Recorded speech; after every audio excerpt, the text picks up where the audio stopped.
your last breath. Deploying smoke. Going dark.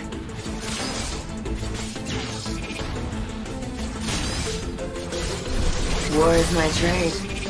Death is my craft. Backup plan? I am the backup plan.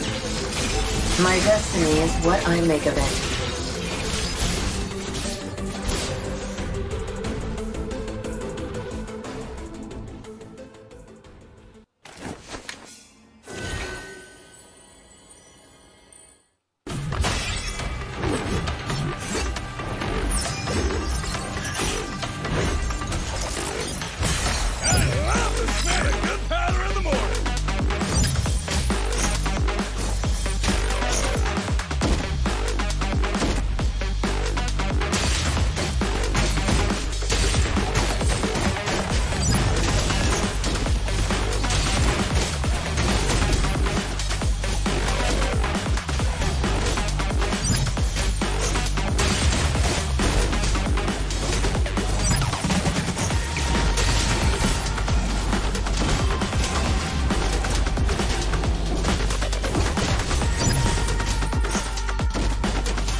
There's no time to chit-chat. You will never learn. Mystic magic is so wonderful. Face yourself.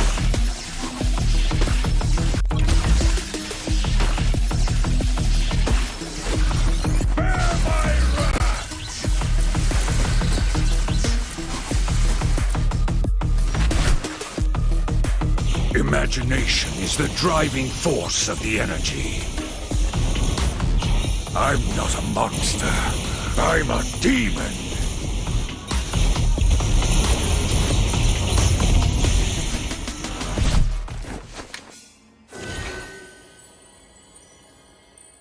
Get 8 gigabytes of all-access power. To do it all! Plus only TikTok to scroll and share non-stop. Power, work, life, and more. With Smart Power all-access data now up to 90 days. Load now. No signal, no fun. If only you could switch in an instant. But wait, you can with the Smart eSIM. Backed up by nationwide coverage. Get your Smart eSIM now.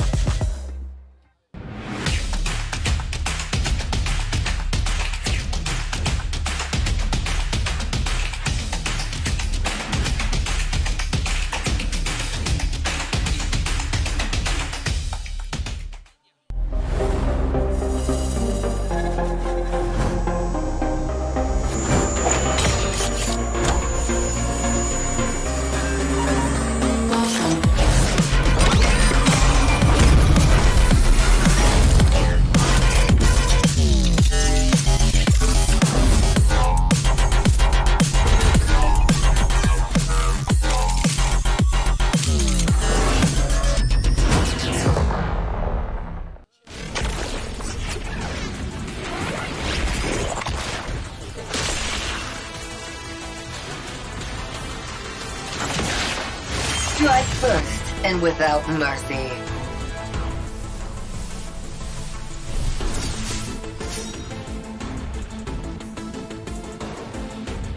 Where I tread, death follows. Enjoy your last breath. Deploying smoke. Going dark.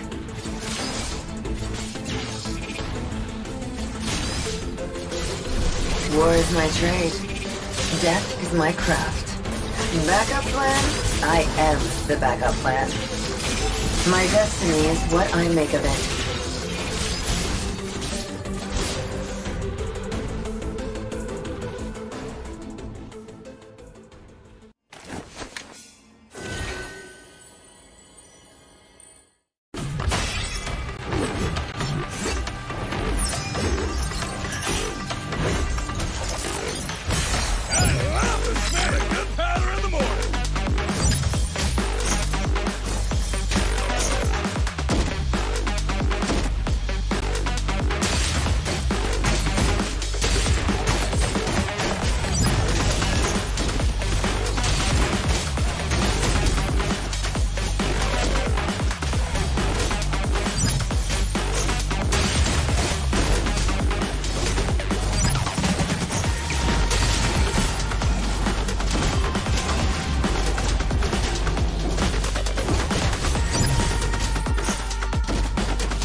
chat.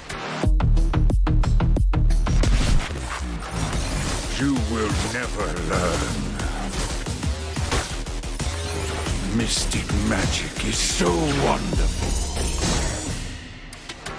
Face yourself.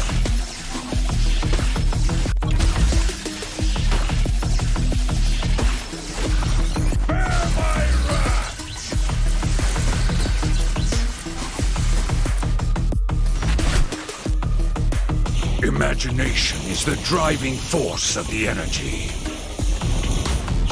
I'm not a monster. I'm a demon.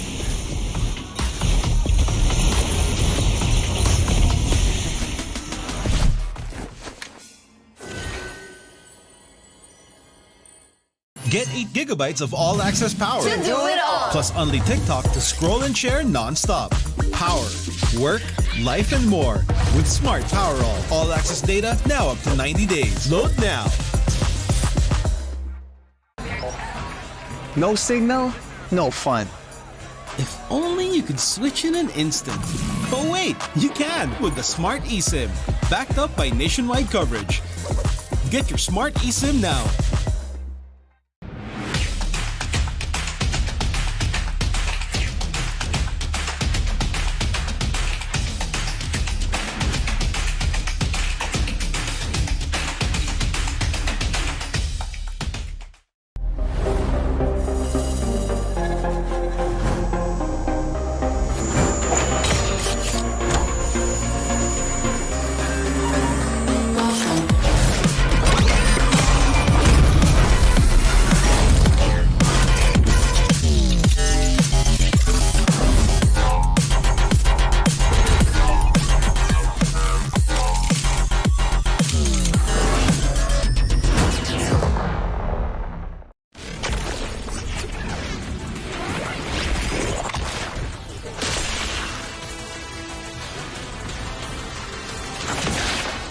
Strike first and without mercy.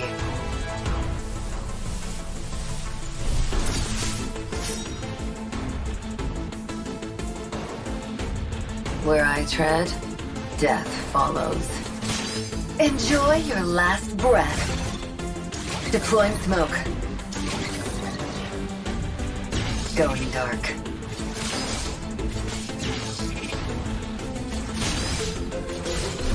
War is my trade. Death is my craft. Backup plan? I am the backup plan.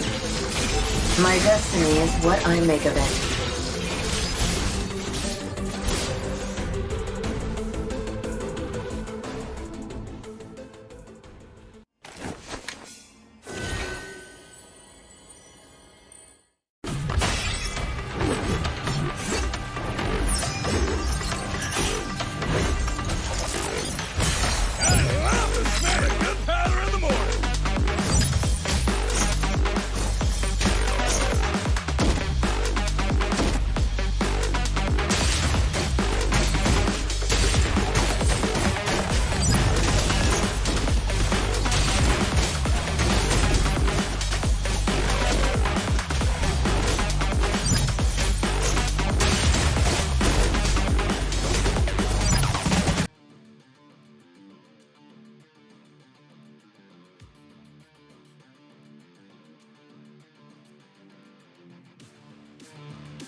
Pinas.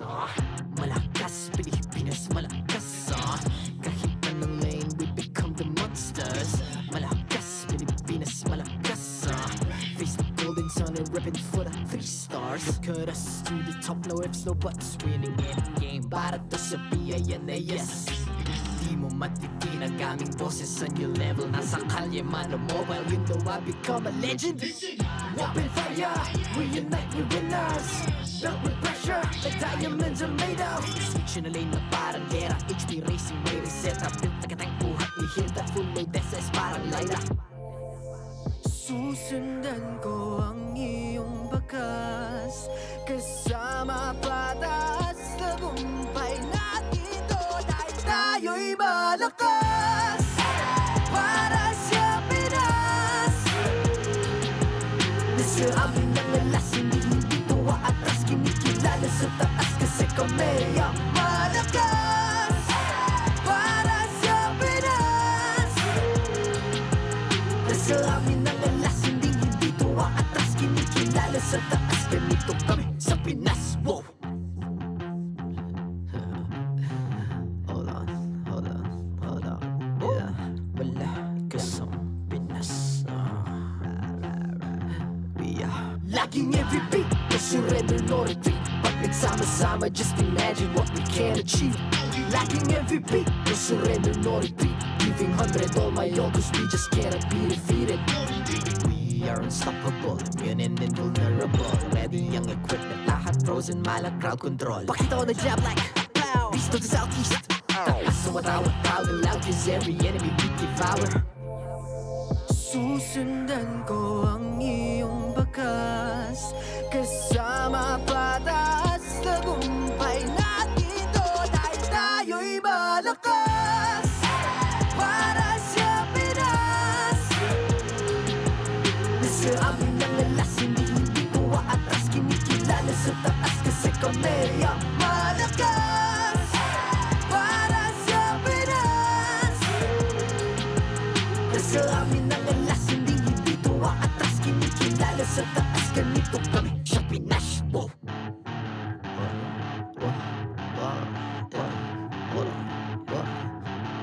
Malakas, Pilipinas, malakas. Kahit anong lane, we become the monsters. Malakas, Pilipinas, malakas. Face the golden sun and weapon for the 3 stars.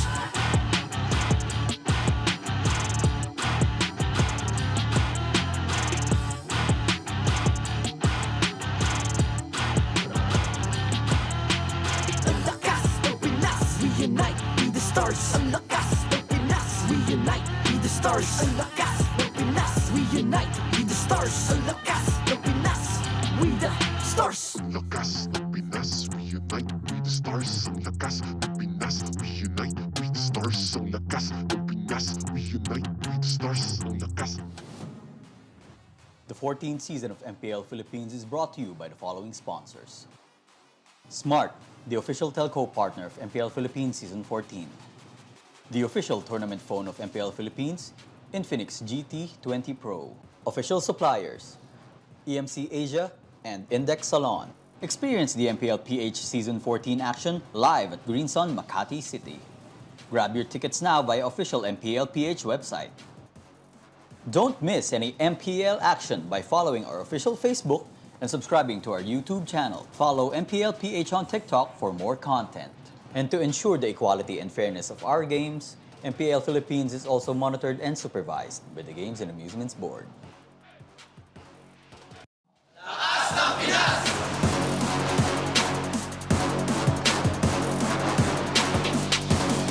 Lakas ng Pinas!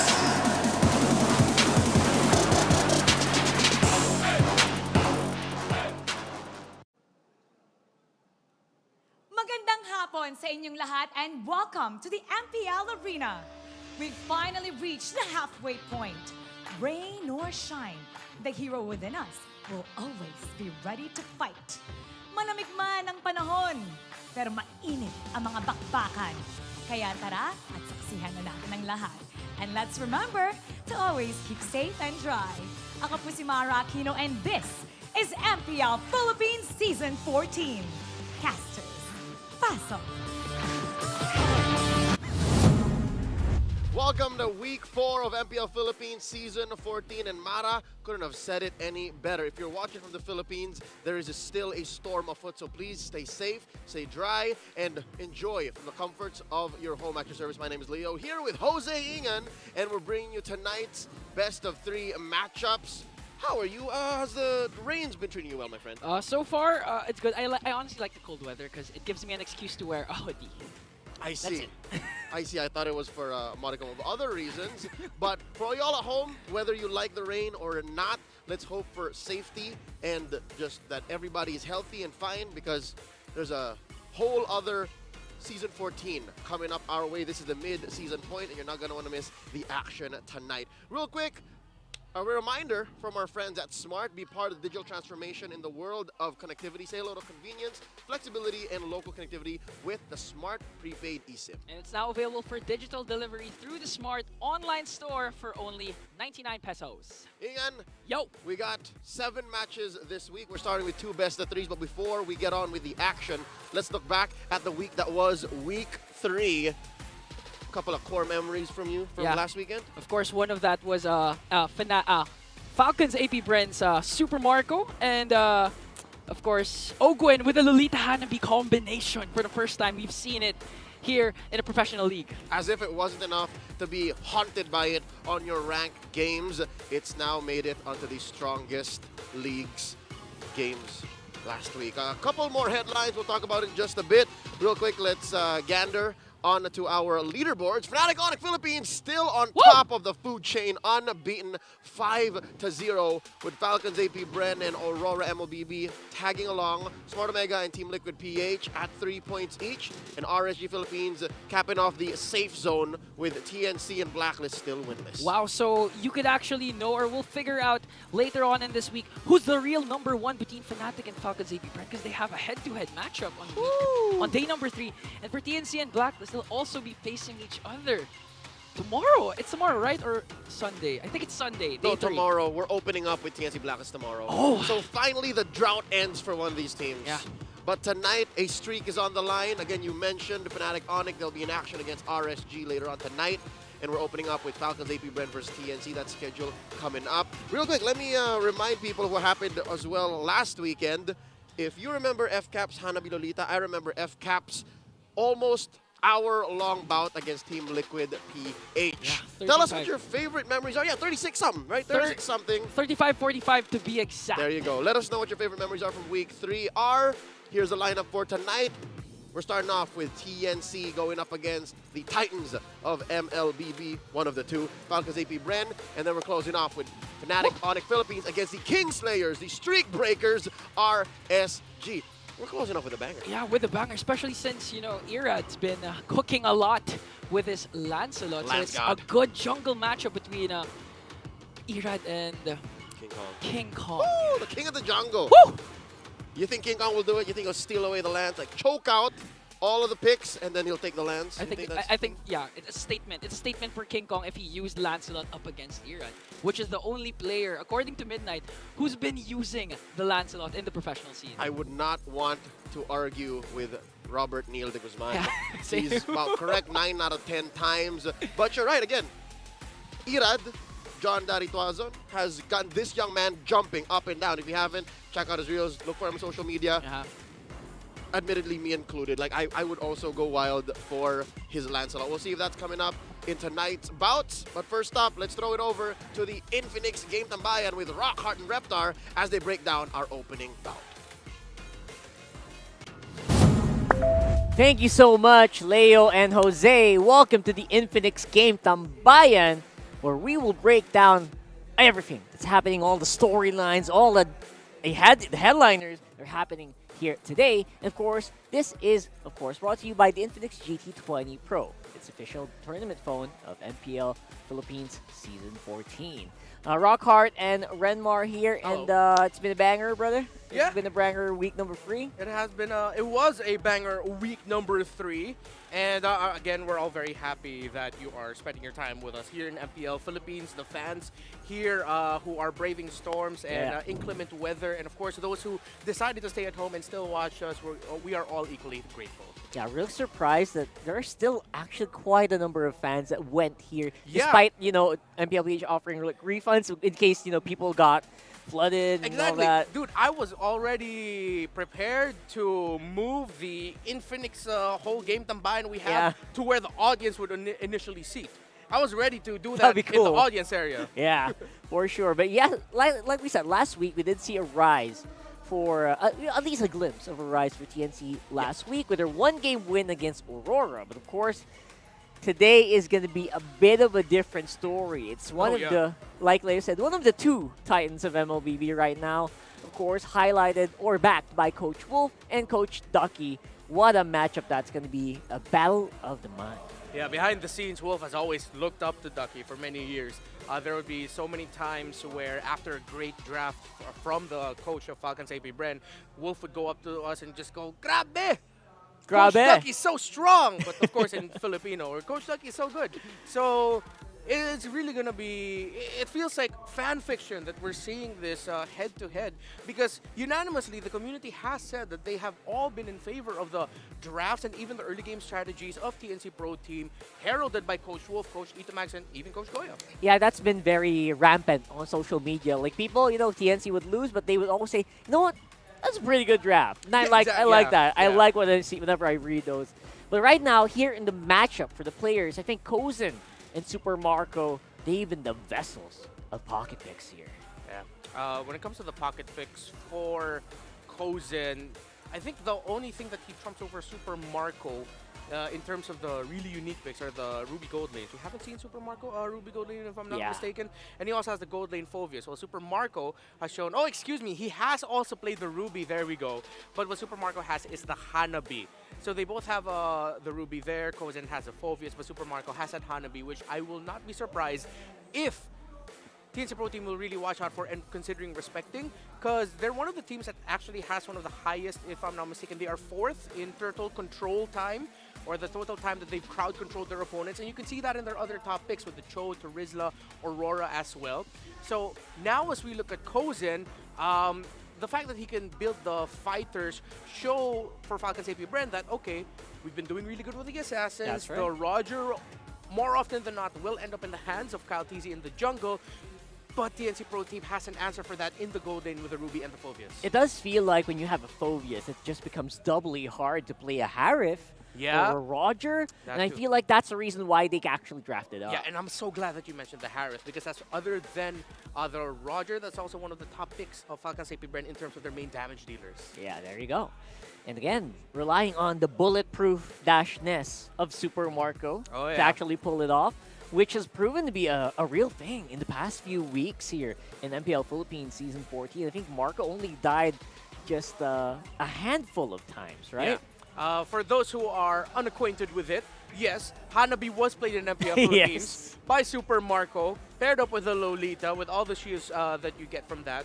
And Super Marco is one of what we call the bulletproof players. So bulletproof means you suffered no deaths in a game win. And he's actually tied with Kelra, King Kong, Benny Cutie, and Domeng with 6 games, or 6 bulletproof games this season.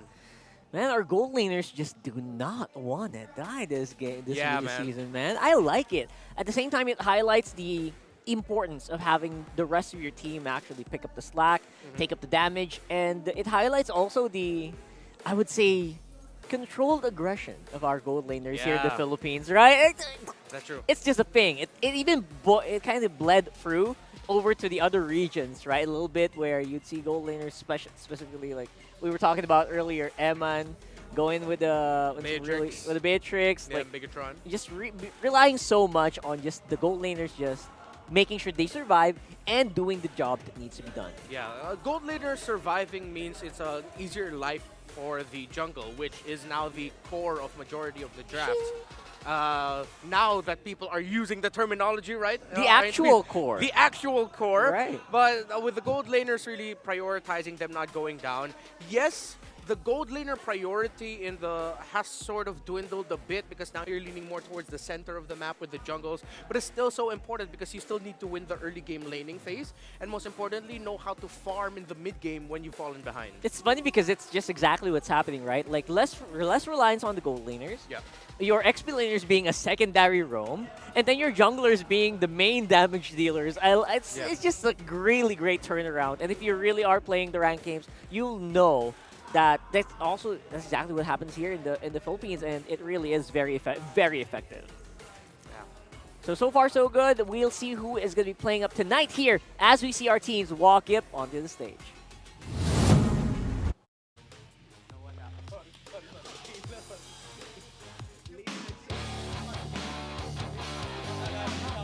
Please welcome our marshals, Chef Chico, Pat, and Wilford.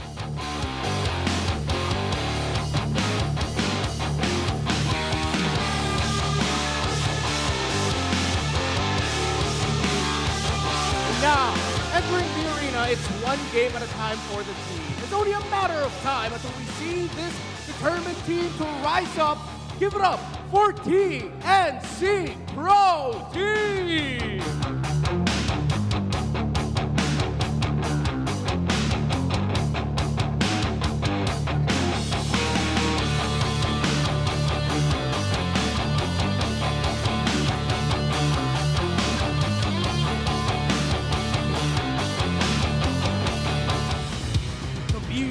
Buzzing through our opening day of the week.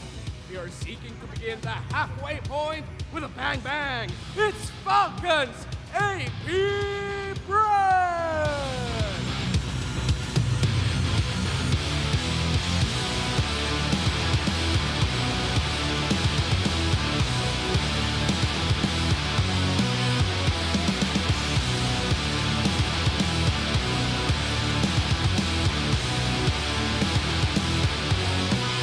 Up from over and as we welcome into the arena their coaches.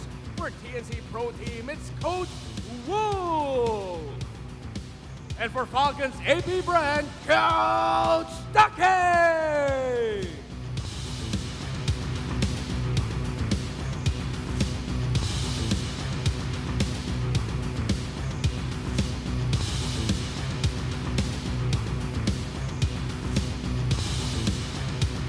It's time for the face-off. Coach Ducky, Coach Wolf, come forward.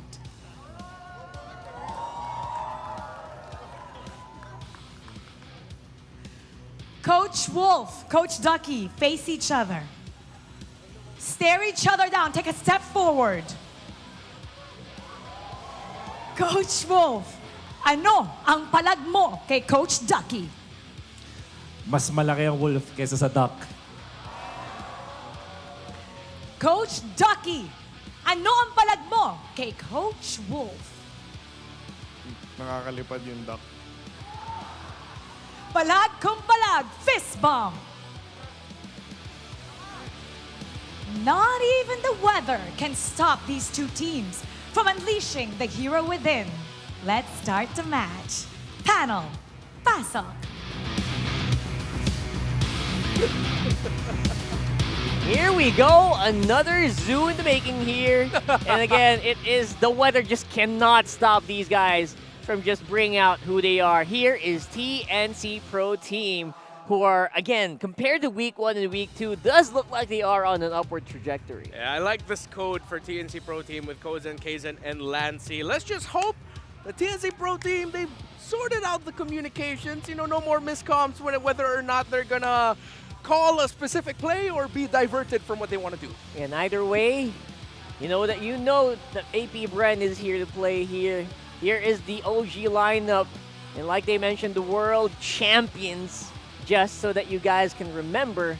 And of course, no matter the weather, you know these guys are going to bring it. Yeah, after suffering that loss against Omega at the opener of their opening matchup of the season, they've really just hit near God mode with the things that they've done. I feel like we really got to see that in their sweep of Team Liquid Philippines in game number 2, although they were tested.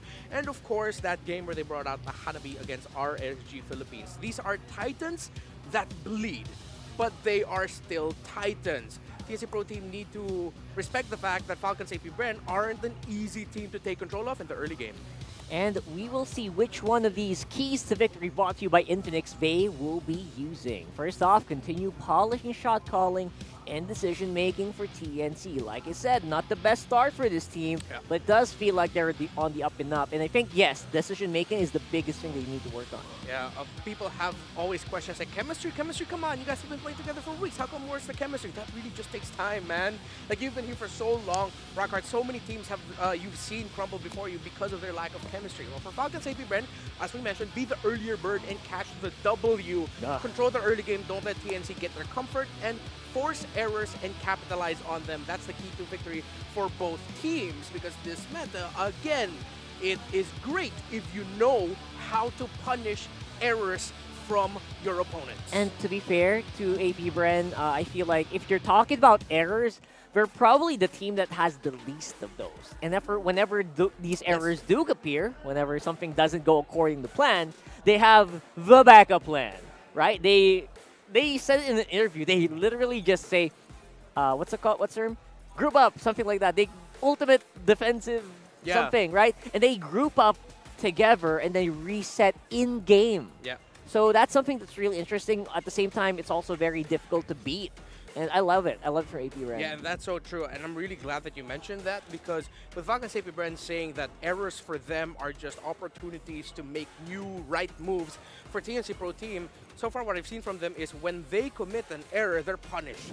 It's hard for them, it seems like, to bounce back from an error or turn things around. Yeah. For TNC Pro Team, it's either they control and don't let go, or they're the ones that get controlled. I don't know if it's just me or if it's just like everyone who's watching TNC waiting for them to make a good play or make a big blunder. It feels like we're watching their every move. That's why maybe sometimes you guys even might notice that we notice their missed plays more. Yeah. I guess people are just really looking forward to them, stepping up and making the big plays, especially you got to do it against a team like Falcons APBren. Yeah. But right now we have an update. Game 1 is going over the TNC's blue side. What do you think about that? Well, now I think it's going to be a big contention between the Roger and the Harith between these two. But we also have to consider that High Loss has risen up in terms of a priority pick. For sure. Now, for sure. if TNC Pro Team, I feel like one of the best things that they could do is contest 3 heroes. Roger, Harith, and specifically the Nolan. Nolan actually has risen up as one of the picks that you will often see, if not as in the first phase blue side, as the 3rd pick on the red side. Yeah, and for sure. Nolan is actually the most efficient jungler right now that we have in this meta in terms of the win-loss that he has. And the Roger and Harith is one of the best options that Falcons APBren likes to go for. Yeah, I personally like the Nolan. Very high damage output, takes care of first pick threats like a Zask as well. So it's actually really good for like red side as well. So I like it when I see these things, and we'll see if that's going to happen here in this game. Another thing that I'm looking out for is a TNC Pro Team, or even Falcons APBren are willing to give up the High Loss, the Jawhead. To either of the 2 roamers, because Escalera and Ogwin. And High Loss, I feel like, can be contested between these two, between Escalera and Ogwin, but Ogwin's like one of the best, if not the best High Loss that we have right now, as the roam High Loss in the Philippines, stats-wise. So another thing for TNC Pro Team, if you're not going to be getting the High Loss, Falcons APBren are going to be getting that. See, there's a lot of things floating around. I think TNC Pro Team might actually focus on banning out the Assassins, the Fannies, and the Hayabusas in the first phase. Well, that has been the trend here. Most banned for TNC is actually Fanny, surprisingly. We'll see if that's going to happen here as we go into game number 1's draft. And again, TNC on the blue side this time around. We'll see if they try to go for any of the powerful first picks like High Loss, like we mentioned. But it looks like it's going to be an Edith here for TNC. Oh yeah, great. The best hero right now, statistically, in the meta. So they actually decide to ban out the High Loss. They're willing to give the Roger and the Harith. And fun fact about Falcons APBren, if they pick the Roger early, more often than not, that actually will end up in the hands of Kyle Teasy. Because we often bring up the idea of, oh, Roger's flex. But for Falcons APBren, it's usually a tell that, oh, that's going into the gold lane. Funnily enough, in the earlier... Oh, excuse me, it's going to the jungle. Jungle, right. Yeah. funnily, I was gonna say earlier throughout the debut of these assassin junglers, Super Marco has been the one who has been picking up that Roger. So I wonder if that's gonna be the case here. Looks like Super Marco gonna go over to the Moscow this time around. Terizla, powerful XP pick all around. Yeah, and you take out one of the usual pickups for heads. I believe this EXP lane, I don't know, Edith can still be flexed into the roam for Escalera. We still need to see the matchup there for Falcon's APBren. TNC Pro Team doesn't need to worry about the Hanabi anymore. And them picking up the Moskov makes them think twice about picking up the Roger. Maybe they might lean a little bit more towards, if they want to take away a Kyle TZ hero, they'll go Roger. But the thing is, the Nolan or the Hayabusa will still be open. But they decide to take the Hayabusa and they go for the Harith instead. All right, very spicy picks here for TNC Pro Team. It does feel like this Edith can go either way. I love me some Edith on the mid. Work around with the Hayabusa, invade a lot, maximize the tankiness of the Edith, and invade the enemy jungle. I like this Julian third pick here. So we're going to go into the second phase with no clear idea of the roamer for Falcon's APBren. And they're deciding to respect the roamers of Escalera. They take away the Cho, one of the most picked for TNC Pro Team. And when they won that only game that they won so far against Aurora, it was with the Cho. So if they want to go pick off, they'll still have it. But we still don't see their mid laner. I wouldn't mind something along the lines of a Vixana for TNC Pro Team's Lancy. Whoa, wait a second.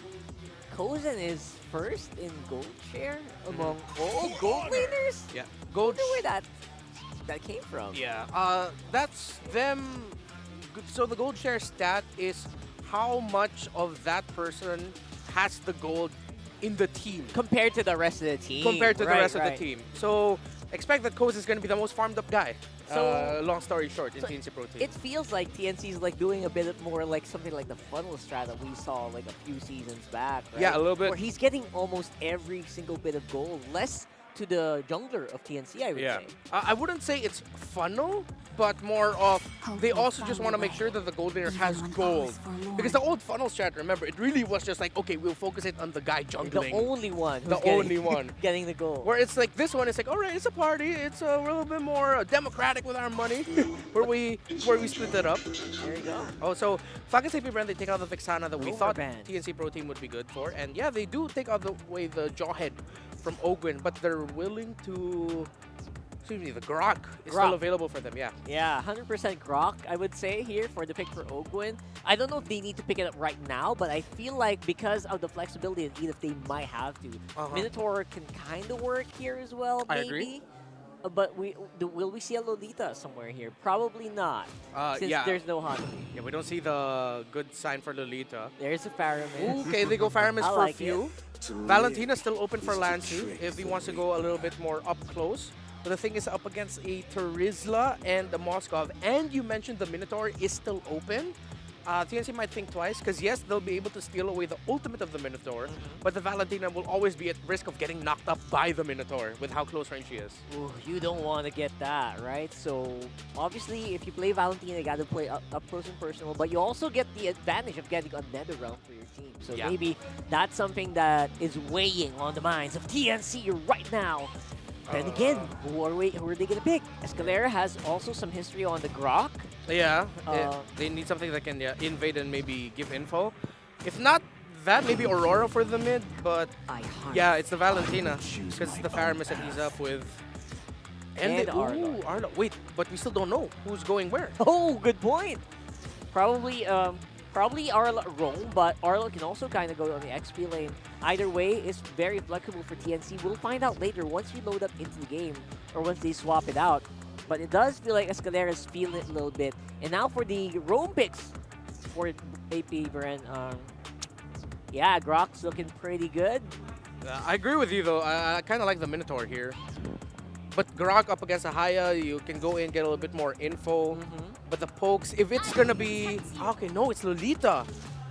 Huh, they decided to go for that instead. I really thought they wouldn't. Yeah, me too. All right. So even without the Hanabi, obviously Lolita is your go-to setter right now. And protection is... Oh my goodness, they're overwhelming with protection with the Netherrealm and the Guardian's Reflection. Yeah, you're right, dude. Numenon Energy Core, Guardian's Reflection, a lot of defensive utilities for Falcons APBren, and this feels like it's a little bit more of a response for the Edith. Yeah, it also blocks, the Guardian's Reflection will also block the enhanced basic attacks of the Harith, but that's not his main moneymaker for damage. Right, so we'll see. Falcons APBren does feel like they are cooking right now. They are, Let's dude, they see are. what they're gonna pull off here. And again, it's TNC's, you know, rise or just the Titans gonna take over. We'll have to find out. Throw it over to Leo and Jose. Jumping into the first matchup of Week 4, it's TNC Pro Team versus Welcome Falcons to APBren. Mobile Legends. The winless TNC facing off against the Titans of MLBB, Falcons APBren. Woo! Ingan, how you feeling? Do you like TNC's draft? For me, I like it because Kaizen's Hayabusa. Again, the moment that they beat Aurora was a snowball coming in from Kaizen with the Hayabusa. So if TNC controls the early to the mid game, I think this could go. This could be a fast game for TNC. I'm a little worried about that last pick, Valentina, but look at this, they're making it work. They're giving Few and Ogwin quite the headache, forcing Ogwin to pull out the Revitalize early on. The concept here is just to get a Nether Realm for your team, and whoever casts the Nether Realm first, for sure, will lose during the skirmishes. All right, let's talk about the XP lane matchup. You got Heads going up against Flapteezy, the Terizla versus the Arlo. Oh, wait! Ah! Oh, what? Oh, first blood. Escalera will fall down on the hands of Falcons APBren. That was an unexpected pickoff. Very aggressive rotation for Falcons. Yeah, no, I don't think even TNC knew that Falcons were going that way. Again, fast hands and faster thoughts from Falcons APBren, even faster communications. I'm not even sure if words came out to say that we're rotating this way. And now they're rotating onto the top lane up against Kozen. And looking at the gold lane matchup, you'd expect Kozen to dominate, but with the fast rotations coming in from Falcons APBren, I think it's going to be a really hard game from Kozen. Not to mention the easier to activate automatic bonk from Ogwin. I think that's one of the main things you buy for yourself when you pick up Lolita. More than Edith, because again, Edith does have the damage output. Yeah. She does have the easier to pull off combo, because again, it's so much CC for just her first and second skill. Yeah. But yeah, no, the Lolita you just find Kaizen, you just find Kozen, and you force something. Yeah, especially if you have Class of the Oasis, but wait. First turtle up for grabs. Two teams from TNC are here against four members of Falcons APBren. Kyle TC working on the turtle. He'll secure it, but Ogwen wants to go for a kill here. Escalera has to back away. See, Jose, that's what I'm talking about. Again, the Lolita just stood there, forcing Escalera to make a move. Like, I dare you, pull the 1-2, I dare you. Luckily, Escalera wasn't level 4 yet, so the Primal Wrath is not there. And now Falcons APBren early lead, a 1.2k gold lead. Once they keep rotating onto not even rotate to Super Marco. Once Super Marco joins in the fight with the Spear of Destruction, oh, it could go and end fast early for Falcons APBren. That's right. Oh, look at this. The suplex on Ogwin dashing out. See, there's a dash. The dash. There's a dash. For me, I think a Phobius would be a good pick here for TNC because of considering the dashes as well as the mobility coming in from Falcons APBren. But again, still with Lancy's Valentina, in terms of the skirmishes, once Kozen is activated and you have the Nether Realm, I think TNC has a chance. I think that is what they're looking forward to. But this is very un-Phoenix-like, if you know what I'm talking about. Yeah. In the first 3 weeks of MPL Philippines, one of the main strengths of the Phoenix Army is the early game. The early game. They usually win first turtle and then they just rotate from there. Oh! Escalera! Come in! No, someone is hiding there, but Few and Ogwen will escape. Kaysen goes out, but Lancy pops the Nether Realm as well as Few. And now a clash pursuing here. Ogwen, look at that! Numenon Blast connecting, but there is also a counter-attack coming in from Heads. And now no member is falling down. Flapteezy, what an extended clash! And it will favor the Falcons as Heads will fall down as well. A 2-for-none trade, and the clash will end. Wow! I call that a DPZ, a delayed penalty zone. A delayed penalty zone. It was not at all the penalty zone we wanted, but it was the penalty zone they needed. Check it out once more. The Infinix instant replay. Here comes Flapteezy coming in from the flank. I'm gonna save you guys. And he gets 4. Was that 4? Almost 2. I think 3.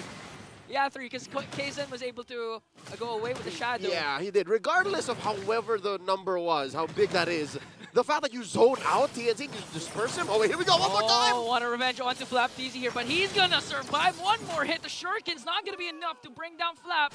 And now Kyle will secure an uncontested turtle away from TNC. Oh no, now he's looking for one. Goes in! Oh no, Kyle TZ in the mix of everything here. Oh, he's still able to sustain the damage. Luckily, Ogun was there with a Bulwark Shield.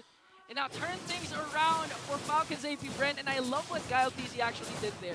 He didn't use the Retribution onto the turtle. Once he secured it, no, he used it against, I believe it was Lancy or Escalera. He slowed him down? Yeah. Oh wow, so he did it in between the sword. Yeah, after getting the turtle, that's when he used the... He retreated and slowed him. Yeah. Wow, it looked like one fluid motion for me, but amazing work. Again, it's those little decisions that FCAP have done that barreled them forward. 4,000 gold ahead, 5 minutes in. It's not like they're even looking for fights, Hingan. The confidence. They just walk into them. They're just working.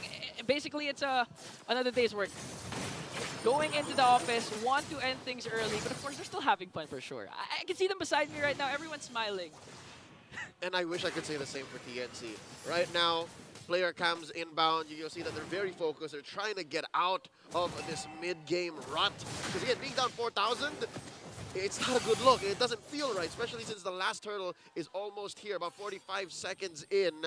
Luckily, TNC can count their blessings. At least they still have their their tier 1s in mid and in down bottom. And they can rely on heads. Heads can actually just hold a lane. Yeah. Heads and Lancy.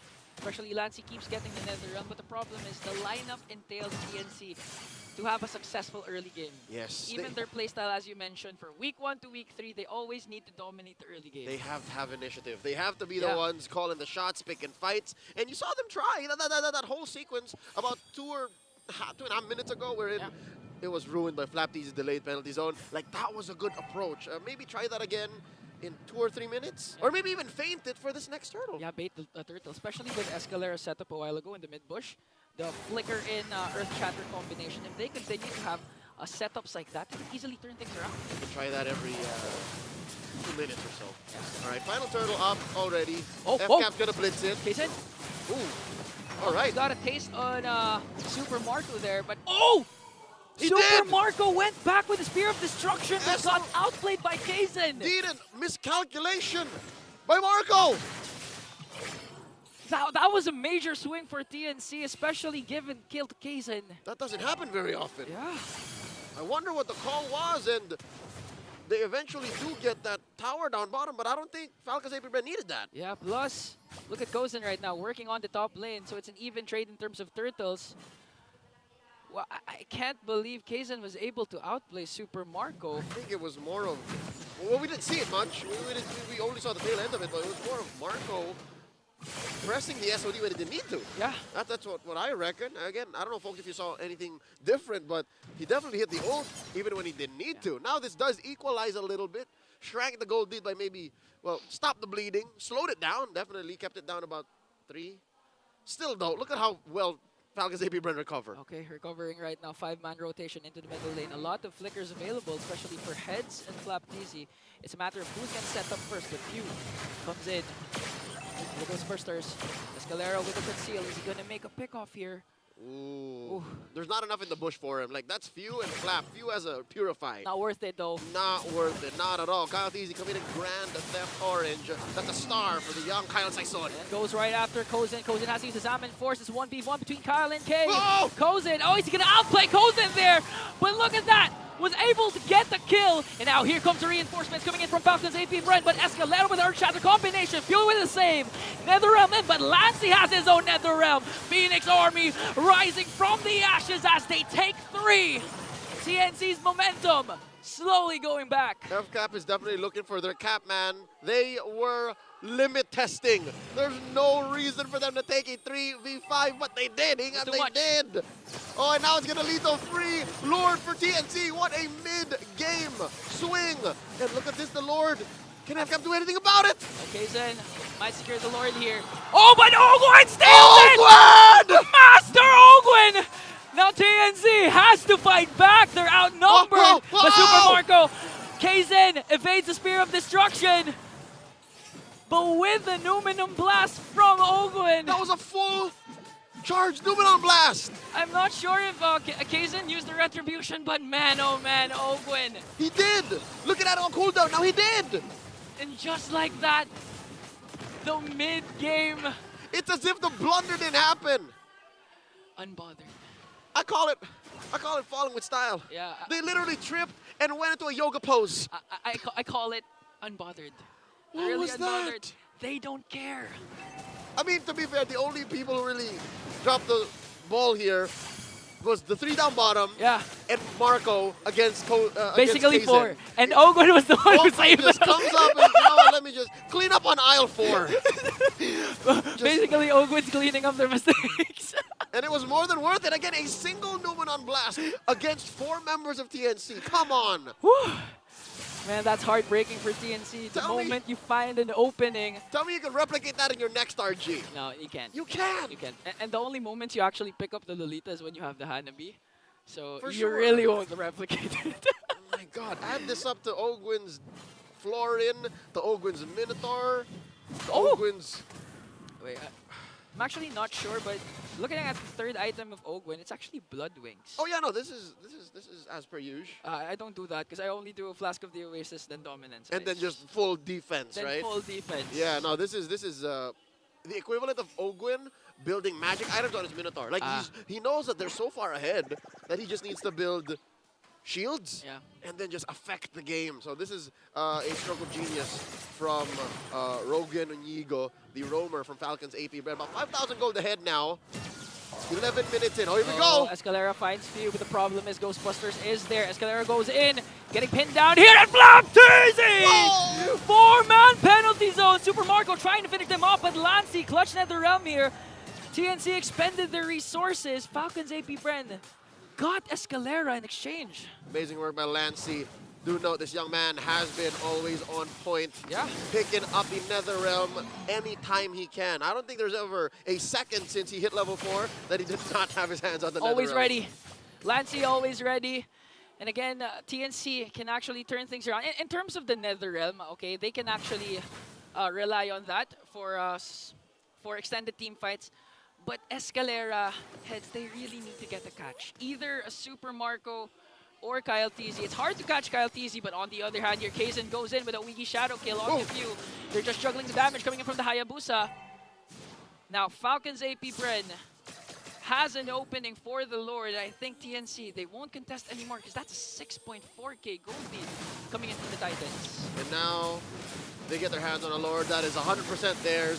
Very difficult to think of a situation where TNC would want to try to contest, being down 7,000 gold.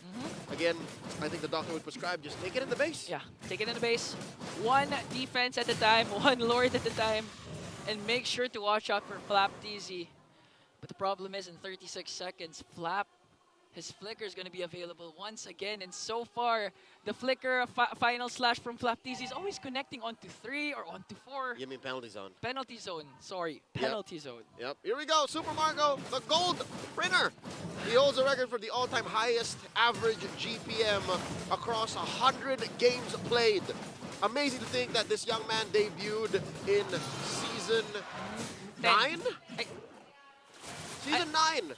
It was Kyle and They had a Ogwin. 10-man lineup before. Yeah, it was Kyle and Ogwin who was in season 10. Oh, but Lord marching in the bottom lane here. Amazing. They're gonna get an inhibitor turret working on the middle lane. Escalera pops his Primal Rat just to defend.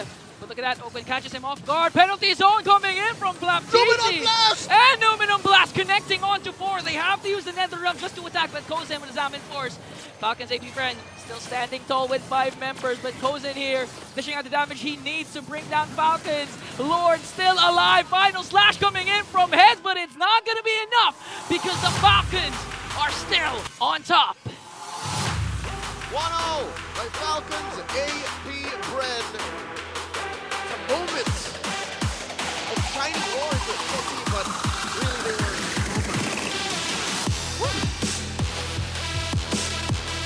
In just a bit, we'll throw it over to the Infinite Game Tambayan for Redman Matakudin Rockhart to break it down. King and Leo out.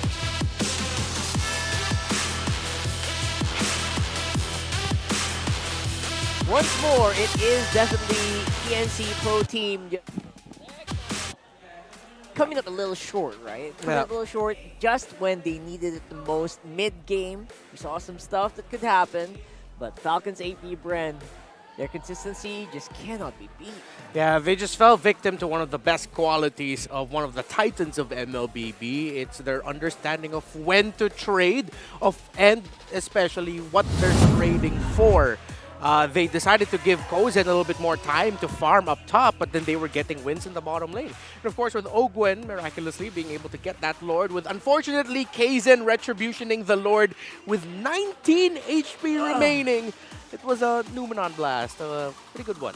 Coming in from Ogwen to secure that Lord, and from there it just felt like a demoralized TNC Pro Team because they knew that was their Lord to take, that was their Lord to win, and from there they could continue their turnaround, but they couldn't because that man, the MVP, got the Lord. Yeah, that's a big shoulda, woulda, coulda moment there for TNC Pro Team. But then again, we were wondering why this Lolita came in clutch for Falcons APBren. Falcons APBren answered almost immediately there, making life hard for a lot of members of TNC with that pick. Yeah, when you have a lineup that are ultimate-based or burst-based, you go for sustain. You bring in healing, shielding, and of course, with what you pointed out earlier, Rockhart,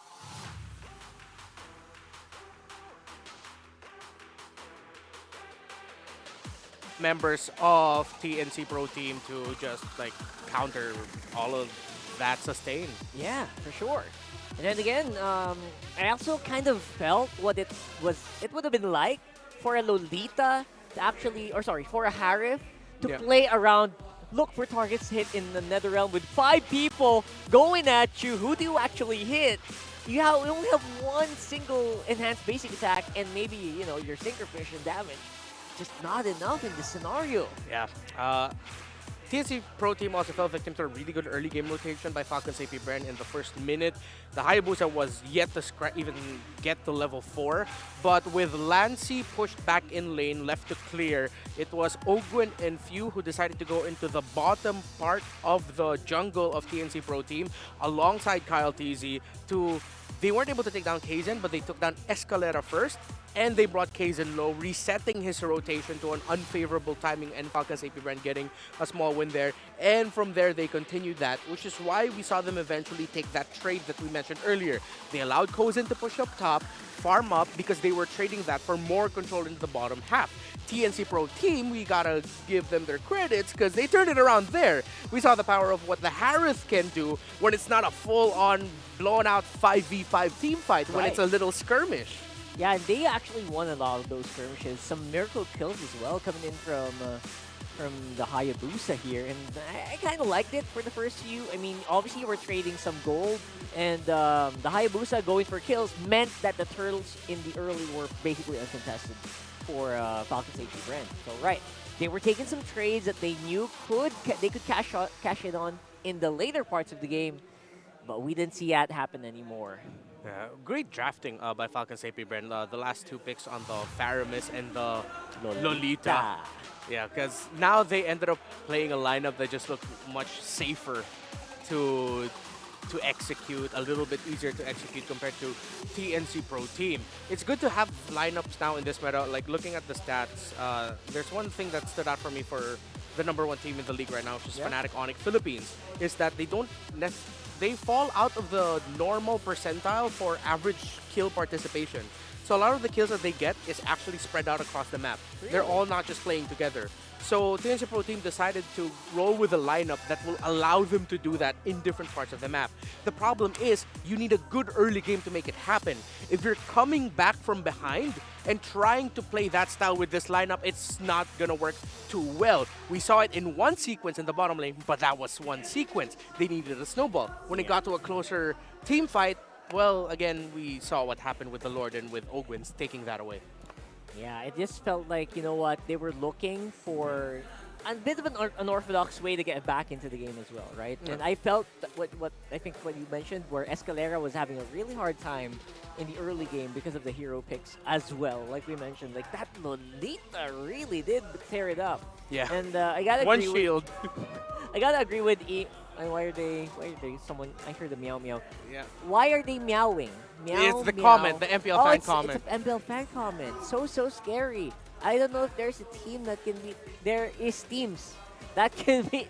There's teams can beat Falcons APBren. I think PH again will win in M6. We're just reading comments. I'm We're just sorry, reading that's comments. not me. That's not us. We're just reading comments. Wild Boys meow. Meow meow. Meow. What's that called? Is A that tilde. a tilde? Tilde. Tilde? Is I it? know it's a tilde. Yeah, it's like. Anyway, there you go. Thank you so much, Wild Boys. Just call it squiggles. Meow, meow, squiggle, meow. Yeah. Yeah, we'd love to hear from your comments. Let us know if you think you agree. Do you agree with the possible M6? I feel like It's we're a bit, early. It's early, man. It's early, but you know, we're I just like at the it when you say midpoint. that. We're not saying that. Yeah, so we're just reading comments. We're just doing reading our comments, job. that's yo. not us. That's not us. So, I don't know. If you guys agree or there's another team you have in mind, Yeah. maybe for M6, let us know. But again, playoffs is pretty far away, and don't worry, guys. That's not from us. But you know what? You know what other opinions we can get? Maybe Mara has someone to talk to. Yeah. Let's throw it over to them. Maybe someone has something else to say. We have beautiful guests here in the MPL Arena. Ladies, introduce yourselves. Hi everyone, we are Index APBren FE. I'm Nami Sawan, the gold laner of APBren FE. I'm Nowaj, the multi-role of Index APBren FE. I'm Ira, the XP laner of APBren FE. I'm Ramsey, the core of Index APBren FE.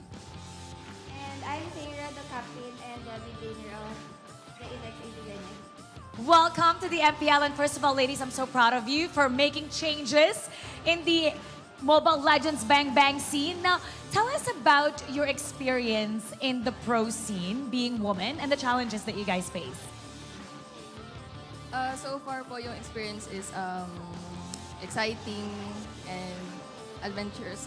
Pero yung challenges talaga po is siguro yung as a female, yung pag-underestimate sa amin. Yeah, same thoughts.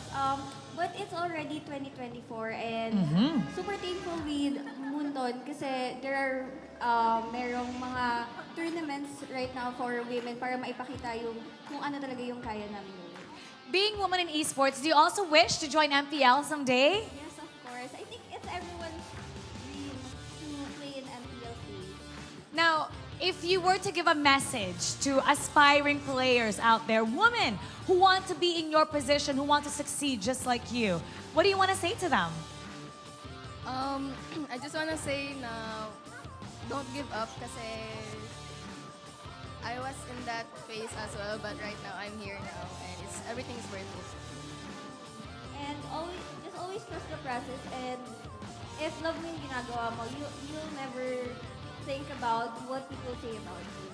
Update nyo naman kami sa mga upcoming na ganap nyo. How can we support you? What's happening? Yeah, guys, you can follow our social media at Index Esports on Facebook and at Index APBren Esports on TikTok. We have upcoming tournaments and pinopost yun doon sa mga sockmed namin, so abangan nyo. Thank you so much and we hope we see more of you here in the MPL. Good luck on your future tournaments. And now, babalikan na natin ang ating panel. Pasok!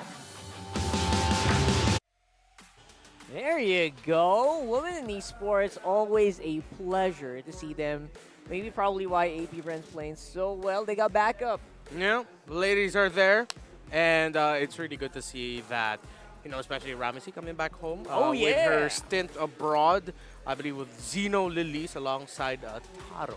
So yeah, there you go. So hopefully we'll see them here, and then again, like what they mentioned, maybe here in the MPL. But you never know. You never really know. And for the meantime, though, of course, for you guys, catch the biggest flash of legends every Monday with We Are Legends. Also get a chance to win 10,000 diamonds in-game just by liking and supporting the show. More details on WeTrends official Facebook page.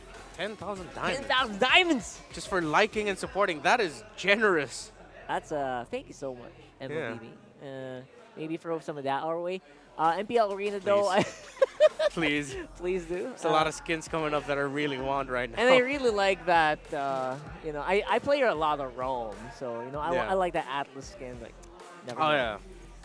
All right, so for now, we are looking for the freshest face in the MPL arena. We're looking for some Index Salon Beauties, and I wonder if those are the ones we're looking for right now. A lot of people here in the arena. And again, despite just having such a rainy weather, I like that we still have some fans. Yeah. I'm sure some of them camped out or something in the hotel because we're the venue that has a hotel built right in. So I wonder. So those are Index Beauties. Not surprising at all. They were the ones. I mean, they already got the branding and everything. Yeah. Yeah, I'm really glad that we get to highlight the ladies of the Index women's team. Yeah. So yeah, we wish them luck in their tournaments. I mean, we are, after all, the home of the female world champions and even the men's world champions right now. So that feels really good to hear. And they're probably some of the people that are screaming with the current world champion. Yeah, don't forget Smart Omega Empress, born and raised in the Philippines. Right here. Cebuana Pride. Hey. All right. So getting back into the matchup here. That's probably cold. It is. And empty. And empty. Probably FCAP for blue side. Teams picking up the blue side. What's the win rate right now for blue? I actually have to double check that. But with what happened in week 3, it balanced out. I think we're a little bit closer to 55-45 now than it was 60-40. So it balanced it out just a little bit more. Just a little bit. But it's still not great. And this is not great news for TNC Pro Team because Falcons APBren, they're not undefeated in the blue side, but they currently do have 6 wins on the blue side. I think they only lost once, right? They lost only this Smart Omega, yeah. so far. And to take it into account, Falcons APBren have played 12 games. So half of their games are on the blue side, and they've won majority of that. So be careful, TNC. Be careful. Really scary. Well, I mean, if you're looking at Falcons AP Bren right now, what's the power pick? What is the power pick that we are looking forward to from Coach Dake? All right, so I'm going to break the fourth wall a bit. This is my stats. I got the numbers right here. Stats. So for the blue side pick priority for Falcons APBren, it's usually a Kyle Teasy pick. It's usually a jungler. That's why I said earlier, if they pick the Roger, we can turn off the idea a little bit that it's going to go into the gold lane for Super Marco, because there's a good chance that's going to be going into the jungle for Kyle Teasy. Because on the blue side as well, majority of the time, the last 2 picks are the EXP laner and the gold laner. There you go. Yeah, so for them, it's really important to get that side lane matchup down, locked in, when they're on the blue side. That's why they pick it into the latter portions of the drafting. And I also really like that they're not really afraid to show their cards pretty early. Some teams like to leave their, their cores on the maybe later parts of the rotation, maybe on third pick, but not Falcons APBren. Not like that about them. Also, we saw earlier a second pick Moskov, right? Again, just not afraid to get countered out in the draft, or maybe if they feel like you get countered out in the draft, they also have contingencies like that Lolita right there. Oh yeah, really stymied out that Edith and that Harry. Yeah, so now if you're TNC Pro Team, it's tough because you're thinking about, as Rockhart mentioned, the Lolita with the Revitalize. You still can't turn off the idea of a Faramis for Falcons APBren. That is one of the World Championship winning heroes in the lineup of FCAP. So what FCAP decided to do in their approach for the draft is they take out the Parrot, which means they can prioritize the Roger or the Ling. They take out the Edith as well, because that's one of the popular first 2 picks on the red side and the most consistent hero right now. That is 52 games that we have seen chip banned on the first phase of the red side, and TNC Pro Team are respecting the fanning. They still have the Roger available here, or the Zask for few if they want to go for it. Ooh, a bit surprised it didn't go through earlier. I really would have probably liked that. But there you go, the Hylos. Yeah. There's a little bit of a change up here today, Renmar. Yeah, we mentioned it earlier. Hylos has risen up to be one of the priority picks blue side, or priority picks in the meta anyways. In general, in general. So for TNC, they can choose to go into the Zask here. They can take away the Roger. They're going to be up against a potentially high invade roamer. This might go into the hands of Ogwin, so they need something that can stop that. So something with really good pokes and something to bother and stop the high loss from entering. It might be tough for them to rock Cho here. If they want to go Jawhead, they can pick it later. They can steal away the Terizla if they want to. It's a bit of comfort as well, like that Cho, that Jawhead. But you know what? If you want to stop people from going in your area, why not Rock? Yeah. That's what I'm thinking. But later, maybe. Because right now, it's the Phobius and, ooh, the Natan. A Nolan, rather. Make it up The Nolan, it really feels like a really advanced block pick, but what are you really blocking? Because, yep, they're going to go ahead and pick up the Julian. This is going to go to the jungle for Kyle. Yeah. And you can see APBren, the Falcons APBren, feel like they're unfazed by these picks. You can see this big smile on Captain Few's face. They don't seem to be worried too much. And the speed in which they did pick out those last two ones. Thinking, having a hard time now reading the thought process of TNC Pro Team with locking in the Nolan early, because you can't pick Roger now. That'll be obvious. That'll be obvious. And, up against a Moskov, Julian, the high loss, it's going to be tough. Their gold lane has to be different. This might be a gold lane Phobius, but what's their source of basic attack damage? None so far. This is a very different drafting pattern by TNC Pro Team. Yeah, I mean, Aurora historically has been very comfortable in the hands of Hatred, but Hatred is not playing right now. Lancey's going to be the one who actually did play this hero as well when he first opened up for TNC. But yeah, you're looking for basic attackers, people that can actually take down towers from a distance. We don't see that yet from TNC. Yeah, and most importantly, when you have a high loss, it's not a slow front to back, but it is a front to back. Add a Moskov and a Julian into the mix, and you need that marksman that can lock down with basic attacks. So if they're gonna gold lane this Phobius, that might not be the wisest decision. They're still gonna need to pick their gold laner. So yeah, they're taking out the Jawhead. They might take out the Cho still. The Tiger will be an option for Escalera. But what? What? Nice. I don't know anymore. What,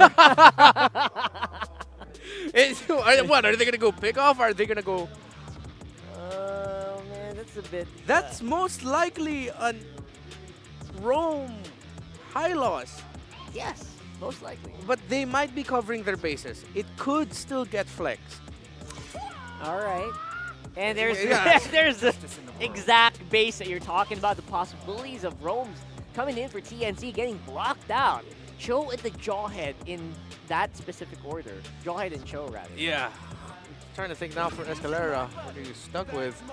Is that Claude? Yeah, it's Claude. Okay, so it's not a gold lane focus. Thank goodness. They do get the basic attacks. But what the heck is their roamer going to be? Because this lineup right now doesn't have what I would like to consider as cohesiveness. Absolutely. It's all over the place, yeah. honestly. Okay, so I'm not going crazy. I'm not the only one thinking that. Yeah. The best they can do is maybe have a Grok here to maybe stop the advance of Falcons APBren, but after that, you also have to fight. So yeah. Oh, Escalera might be left with something like a Minotaur? Yeah, exactly. That's what I was thinking of. Or he's going to throw it back and whip out a Franco. Oh, that would be fun. That would be fun. All right. I'll still be worried for him, but like, let's see. Vexana. Pretty easy, Vex.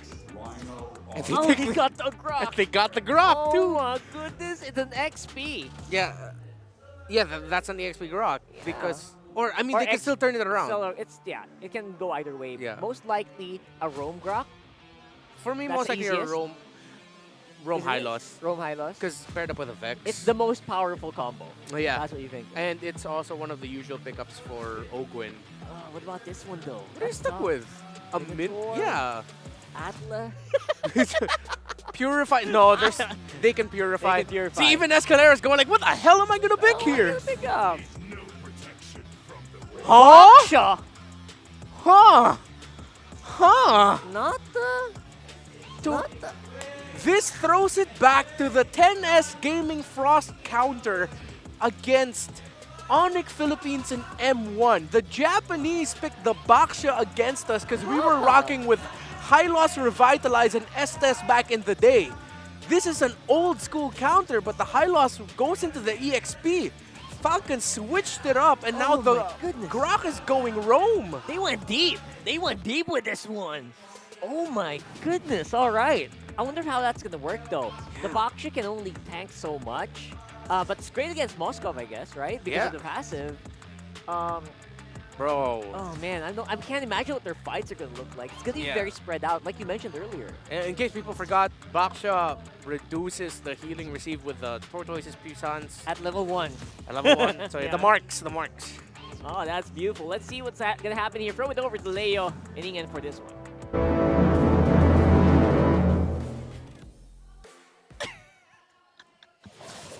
What's up? Leo and Ingan here at your service. Woo! About to call game 2 of this best of 3, and we are HOTTOGO. Ingan, you saw the Baksha. Everybody saw the Baksha. What's up with that? Wait. HOTTO. GO. We're hot to go, brother. Hot to go. Okay. Wow. Brings me a lot of memories. The Baksha. Again, the concept is simple. Go in, get the Turtles Passons, anti-heal up against a high loss with the Revitalize. But I do agree with Rockhart that it could only take in so much damage. And there's a reason why we last saw it about 4 or 5 years ago. There's a reason why people don't play it anymore. I mean, what it does, though, is it... Oh, wait. Kazan! Oh, goes in up against Kazan. Fracture out. But is he gonna escape? Wow, the wall coming in from Ogwen, but still not enough to bring him down. Now the counterattack coming in from Falcons APBren, and here is what you are saying. It only does so much. It acts as, I guess, one of TNC's, how do I say, buffers? Like, it's a mobile wall. Maybe. Literally. Yeah. There's a reason why Baksha was a dominant jungler, yes, but that was in the age of the utility jungles. Now, where you need some damage or CC, wait, Lancey! Wow, okay. That's a Pride Device. The Pride Device was popped there. And now this is what I believe the Filipino panel was saying, that they had to switch up the Grok and the Hylos because of the Baksha. I thought they were going to do it anyways. Yeah. I think a Hylos in the XP is so much better at holding dead lanes. Yeah.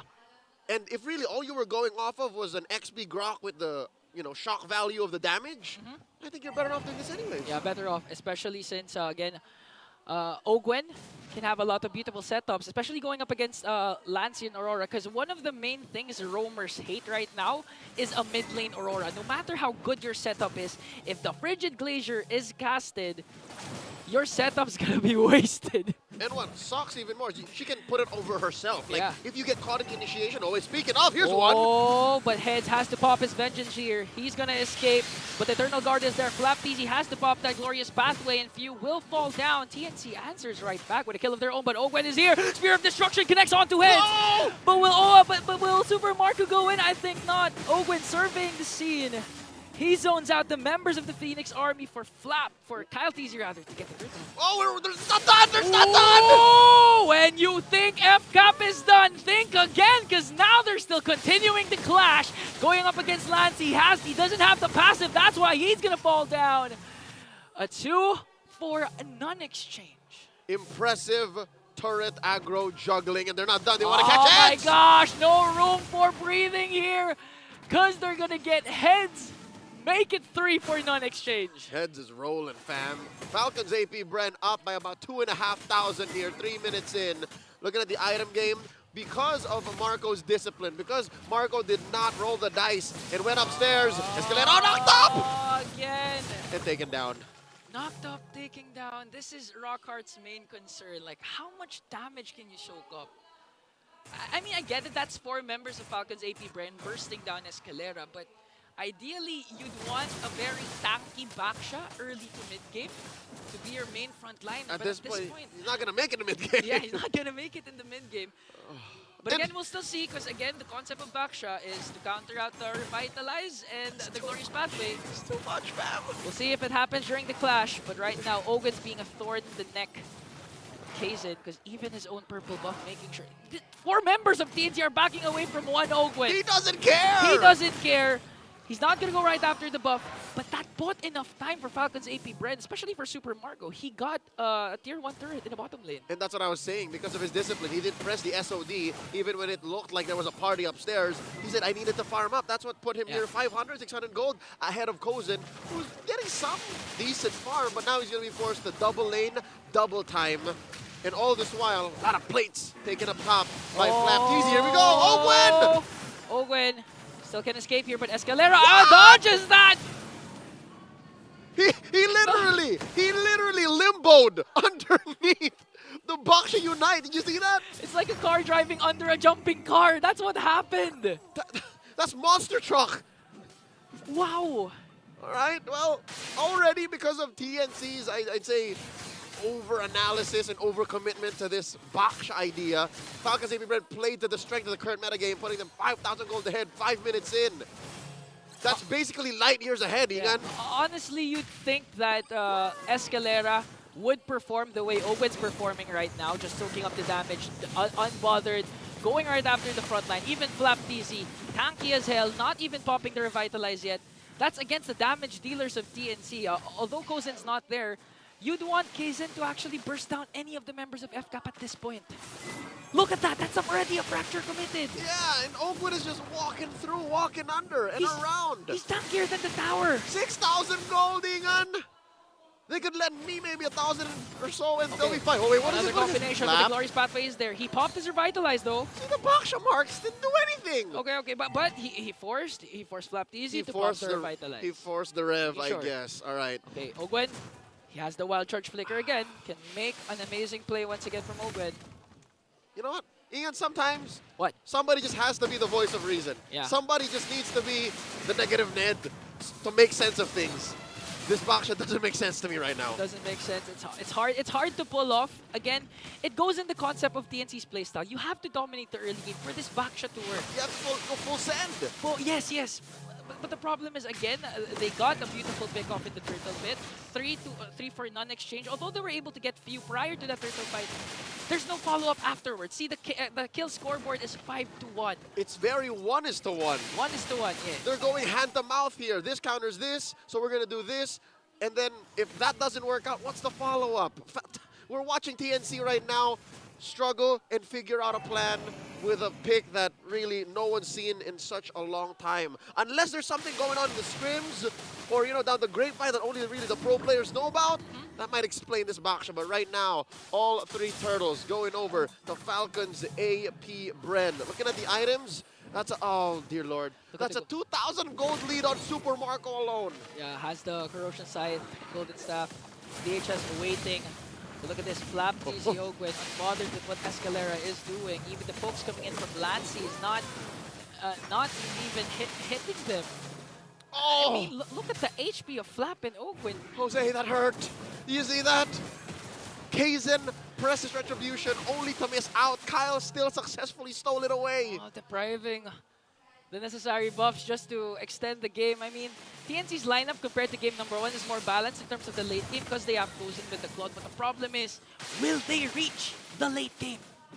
And even if they do, really the bulk of there's also Super Marco. Yeah, the bulk of their CC is off of Escalera catching someone off guard with the jump and the roll, and Lancey. But the problem is, it's hard to execute a Frigid Glacier if you don't have an initial CC. Exactly. So if your CC is already so fragile, and you're throwing bodies literally, a Bogus and a Baksha, to act as your peel, that's trouble. Oh, look at the ultimates from Falcons APBren connecting onto every member of TNC. Heads is the first member down for the Phoenix Army. Now they're working their way onto the top lane. They have the minions though. Are they going to be able to clear it? Kyle TZ, one more hit onto Lancey. But the discipline from Falcons APBren still respecting the damage that TNC can give. All right, once bitten, twice shy. If Super Marco clicks, that's too much. That's asking for it. And here we go, Falcons APBren, 10,000 gold ahead. You'd stop the world just to stop them pushing in. They take that mid lane inhibitor. Awesome. All right, luckily, I think TNC just have to accept the fact and, you know, get into the mindset that we're going to take this in the base. Yeah. And it being mid allows for a good chunk of waves and XP to come in. Yeah. So right now, TNC has to watch out for the Flicker Wild Charge that can come from Ogwen, because that honestly sets up everything. that first, then a combo from Flap Easy with the Glorious Pathway and the Eternal Guard from Pew. If they evade the initial wild charge, they can come back from this game, but look at Super Marco's damage! Oh!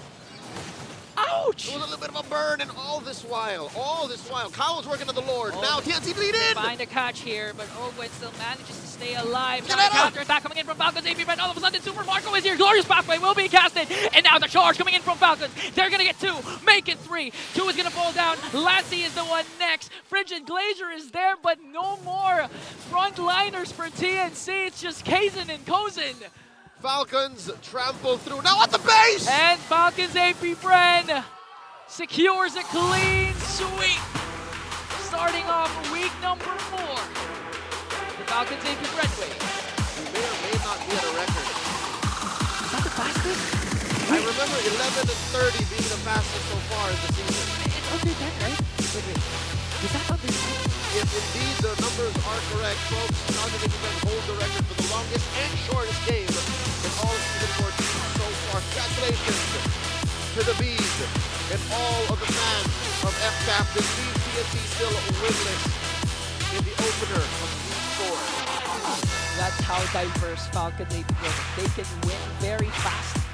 They can win into a very late game. But look at the camaraderie coming in from these two teams. Again, still, I believe TNC still need to work on their chemistry, but you know they're brewing something for sure. I appreciate the boldness and how they're willing to, bring up back old favorites. But as it is, TNC have a lot to work out. You will blade to these young men, these athletes as they take their bow off the stage.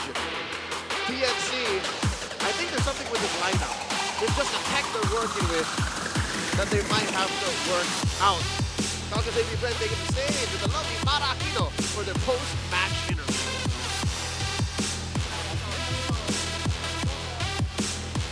Congratulations to Falcons APBren! You know, we're at the halfway point of Season 14. Let's do a recap. So far, sa lahat ng mga laban nyo, which team did you find to be the most difficult? Para sa amin yung Team Liquid pa din eh. Kasi ayun yung pinakamahabang match namin. Tapos kitang-kita naman na puro clash na sobrang dikit lang ng mga laban. Sige, actually, we expected for you to say Team Liquid. After Team Liquid, anong team na nahirapan talaga kayo? Sa mga nakalaban namin, Omega. Yun. Omega? Talo kami. Okay.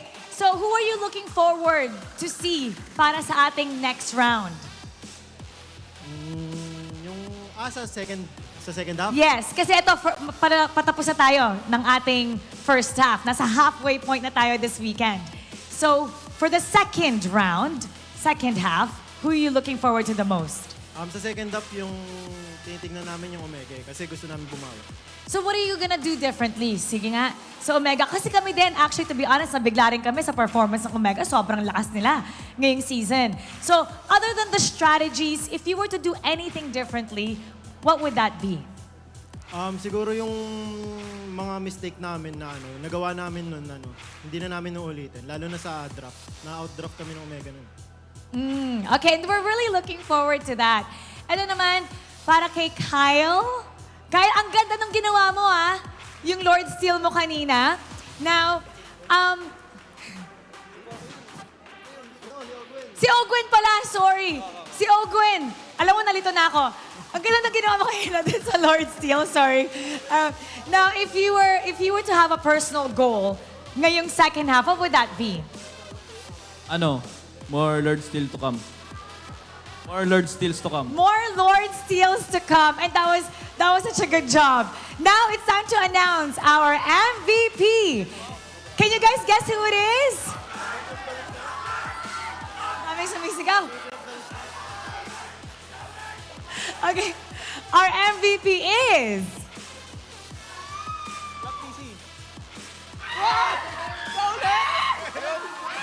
Na-surprise ka ba doon? Kyle, na-surprise ka ba doon? Bakit parang na-surprise ka doon nung in-announce na ikaw yung MVP? Akala ko si Ogwen, sinisigaw ng mga fans eh. Kasi siya sinisigaw, tsaka yung Lord Steel nga. Now, what do you wanna say to all the fans dahil kahit hindi napakaganda ng weather, the weather's not the perfect weather, they're still out here cheering for your team, here to watch you live and online.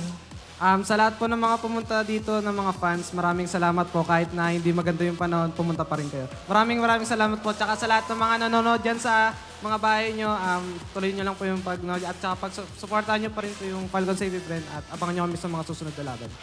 And you know, we have a very passionate supporter here na mananalo ng 3,000 diamonds. Congratulations! Come on up!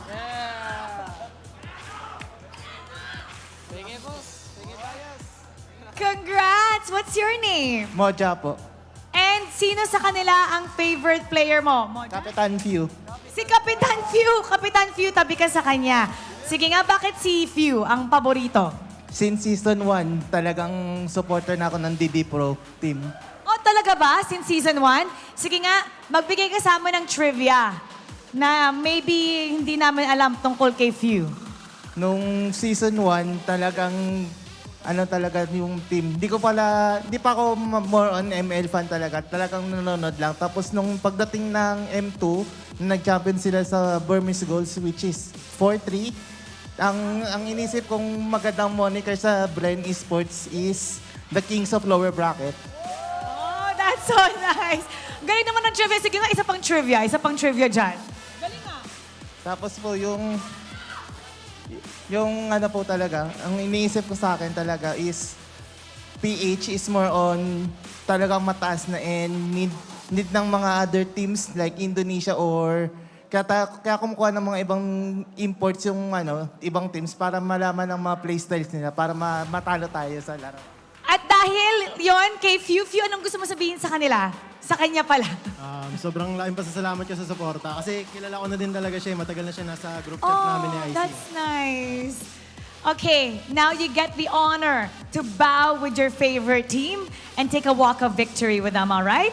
Congratulations! Bigyan ng diamonds! You may now take your bow and take your walk of victory! Congratulations to Falcons APBren! Interesting nga ang sinabi nila that they're looking forward to the next matchup versus Smart Omega. Pero before that, they've improved a lot in this sweep of a game. We're gonna break it down for you, so we're gonna go back to our panel. Pasok. There you go, a 2-0 for Falcons APBren today. And what are you cooking up here? It's not Ogwin, it's Godwin! Godwin! Godwin, block the rotations! I mean, he deserves the MVP. The man dealt the damage, got the crowd controls. He was always there to be there for what Ogwin gave him. Ogwin gave him the information. Oh, yeah. And Kyle Teasy said, thank you very much. I will do what I can do with this. And he always turned it into gold. Yeah, and gold is what he got. Again, people are a little surprised that he got MVP there. Even he was surprised from what we heard in the interview. Even he was thinking it was going to be Ogwin. Yeah, for sure. But you know what?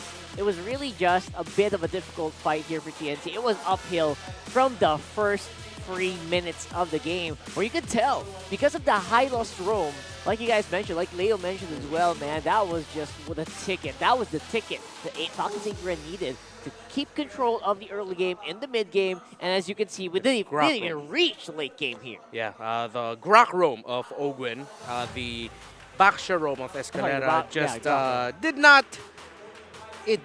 They couldn't get what they wanted to get. That's 2 games in a row in this series wherein it was a story of Falcons APBren reading the early game rotation of TNC Pro Team. In game 1, it was catching Escalera in the bottom. In game number 2, it was TNC Pro Team getting caught trying to take a resource away, that Scaled Blizzard up top in the blue side area of Kyle Teasy's jungle, and getting punished for it. The Baksha had no escape. Baksha was first to fall, and because with the Baksha losing in that key moment, it seems like Falcons APBren didn't let go of the mid and top side control. We saw that when that turtle came up, Escalera pulled it. They decided to invade up top.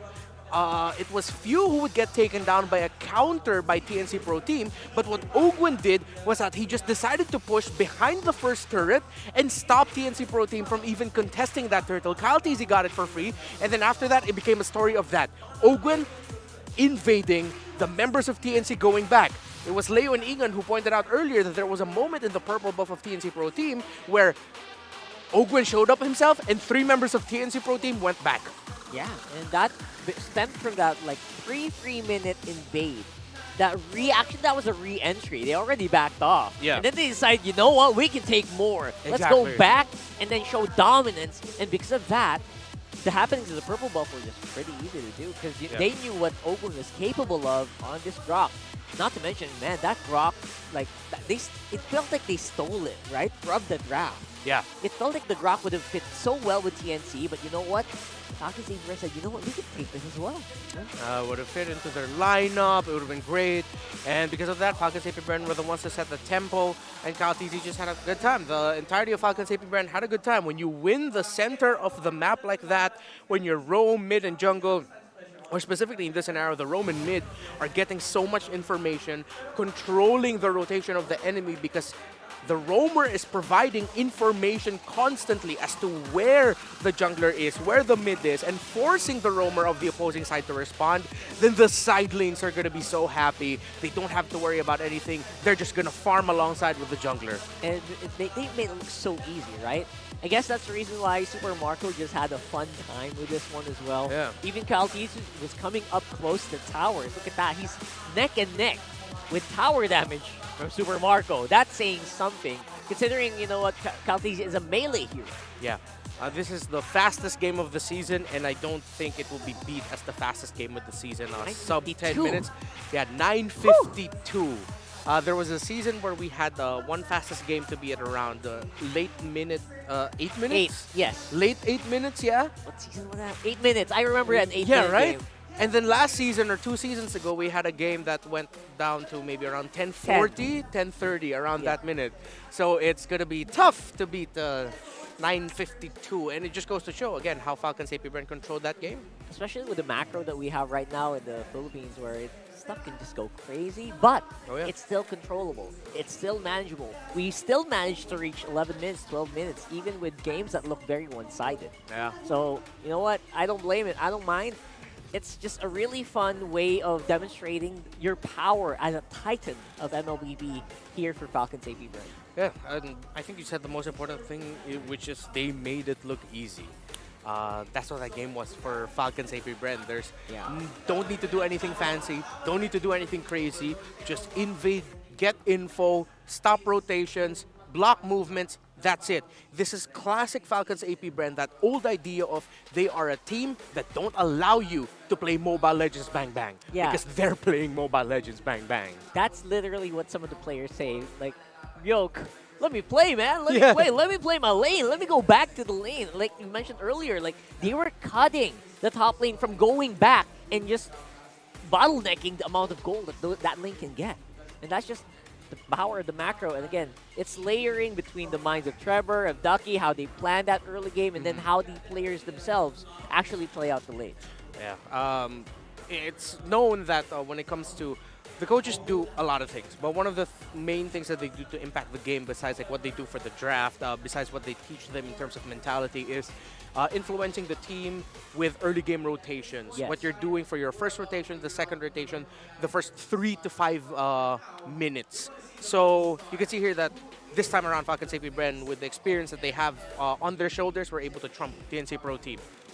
Yeah, exactly. So it's all about how you show dominance, I guess, and they did show that here. But for the next one, we do have a bit of a question. It was flashed there a little bit early. Here's the topic, guys. Who is the face of MLBB? Who's the player that's the face of MLBB? That is a great question. Who do you guys think is the face? Like when you see that face, you see, oh, he represents MLBB itself. Carl TZ for A, Flap TZ, oh, TZs, 2 TZs, Few and Rebo. Notably, all of them are M2 champs. Yeah. They are. They are M2 champs. Who is the face.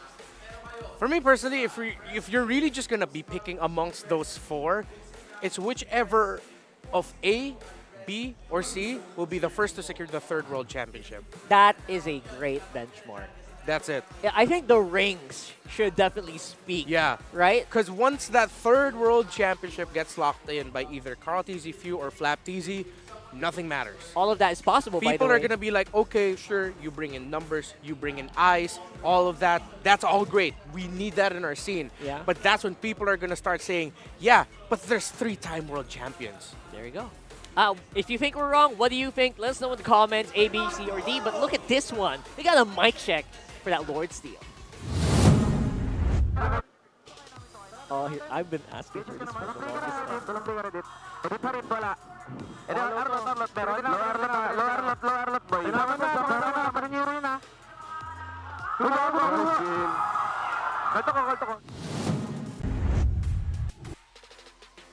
Yeah, he said kaltok. Kaltok means like, bonked. He bonked, right? Yeah, he bonked it. Like he bonked the Lord.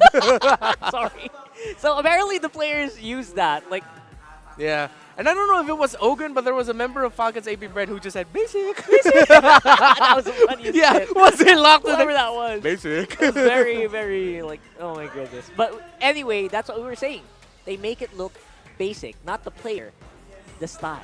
The style. Very basically, just press 1, 2, 3, boom goes the dynamite, you got what you want. Yeah. In that scenario for Ogun, it was specifically the 3. The 3. Just press it. Bonk. Basic. Again, possibilities of M6 and who the face of MLBB is. I don't know who the face of MLBB is. We sure want to know what you think. But right now, that is going to be it for the matchup. We have another matchup coming at you right now here in this Friday afternoon here in the Philippines. Very rainy. Stay dry. Stay chill like us. Do that coffee as we go into a quick break. I need some more. Man, we need some more. We need some refills here. We're going to go ahead and go over to the break room, get some coffee, and bring you the next matchup. So don't go anywhere. This MPL Philippines Season 14, Week number 4.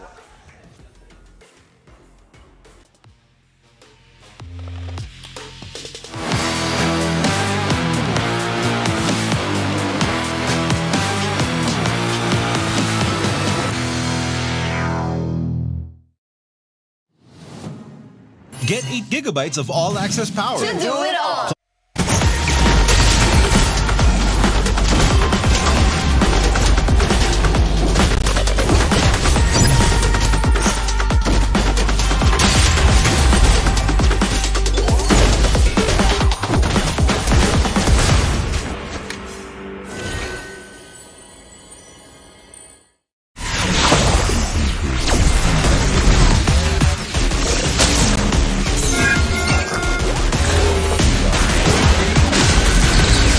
There's no time to chit-chat. You will never learn. Mystic magic is so wonderful. Face yourself.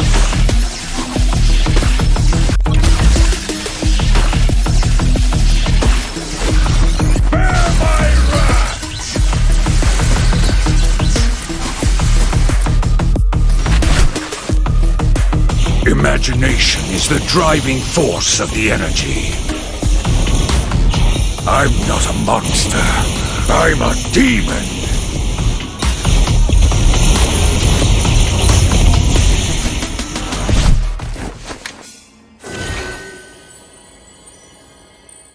Get 8 gigabytes of all-access power. To do it all. Plus only TikTok to scroll and share non-stop.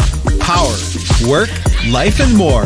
With Smart Power all-access data now up to 90 days. Load now.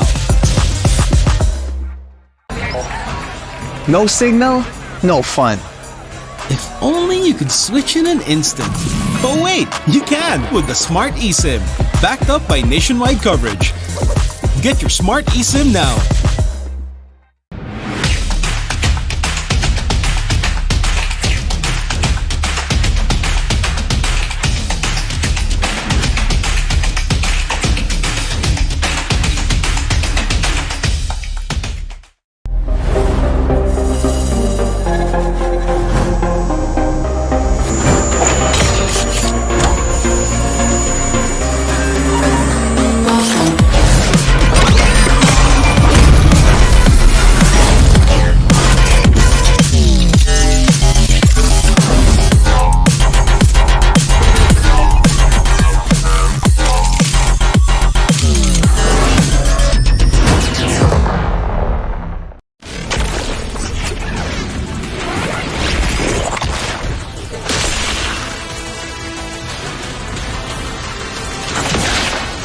Strike first and without mercy.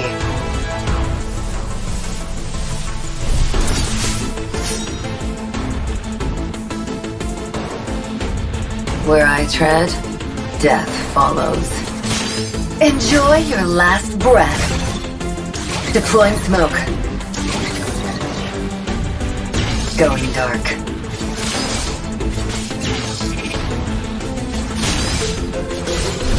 War is my trade.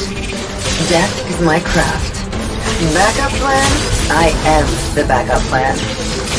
My destiny is what I make of it.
You will never learn.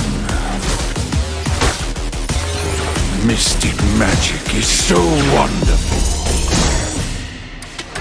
Face yourself.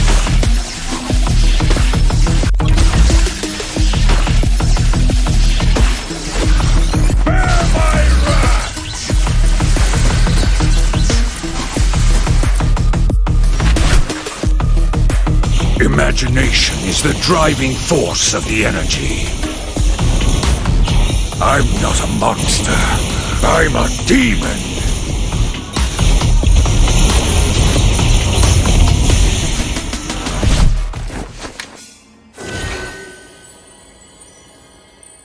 Get 8 gigabytes of all-access power. To do it all. Plus only TikTok to scroll and share non-stop.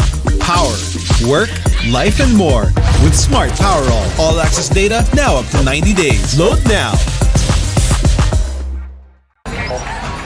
No signal, no fun.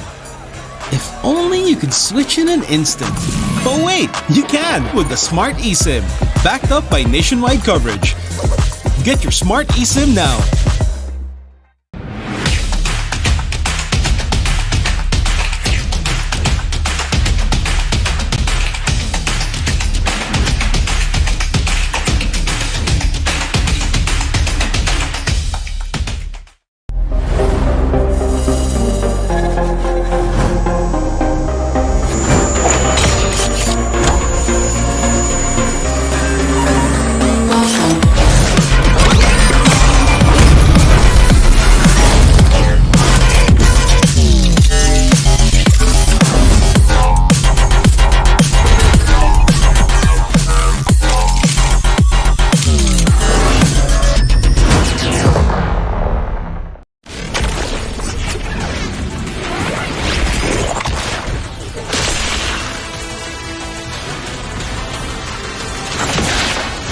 Strike first and without mercy.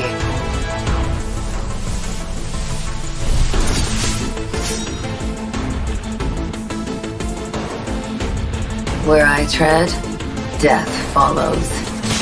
Enjoy your last breath. Deploying smoke. Going dark.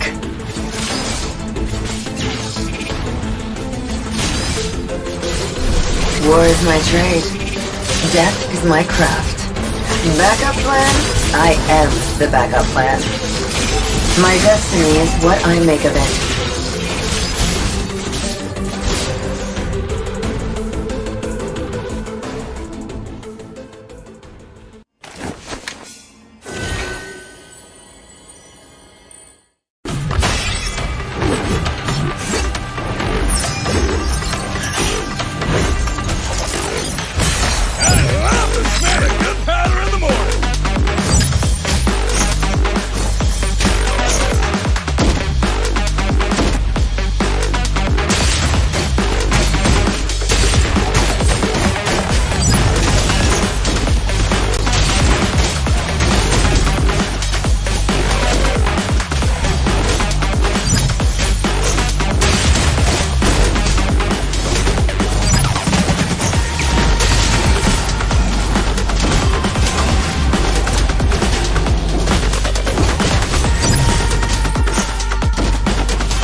You will never learn.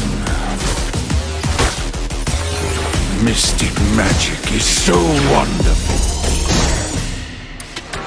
Face yourself.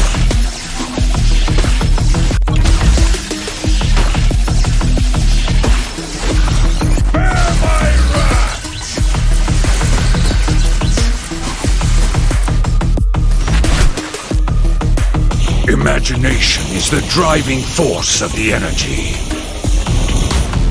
I'm not a monster. I'm a demon.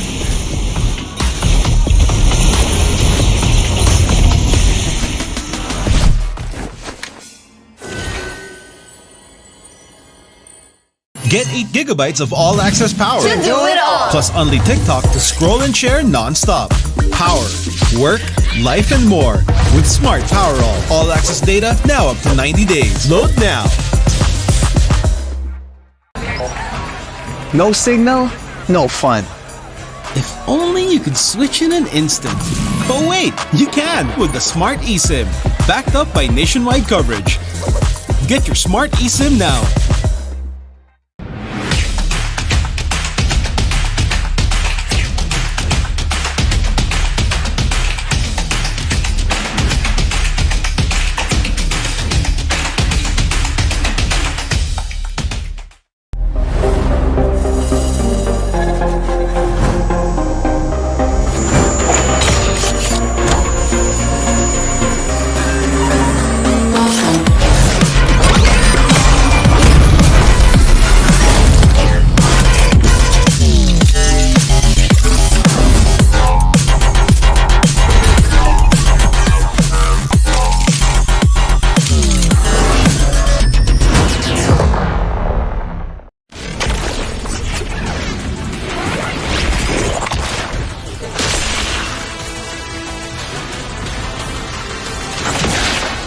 Strike first and without mercy.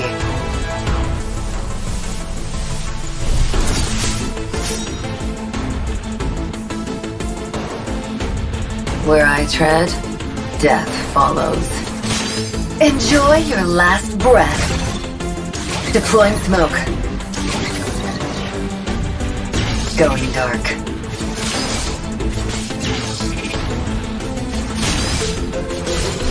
War is my trade. Death is my craft. Backup plan? I am the backup plan. My destiny is what I make of it.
Chat.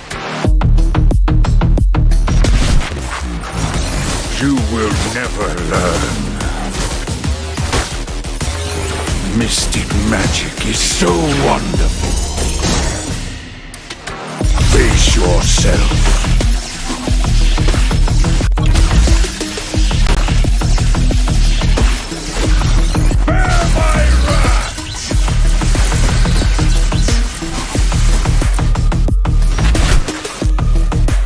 Imagination is the driving force of the energy. I'm not a monster. I'm a demon.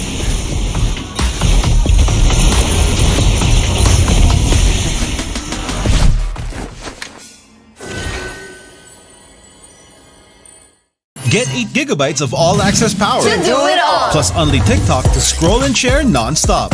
Power, work, life, and more. With Smart Power all-access data now up to 90 days. Load now. No signal, no fun. If only you could switch in an instant. But wait, you can with the Smart eSIM. Backed up by nationwide coverage. Get your Smart eSIM now.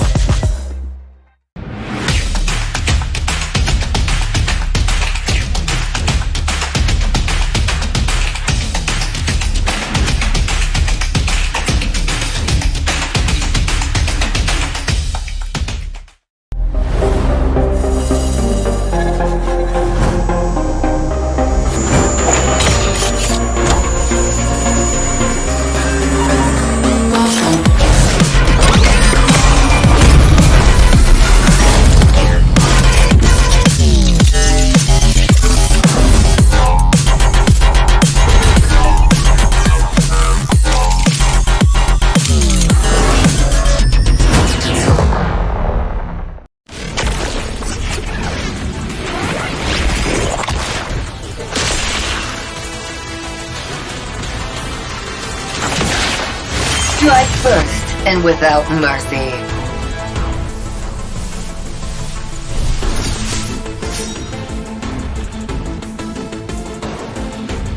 Where I tread, death follows. Enjoy your last breath. Deploying smoke.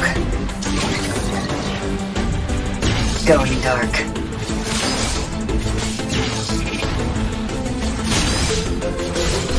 War is my trade. Death is my craft. Backup plan? I am the backup plan. My destiny is what I make of it.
There's no time to chit-chat. You will never learn. Mystic magic is so wonderful. Face yourself.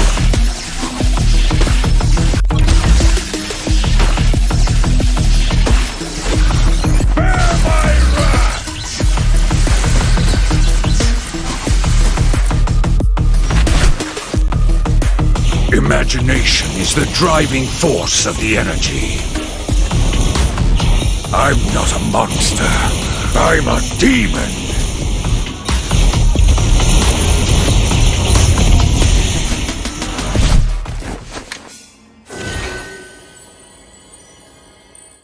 Get 8 gigabytes of all-access power. To do it all. Plus only TikTok to scroll and share non-stop. Power, work, life, and more. With Smart Power all-access data now up to 90 days. Load now. No signal, no fun. If only you could switch in an instant. But wait, you can with the Smart eSIM.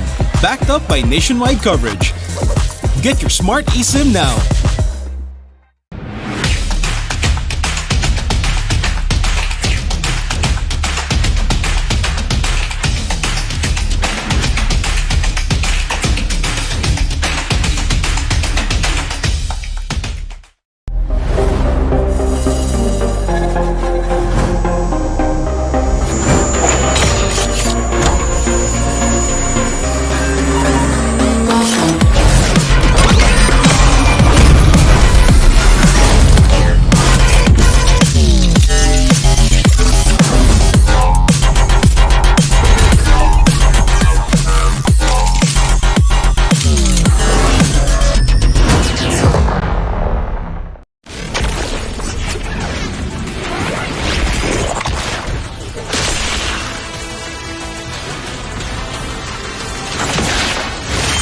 first and without mercy.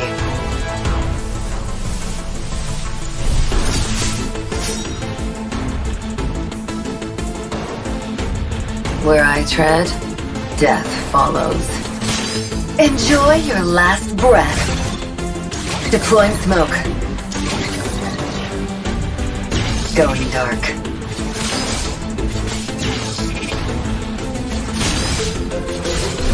War is my trade. Death is my craft. Backup plan? I am the backup plan. My destiny is what I make of it.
You will never learn.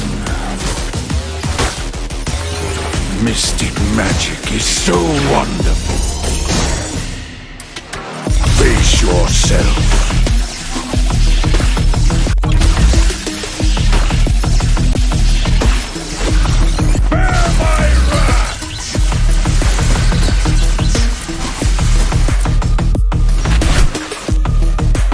Imagination is the driving force of the energy.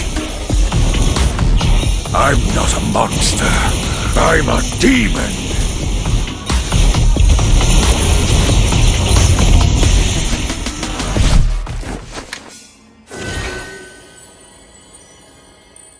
Get 8 gigabytes of all-access power. To do it all. Plus only TikTok to scroll and share non-stop. Power, work, life, and more.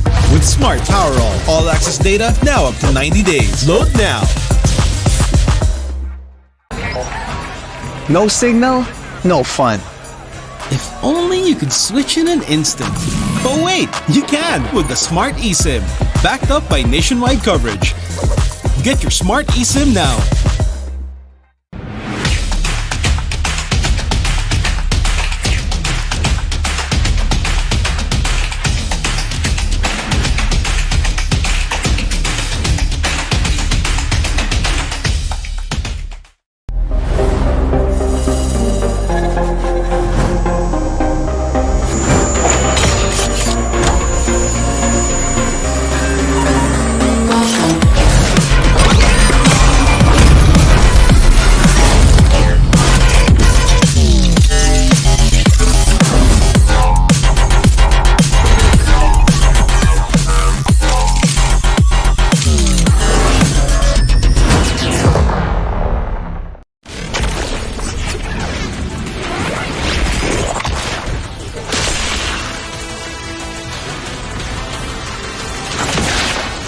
Strike first and without mercy.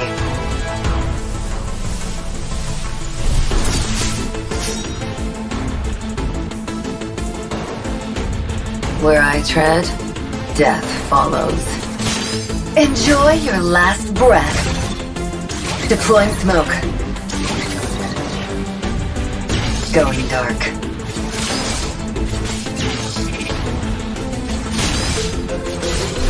War is my trade. Death is my craft. Backup plan? I am the backup plan. My destiny is what I make of it.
no time to chit-chat.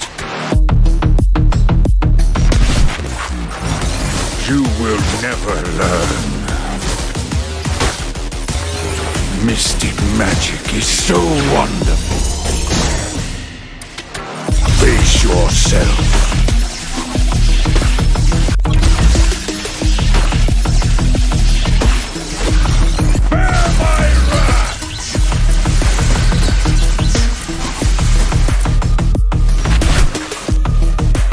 Imagination is the driving force of the energy.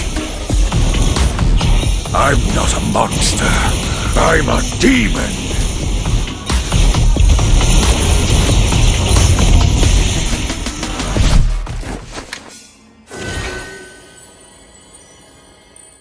Get 8 gigabytes of all-access power. To do it all. Plus only TikTok to scroll and share non-stop. Power, work, life, and more. With Smart Power all-access data now up to 90 days. Load now. No signal, no fun. If only you could switch in an instant. But wait, you can with the Smart eSIM. Backed up by nationwide coverage. Get your Smart eSIM now.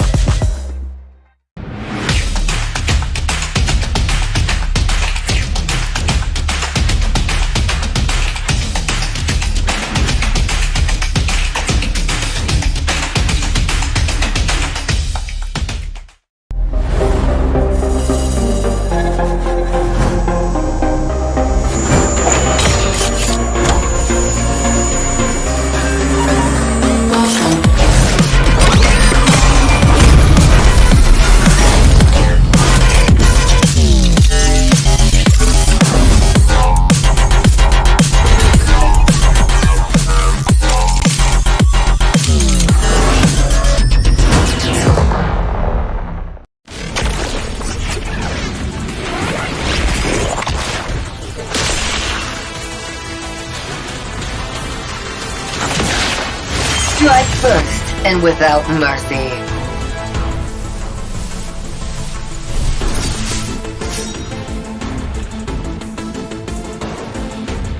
Where I tread, death follows. Enjoy your last breath. Deploying smoke. Going dark.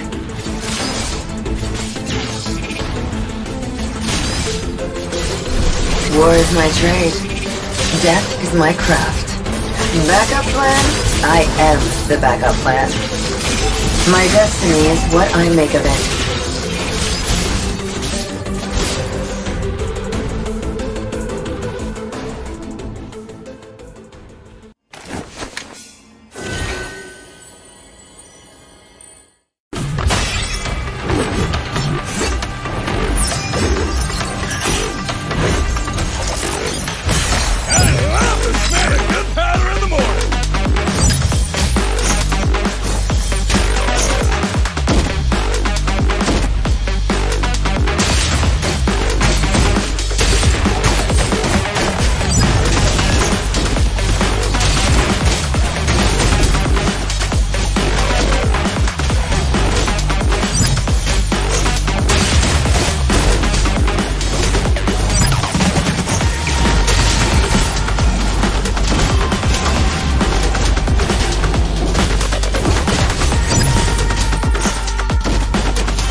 There's no time to chit-chat. You will never learn. Mystic magic is so wonderful. Face yourself.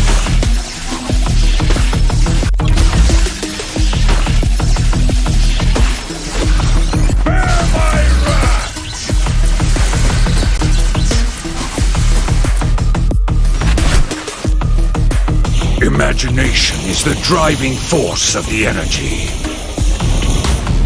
I'm not a monster. I'm a demon.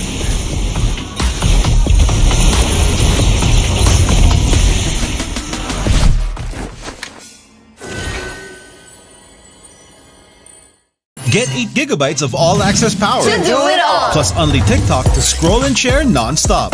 Power, work, life, and more. With Smart Power all-access data now up to 90 days. Load now. No signal, no fun. If only you could switch in an instant. But wait, you can with the Smart eSIM. Backed up by nationwide coverage. Get your Smart eSIM now.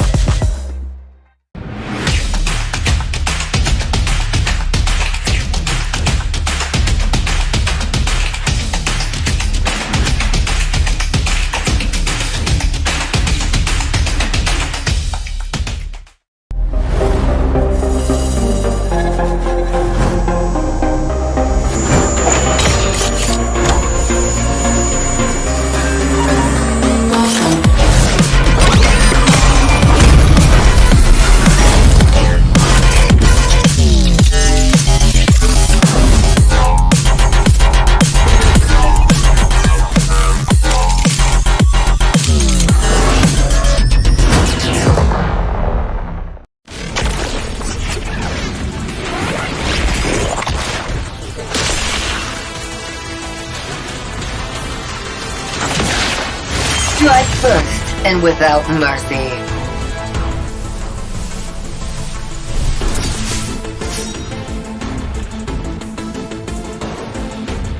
Where I tread, death follows. Enjoy your last breath. Deploying smoke. Going dark.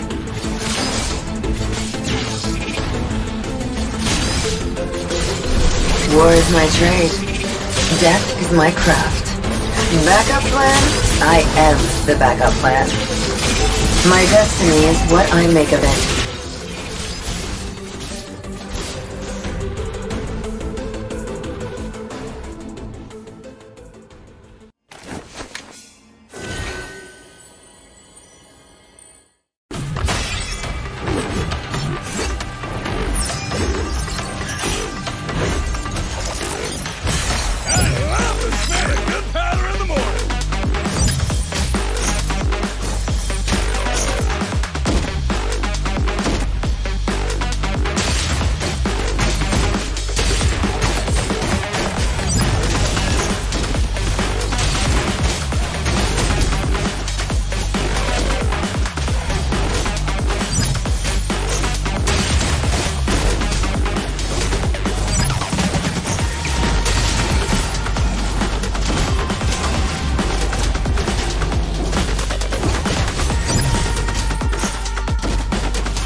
There's no time to chit-chat. You will never learn. Mystic magic is so wonderful. Face yourself.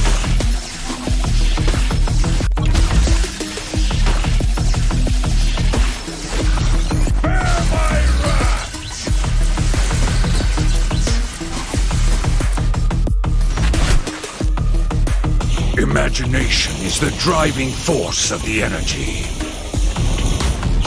I'm not a monster. I'm a demon.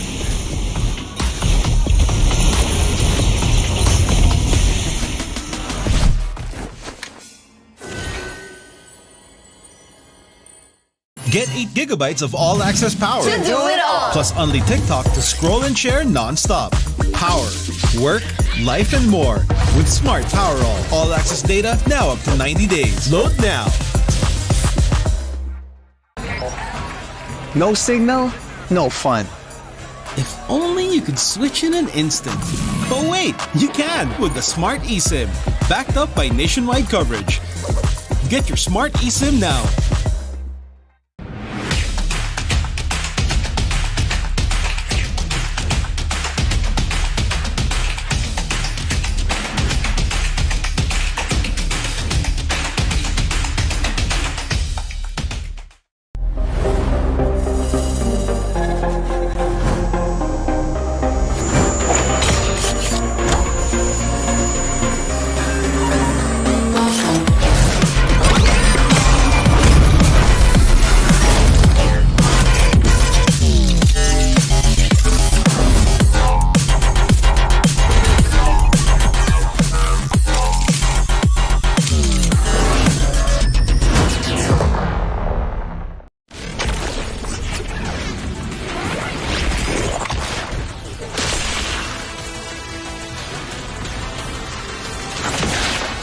Strike first and without mercy.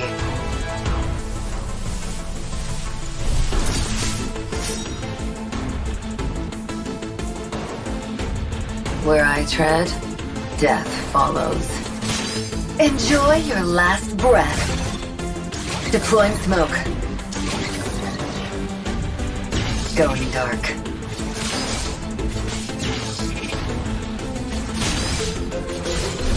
War is my trade. Death is my craft. Backup plan? I am the backup plan. My destiny is what I make of it.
There's no time to chit-chat. You will never learn. Mystic magic is so wonderful. Face yourself.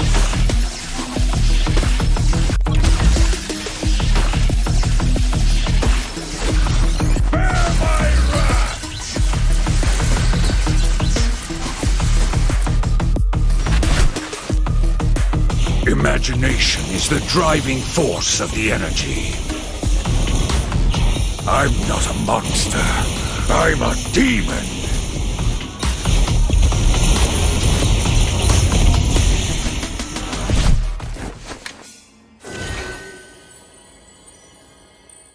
Get 8 gigabytes of all-access power. To do it all. Plus only TikTok to scroll and share non-stop. Power, work, life, and more. With Smart Power all-access data now up to 90 days. Load now.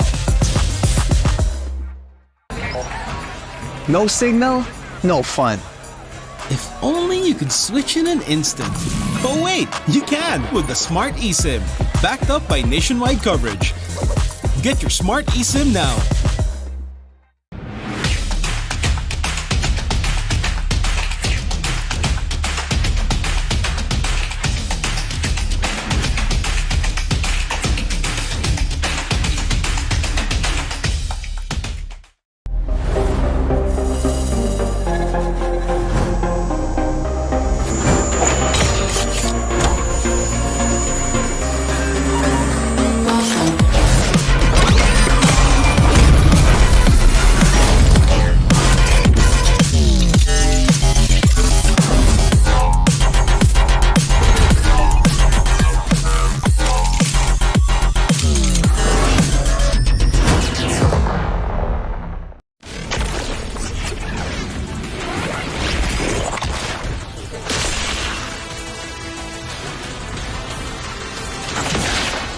Strike first and without mercy.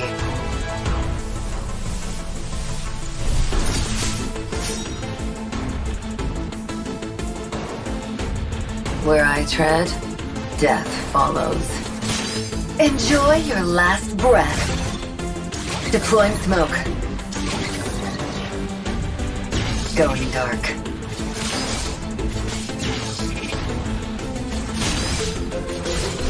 War is my trade. Death is my craft. Backup plan? I am the backup plan. My destiny is what I make of it.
There's no time to chit-chat. You will never learn. Mystic magic is so wonderful. Face yourself.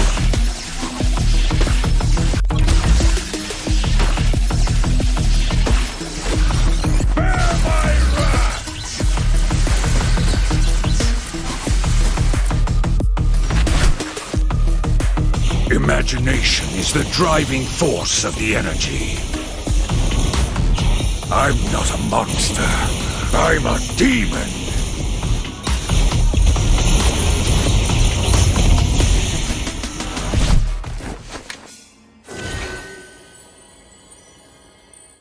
Get 8 gigabytes of all-access power. To do it all. Plus only TikTok to scroll and share non-stop. Power, work, life, and more. With Smart Power all-access data now up to 90 days. Load now. No signal, no fun. If only you could switch in an instant. But wait, you can with the Smart eSIM. Backed up by nationwide coverage. Get your Smart eSIM now.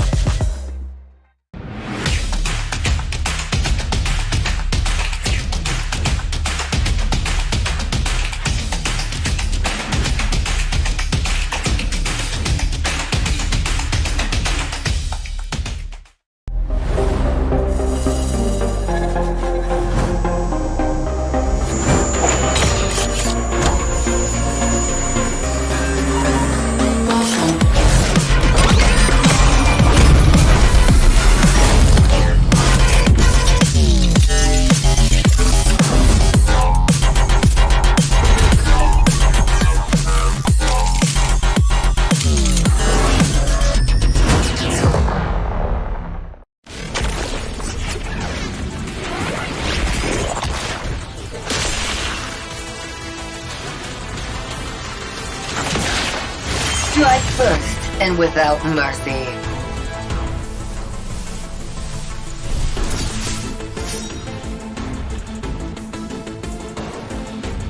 Where I tread, death follows. Enjoy your last breath. Deploying smoke. Going dark.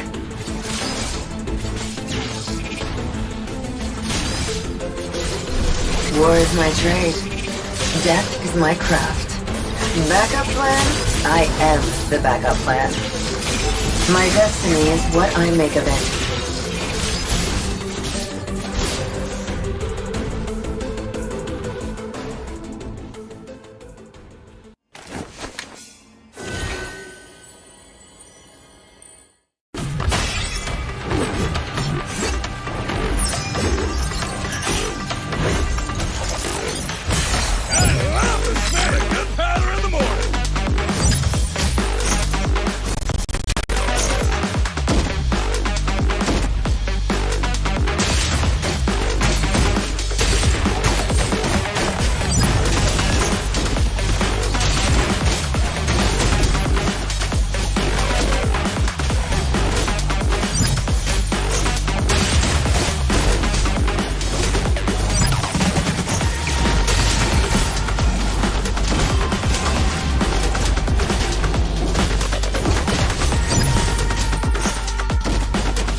You will never learn. Mystic magic is so wonderful. Face yourself.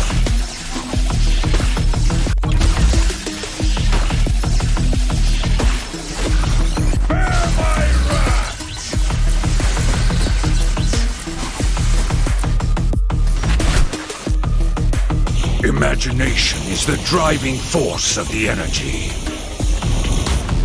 I'm not a monster. I'm a demon.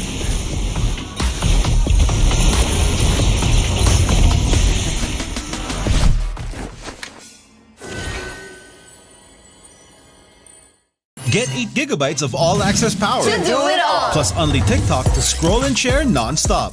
Power, work, life, and more.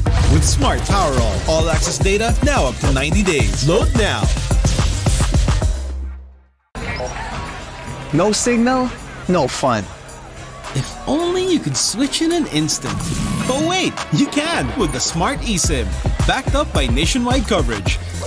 Get your Smart eSIM now.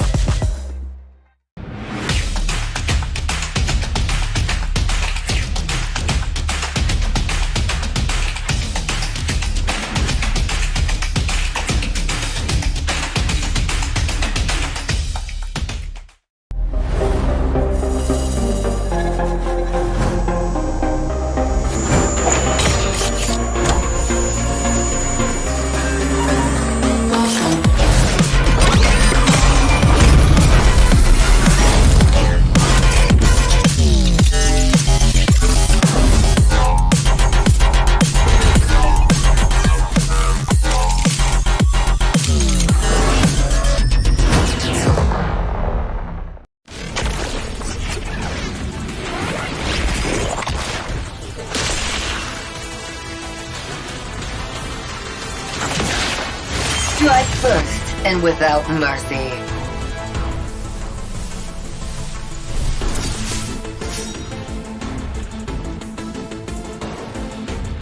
Where I tread, death follows.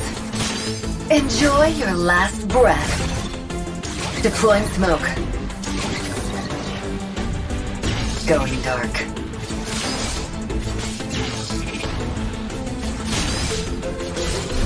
War is my trade. Death is my craft. Backup plan? I am the backup plan. My destiny is what I make of it.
There's no time to chit-chat.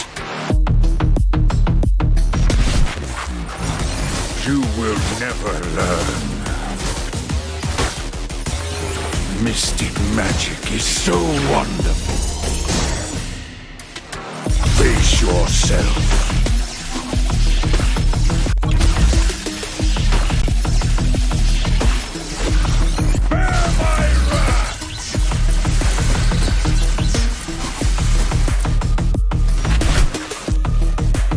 Imagination is the driving force of the energy. I'm not a monster. I'm a demon.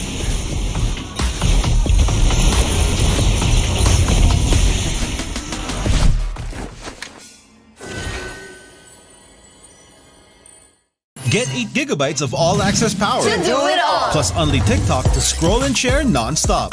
Power, work, life, and more. With Smart Power all-access data now up to 90 days. Load now. No signal, no fun. If only you could switch in an instant. But wait, you can with the Smart eSIM. Backed up by nationwide coverage. Get your Smart eSIM now.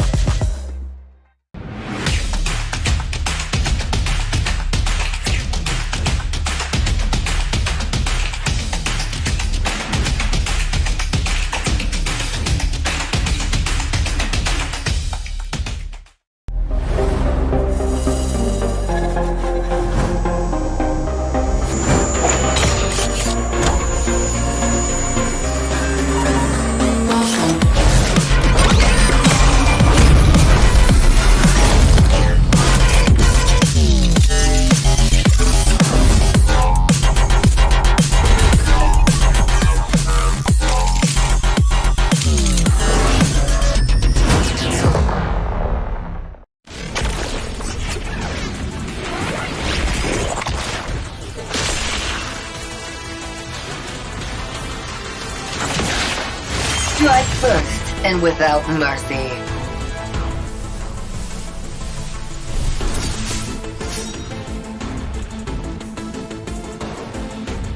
Where I tread, death follows.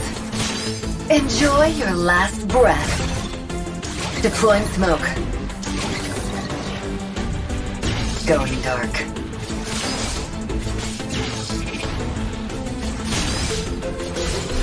War is my trade. Death is my craft. Backup plan? I am the backup plan. My destiny is what I make of it.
There's no time to chit-chat. You will never learn. Mystic magic is so wonderful.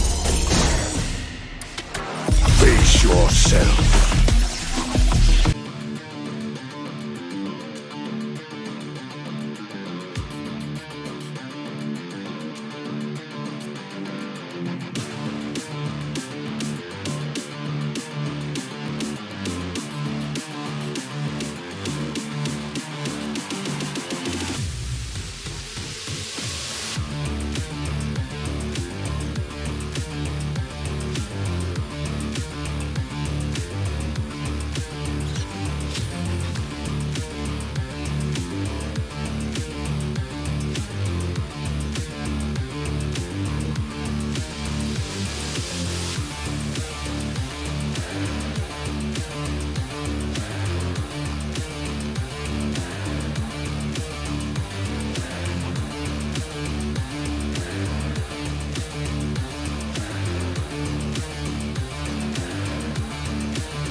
ripping for the 3 stars. Look at us to the top, no ifs, no buts. Winning any game, para to sa PANAS. Di mo matitinag aming boses sa new level. Nasa kalye man o mobile, you know I become a legend. Weapon fire, reunite with winners. Built with pressure, the diamonds are made of. Switching a lane na parang gera. HP Racing may reseta. Built na katang buhat ni Hilda. Full load SS parang Laila. Susundan ko ang iyong bakas. Kasama patas. Tagumpay natin to. Dahil tayo'y malakas. Para sa Pinas. Nasa amin ang alas. Hindi tuwa atras. Kinikilala sa taas. Kasi kami ang malakas. Para sa Pinas. Nasa amin ang alas. Hindi tuwa atras. Kinikilala sa taas. Ganito kami sa Pinas. Wow! Hold on. Yeah, wala ka sa Pinas. We are lacking every beat. No surrender, no retreat. Pag nagsama-sama, just imagine what we can achieve. Lacking every beat. No surrender, no retreat. Giving 100 all my all, cause we just cannot be defeated. We are unstoppable, immune and invulnerable. Ready ang equipment, lahat frozen, malang crowd control. Pakita ko na jab like pow. Beast of the southeast. Taas sa watawat, proud and loud, cause every enemy we devour. Susundan ko ang iyong bakas. Kasama patas. Tagumpay natin to. Dahil tayo'y malakas. Para sa Pinas. Nasa amin ang alas. Hindi tuwa atras. Kinikilala sa taas. Kasi kami ang malakas. Para sa Pinas. Nasa amin ang alas. Hindi tuwa atras. Kinikilala sa taas. Ganito kami sa Pinas. Wow!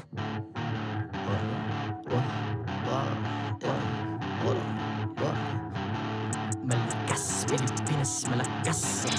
Kahit anong lane, we become the monsters. Malakas, Pilipinas, malakas. Face the golden sun, I'm repping for the 3 stars.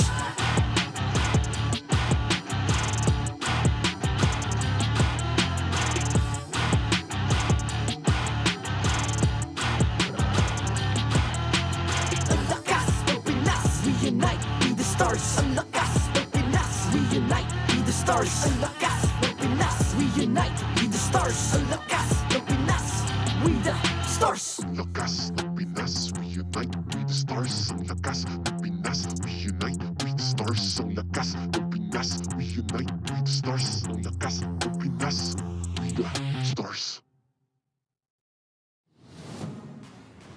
The 14th season of MPL Philippines is brought to you by the following sponsors.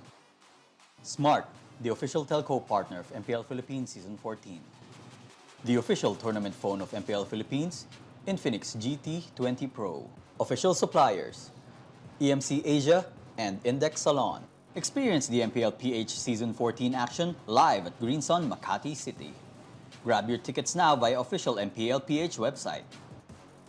Don't miss any MPL action by following our official Facebook and subscribing to our YouTube channel. Follow MPL PH on TikTok for more content.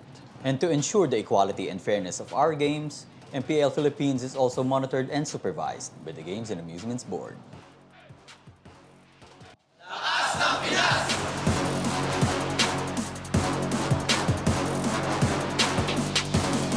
Lakas ng Pinas!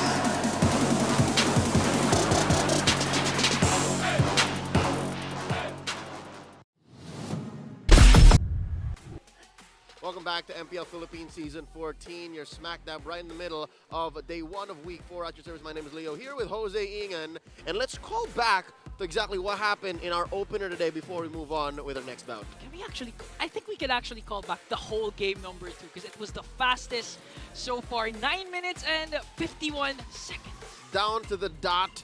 And it was in the wake of a Baksha pick by TNC. And I caught up with the rest of TNC earlier on, had a few words with Coach Wolf. He definitely thought that today would have gone a little different. But our heart goes out to the Phoenix Army, the whole Phoenix fam. But this does prove that they got something left in the tank. Again, they're bringing out new strats. Yeah, and still, the first half of the season isn't over. They have their final match, I believe, Saturday or Sunday. Tomorrow. But apart from that, we're still in week 4. So 4 more weeks of regular season action. They still have time to bounce back. That's right. Do note that they did face off against one of the 2 titans of MLBB in Falcons, APBren. Another throwback, that Numinum Blast from Ogwin that stole away a Lord. A Lord, Ingan. A Lord up against Kzen. Kzen who had Retribution. 4 members of TNC. Everyone. Basically everyone. Just to be clear. And that leaves us with Falcons, APBren on top of the charts. They just go past Fnatic Onic, who still has their win streak by a hair, which may change in just a bit after this best of 3 coming up. You still have Aurora, MLBB, Smart Omega, Team Liquid, PH down in the middle of the standings, and RSG PH. They'll be in action tonight. Yeah. They are just at the cusp of the safe zone. Okay, so Fnatic Onic going up against RSG Philippines. So whatever the case may be for the result of this game, for sure the upcoming matchup of Falcons, APBren, and Fnatic Onic will really dictate who's going to come out on top after 4 weeks of regular season action. That's happening on Sunday, so you're not going to want to miss it, even if it is a rainy weekend. I take that back, it's a rainy week. I don't remember the last time the sun was high up in the Metro Manila. Yeah. I'm happy that you're staying with us here. And for all of those who went through, with their tickets and the show, thank you so much. Please do note that your safety and your security is still our #1 priority. So if you can watch at home, or if you have plans for the weekend, make sure that it's clear for the get-go. Real quick, we'd like to remind everyone that if you're feeling bored with your usual ranked matches, you can spice things up with the Snapdragon Pro Series Mobile Legends Bang Bang Season 6. It's time to step up your game and face off against the best. Signups are open for all qualifiers. Just head on to esl.gg/SPSMLBB. A majority of our franchise teams here in MPL Philippines have competed in the Snapdragon Pro Series, and a good chunk of them have won championships. So who knows, you might be up next. Real quick, let's throw it over to our Infinix game tambayan with Rockhart and Renmar Santa Cruz to break down this next best of 3. Fellas, your turn. That is correct. It is the Infinix game tambayan's turn. Thank you so much, Leo and Jose. Inga. I'm Rockhart, and this is Renmar Santa Cruz. We are gonna bring you live and alive on-site information and a breakdown, of course, of teams fighting off against each other in Landon here in MPL Season 14. And I'm very happy to see that we have a bit of a very spicy matchup. RSG Philippines versus Fnatic Onic. RSG, known as the Streak Breakers. Yeah, that's what they've been doing for many seasons now, and they're finally going to go up against a team with another chance to break another streak. 5-0 are Fnatic Onic Philippines, and for RSG Philippines, they're trying to find their streak. That's right. The Kingslayers, of course, have proven this as already being called Streak Breakers. We'll have a look at some instances where RSG has ended up winning and ending win streaks. Yeah. And, of course, they're going up against Fnatic Onic. If you have not followed, they're undefeated. Very, very super of the fam to do that. And we're going to highlight a few key players, right? Because right now, it does seem like Fnatic Onic Philippines has been capitalizing on their roamer, Barusco. Yeah. A lot. The man who was already confident that, and not even surprised that their team is on the streak that they are on right now. But again, across him is Light, the roamer of RSG Philippines. They are Kingslayers, but also streak breakers. Here are the streaks that RSG have broken, and RSG are looking to repeat history from last season because they're the ones who snapped Onyx's 7-match winning streak. Ooh, wow, what an opportunity that RSG has here, despite their placement right now in the rankings, to actually do an unthinkable and so far undoable task, a Herculean task. Yeah. If I may. It is Herculean. Defeating Fnatic Onic, who has seemed to have such a good synergy going on. They got such good vibes, and RSG has been able to do that with the help of Light, who's, by the way, has been present all throughout all of these broken streaks. Yeah, I feel like he is one of the main streak breakers, really, for RSG Philippines, because he's been consistent.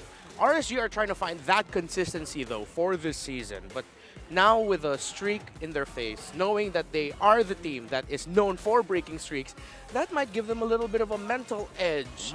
You know, teams always speak up about that, where they know if they're known for this, if they know they're strong with this, then they're gonna go into a game confident. Yeah, it's like, you know, when you're up against TLPH, you know, oh my God, they're gonna backdoor us for sure. Yeah. If we don't watch the map, Exactly. right? That's exactly what you're talking about, right? The mental attacks that can happen here. It's all like, guys, it's not always about just playing the game here, right? We got teams, we got coaches, we got psychologists, analysts, and all of that. But of course, we're talking so much about RSG.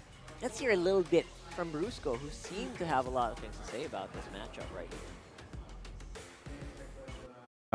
Hindi rin po kami manatalo kasi confident po ako sa team ko na kaya namin manalo kahit sino yung kalaban namin at tiwala rin kami sa isa't isa. Ano yan? Just a lot of trust, right? A lot of trust with each other. And I think Brusco, I'll translate it a little bit further because I think that was cut a little bit in the middle.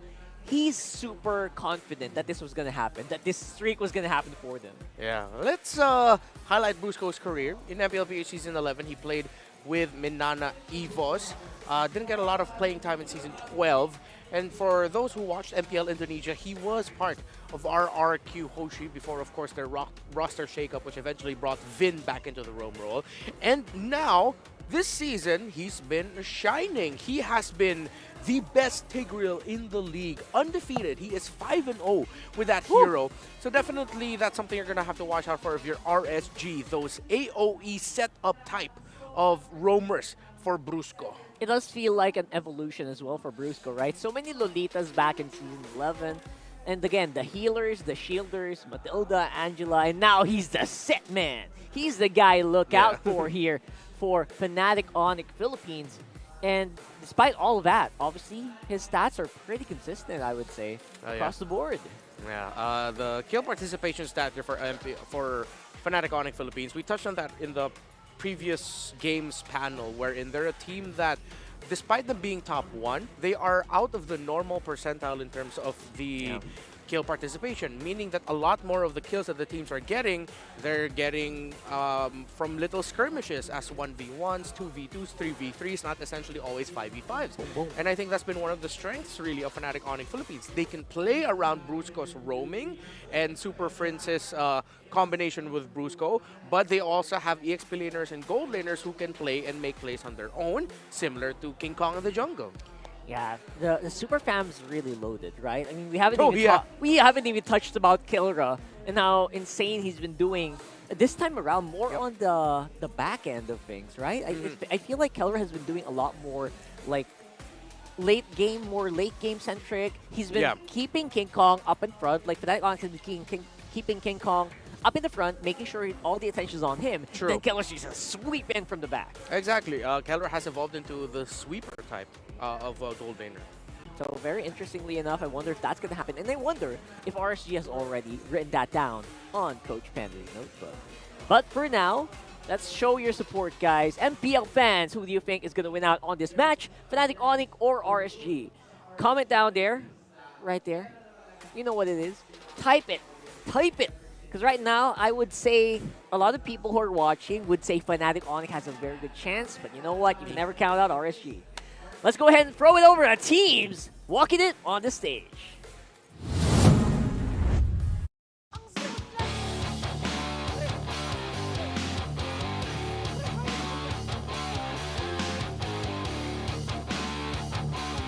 Our marshals, Jeff, Chico, Pat, and Wilbur.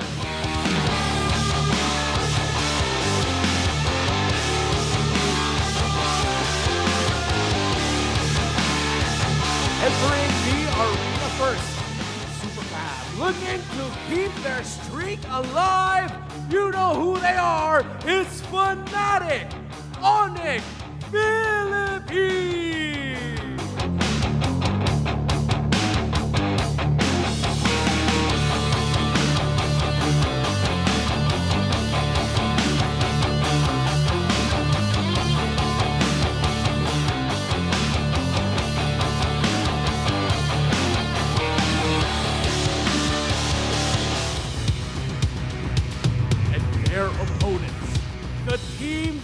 broke their streak last season. They are here to reclaim their title of the Streak Breakers. Let me hear you cheer for RSG Philippines!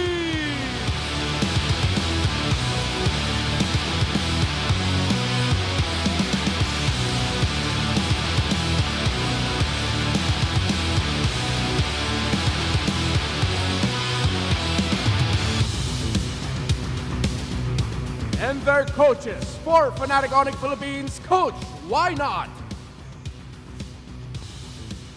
For RSG Philippines, Coach, Panda.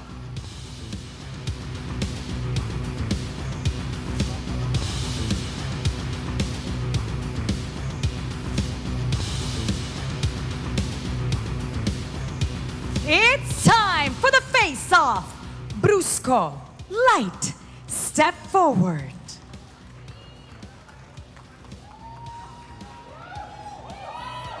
Light, ano ang palag mo kay Brusco? Mas confident ako, tsaka alam ko sarili ko, mas malakas ako. Brusco, ano ang palag mo kay Light? Tingnan lang po natin kung sino mas malapit mag-set attack mamaya. Palag kung palag, fist bump. Something familiar from last season. Will we see the same fate, or will they fall against the same foe? It's time to find out. Panel.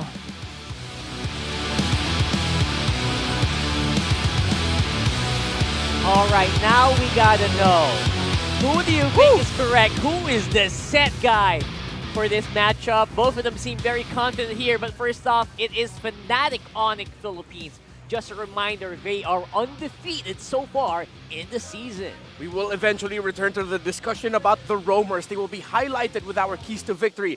But Super Prince in Fnatic Onic, he is the player I'm looking out for here. Because Brusco has been shining, because Super Prince has been backing him up. If it's not Brusco getting the info, it's Super Prince and Brusco will follow. They have formed themselves to be one of the most formidable roam mid duos in MPL Philippines Season 14 so far. And the rest of the team definitely does feel like they are meshing well together. Meshing and jiving and profiling 3Ks to boot.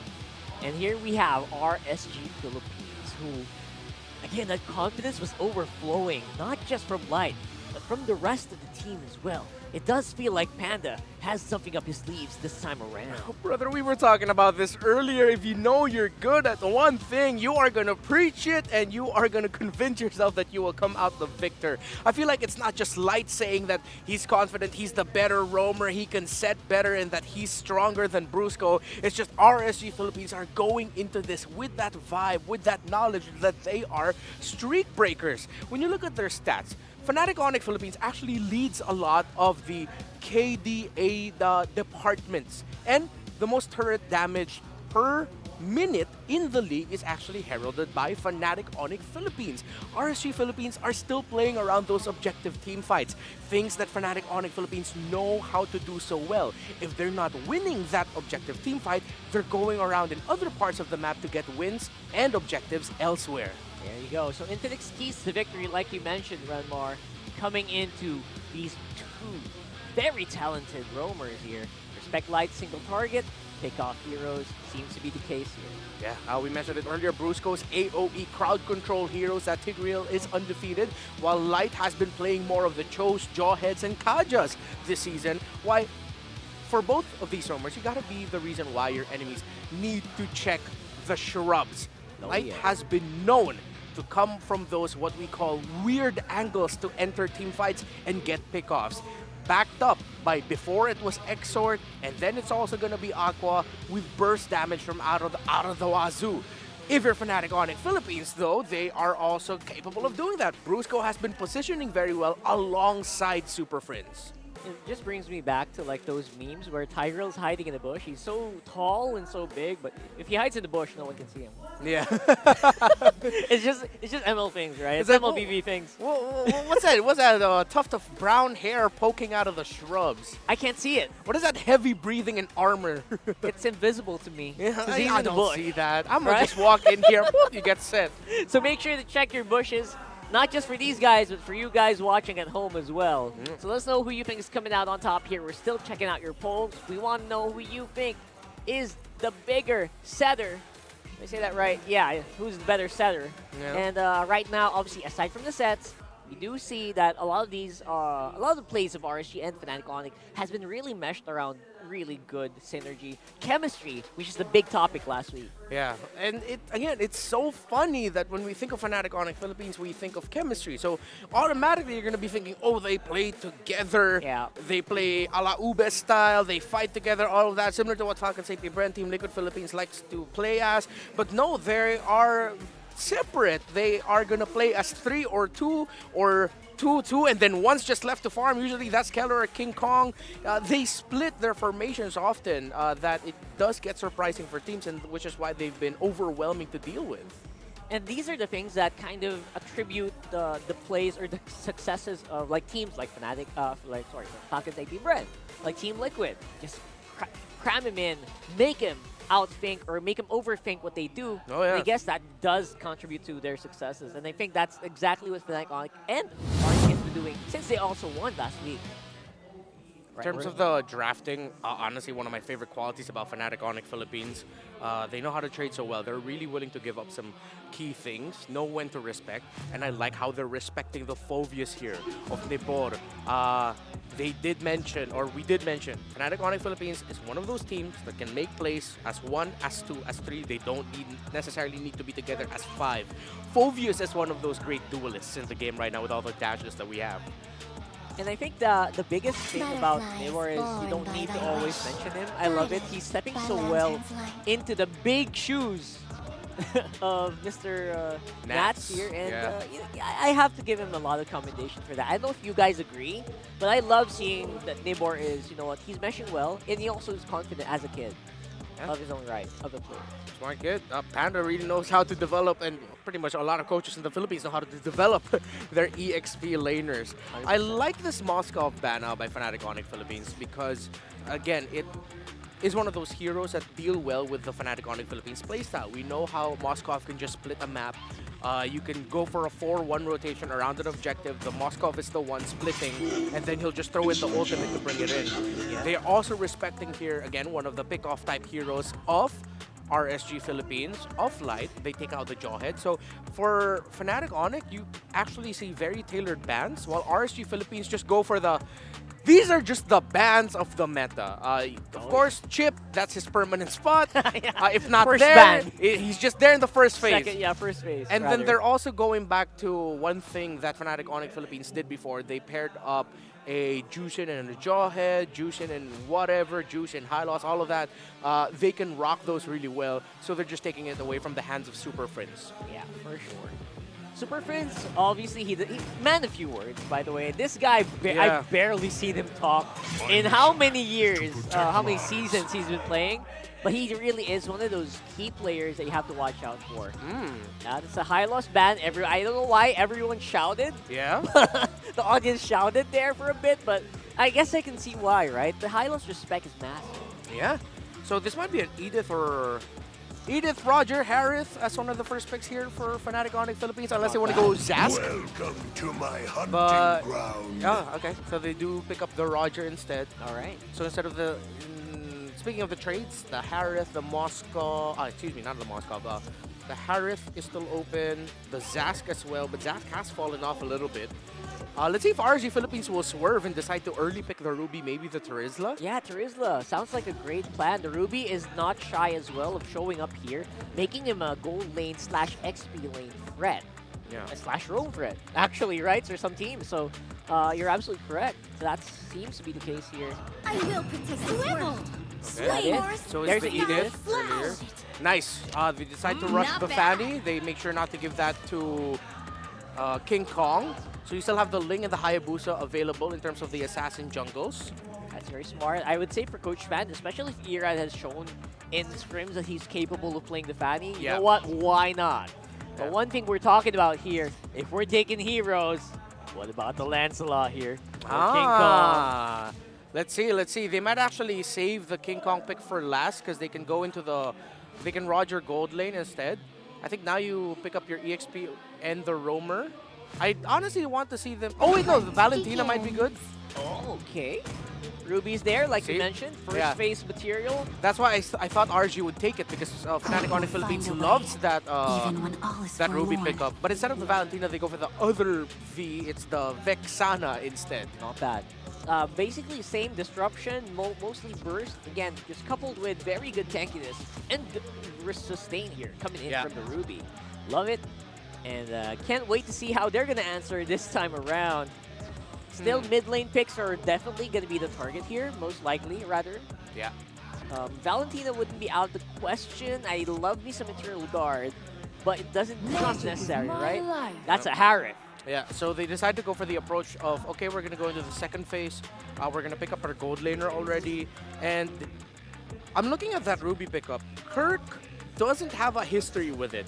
He's actually one of the most flexible EXP laners in the league.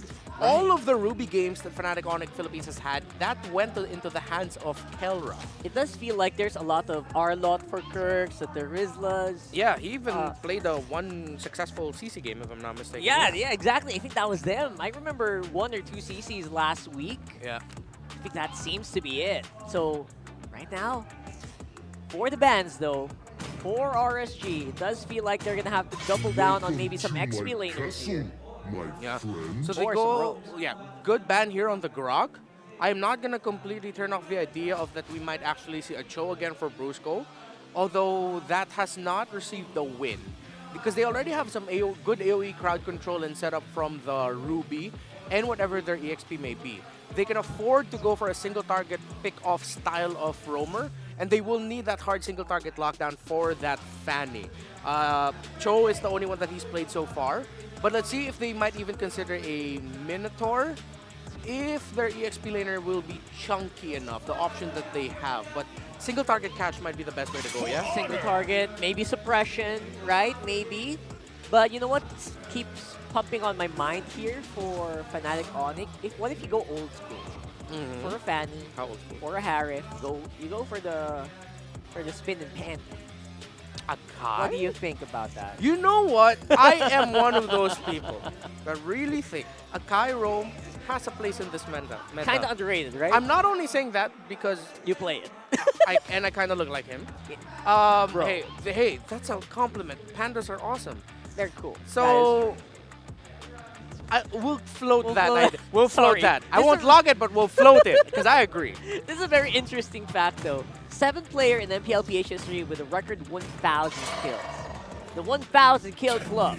So a lot of those are probably Carl TZ, of course, headed there.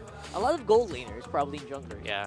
So remember how we mentioned that one of the conditions for Fnatic Onic Philippines to have a successful Cho roam game is for them to have the Terizla because you need that tanky frontliner. But RSG, instead of banning out the Cho, they decide to ban out the Terizla. So that's smart. If ever Fnatic Onic Philippines decides to go for the pick-off type, they're going to be lacking frontline here. They can actually swerve that Edith into the EXP, and then they pick up another chunky roamer for light if they want to, or they can still lean towards pick-off because we still don't see their mid and roam combo. They can I wonder. No, Loyi would be a little bit too overkill. It is, right? I feel like they're powerful whether you go front or back. Yeah, Zask might be a little bit better for Aqua. Or as you mentioned, the Valentina might be hard because of the Ruby. It's hard, yeah, because of the Ruby, right? Yeah. Because either way, you will not be able to escape and you will get caught sometimes. Yeah. But the safer route does feel like the Zask. Let's see. Or they might even consider Aurora, but they decide to go for the Aurora. There you go. All right, we're talking about safe. You know what? Aurora's Pride device is probably the safest you can get. Yeah. Some teams have had some success with Aurora. More misses than hits, though, right? I feel like. But here's the 2 picks for Fnatic Onic. How do you answer this? Okay, there's a lot of flexibility. Aurora is known as the anti-assassin, but I think we've already seen it in the Roger. If ever they're gonna Roger gold lane EXP Ruby, which we don't see, yeah, the Lancelot might be okay.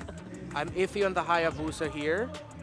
The Roamer, I feel like we are not seeing it yet. I still really feel like it's a gold lane Ruby that we're seeing. Yeah. Mino Akai maybe? Still waters run deep. Let's see.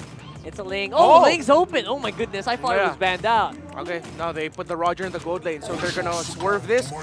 They get the Kufra. Okay. All right. Smart swerve. This is a different approach from Fnatic Onic Philippines. Because this is the first time they're gonna be playing that Ruby out of the hands of Kelra. This is funny. King Kong stolen with stolen Fanny and a stolen Kufra here for Light. I love it. That's actually a pretty smart deal. I mean, I'd take that deal any day. This might be tough for RSGPH. The Kufra was a great pickup. You can't Cho. Minotaur's gonna be too squishy. They might go roam Edith here, then XP something else. Arlot's gonna be so tough. Scorpio, devourer of the Oh! Hellcurt roam! Okay, Alabaloyski. All right, wait. There's swap. Oh, yeah, No, there you go. Of course it's gonna be Of course it's gonna roam. Against a Ruby and a Kufra, though, that might be a really tall ask. Yes, please. First of all, the Hellcurt really can't do the job as good or as easily. Yeah. Because of all the disruption. I know what you're thinking. It's like you go in here, silence. Sure, you can deal damage, but are you gonna get out? Will it have an out? That's a tough one. I like the way that Panda thinks. Old school counter to a Fanny. Just throw a bouncing ball there, right? Yeah. Beautifully done. Beautifully executed for both teams. Again, a big risk for RSG, but will it be what it takes to break the streak? Let's find out as you throw it over to casters Leo and Jose Inay.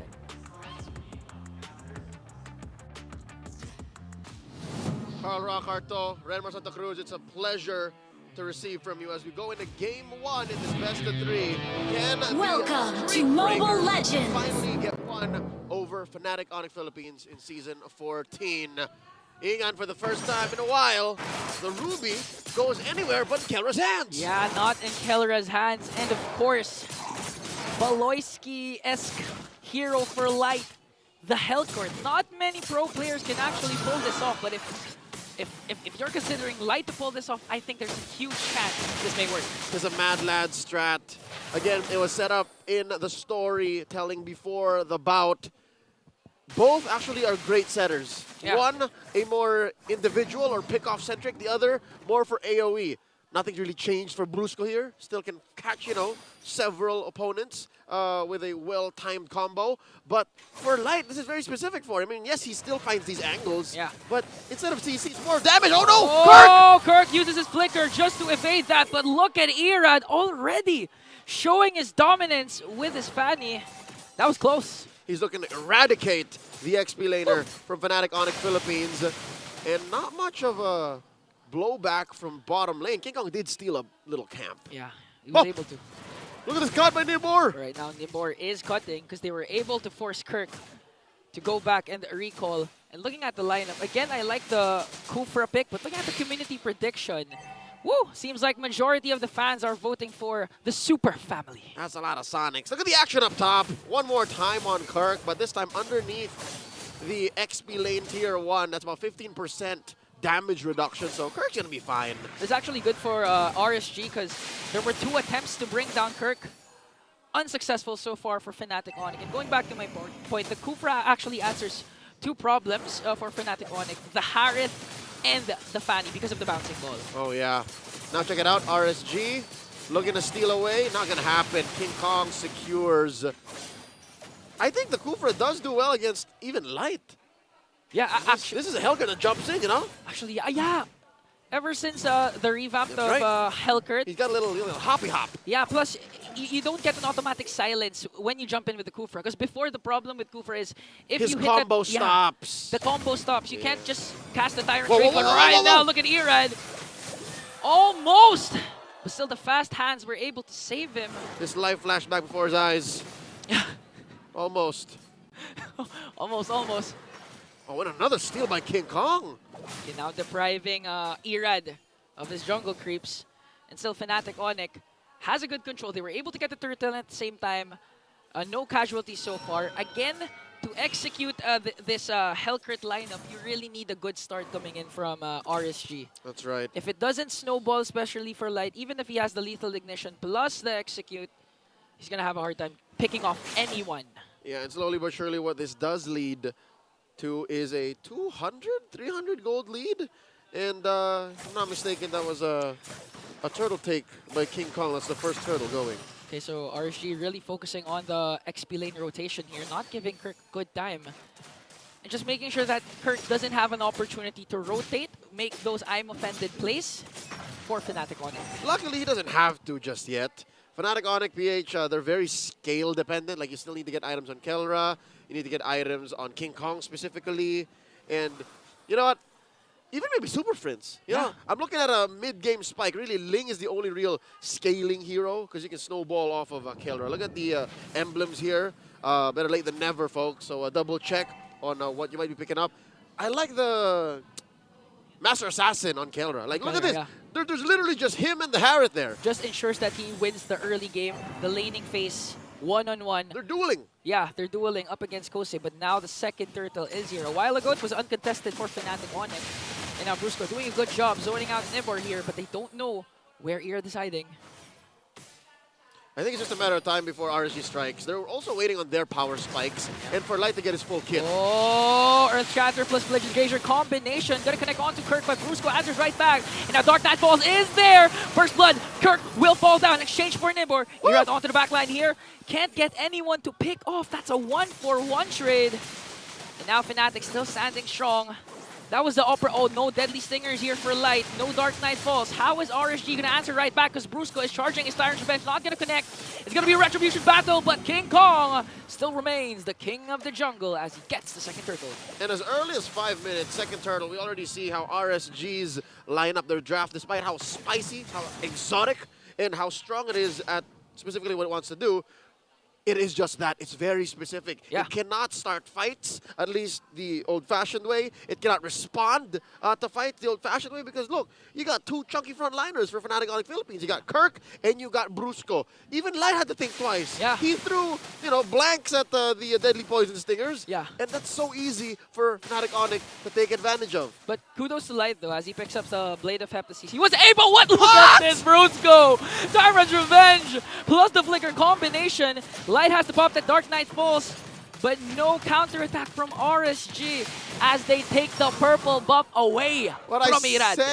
What I say.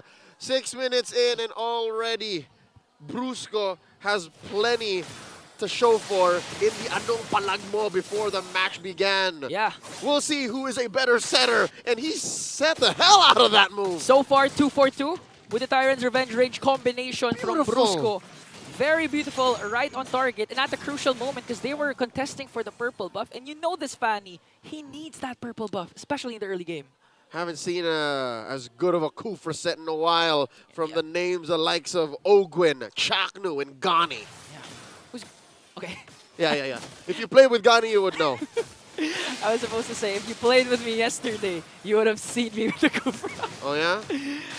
As Ira picks a Malefic Roar here, you can assure that RSG really wants to get the pick off. Again, it's hard because...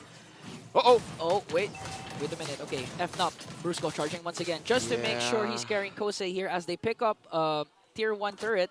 So far, so good. 2.2k gold lead for Fnatic Onic. That's clean. You were saying, and the whole pick-off situation for RSG, right? Yeah.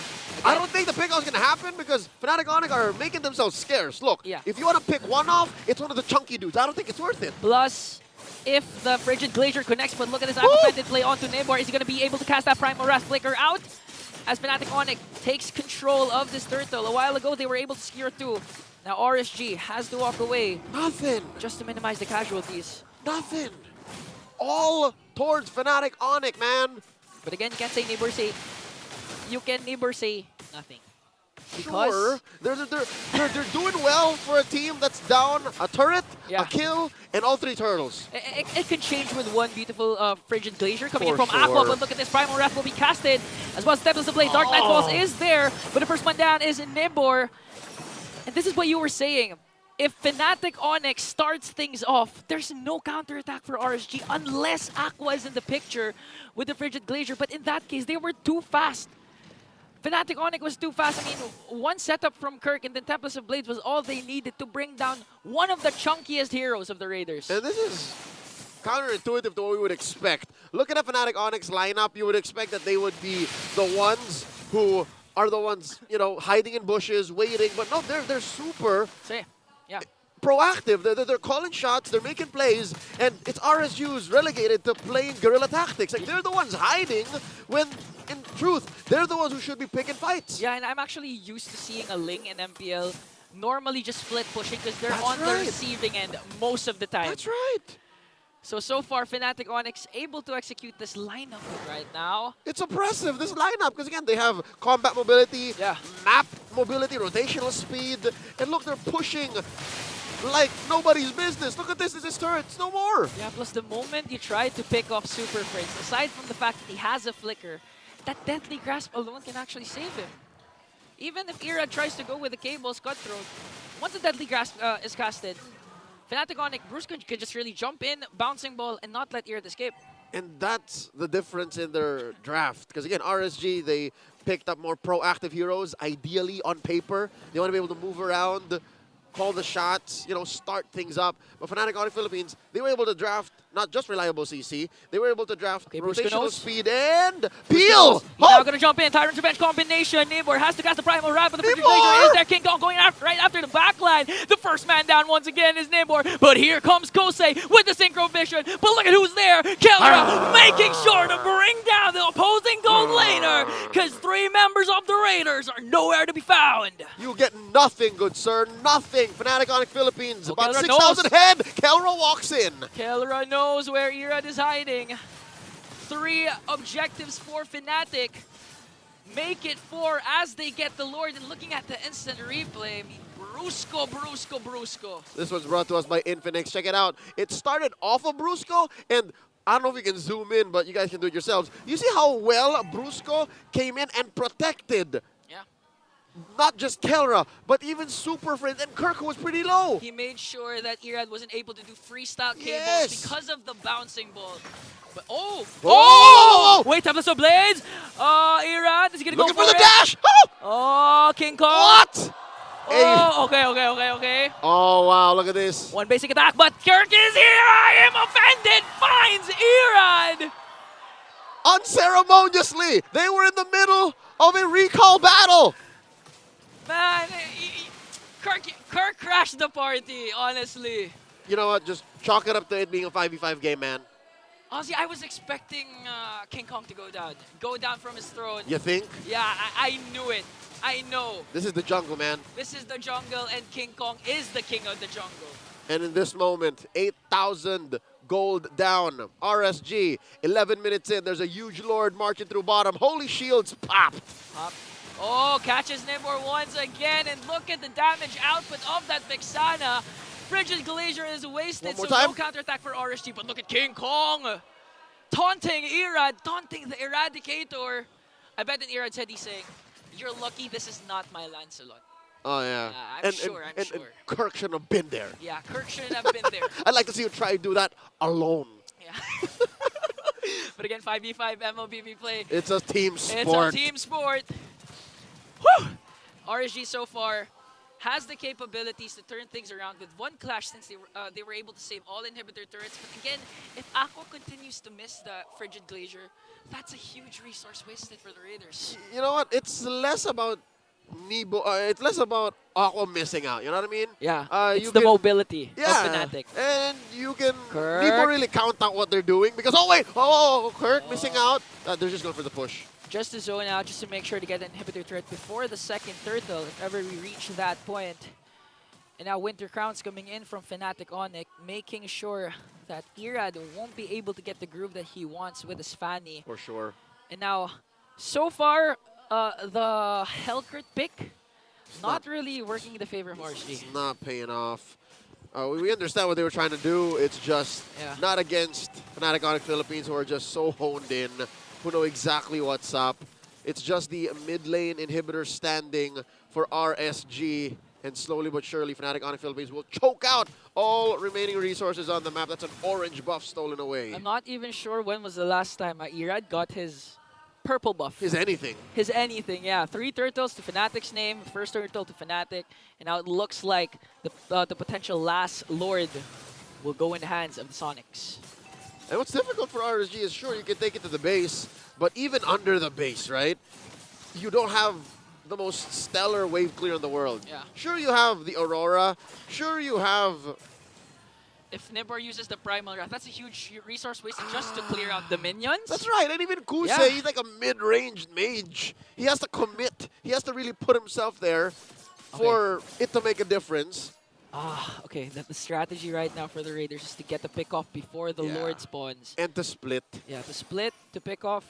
I mean, Light, I know Light really wants to cast that Dark Knight Falls at anyone. He can actually burst down Super Friends or King Kong if Sure. King Kong doesn't use the Tempest of Blades. Yeah. Yeah. But Well, again, that's King Kong. Here's what's difficult, right? You know how bad it is for RSG right now? How? They have a Hellcurt. They have a Fanny. They can't even split push. Because of the threat of every member from Fnatic. Right? It's a And the Brusco. map's not on their side. Look at this. The last inhibitor falls. It has a push. What? Out of nowhere, that's an RKO from King Kong as Amin Forge is there, plus the Primal Wrath. Kirk is the first man down, but Nibor Irad nowhere to be found as Fnatic Onic remains undefeated so far with a Game 1 win. An unorthodox pick led the Fnatic Onic Philippines going for the jugular. First game goes over for the Sonics. Impressive work. I don't think you were ready for that. None of us were. I wasn't even ready for what King Kong did. It was out. It was right at the corner of our eyes. I think our Infinix Data Science analysts have more to say about this. Rock our Renmar. Talk us through. Right? That's right there. I mean, one word, right? Just one word. It was, sorry, obviously, maybe it could have worked in some multiverse. I mean, I don't deny that. Yes, right? It might. But it's so difficult to make that work with everything that was thrown at you. I don't know if it sort of felt like Fnatic Onic or RSG Philippines went into that already knowing that, okay, we're going to pick the Hellcurt. Sees the last 2 picks and still goes, yeah, let's just go for the Hellcurt. It's tough, man. It's mind-boggling, to be honest. It's like you know how the fans do it. But I guess you can't really discredit how well Fnatic Onic Philippines actually played that out. Yeah. And you know what? Both roamers came into the match like, okay, who's gonna be the better set guy?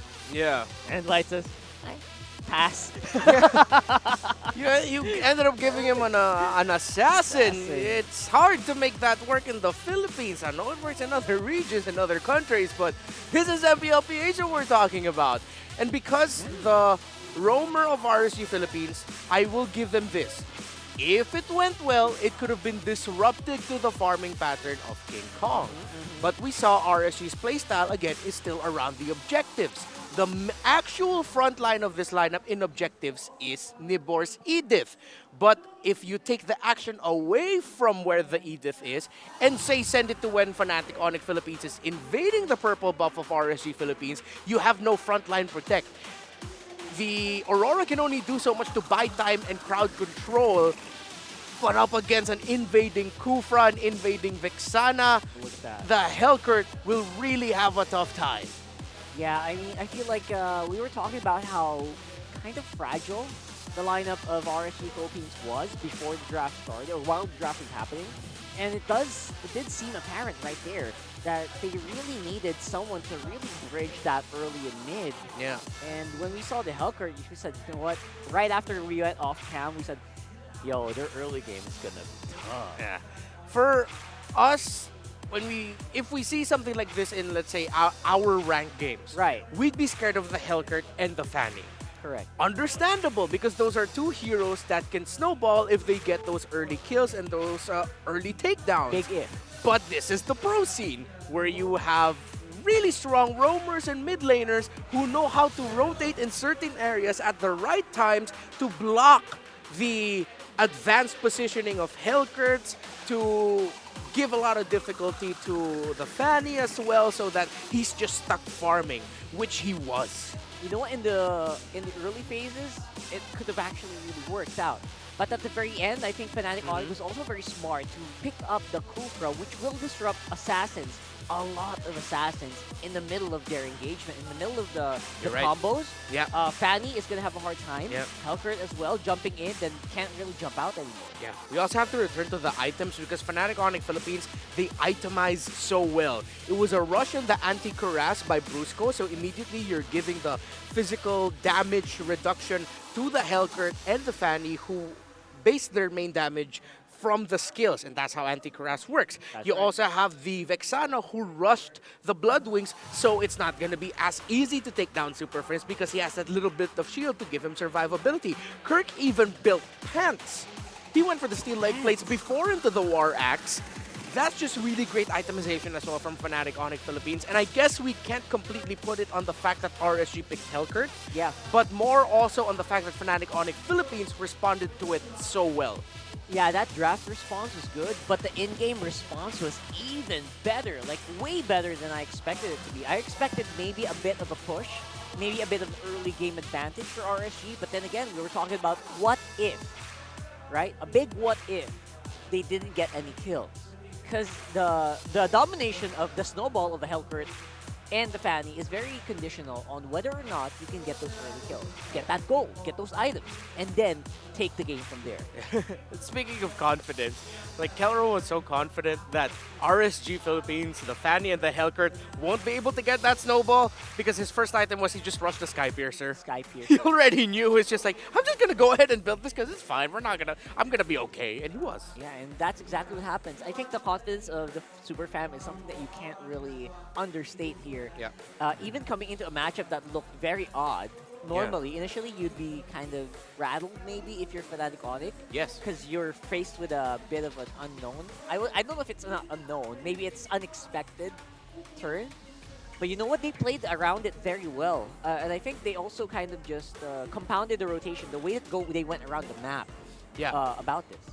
Yeah. Again, it's when you're up against a Fanny and a Hellcurt, the key areas where you want to get in are that pixel shrub in front of the objectives and the shrubs closest to the easily invadable objectives on your side, which is the Scale Lizard on the top side and the Crammer and or the Golem on your orange side.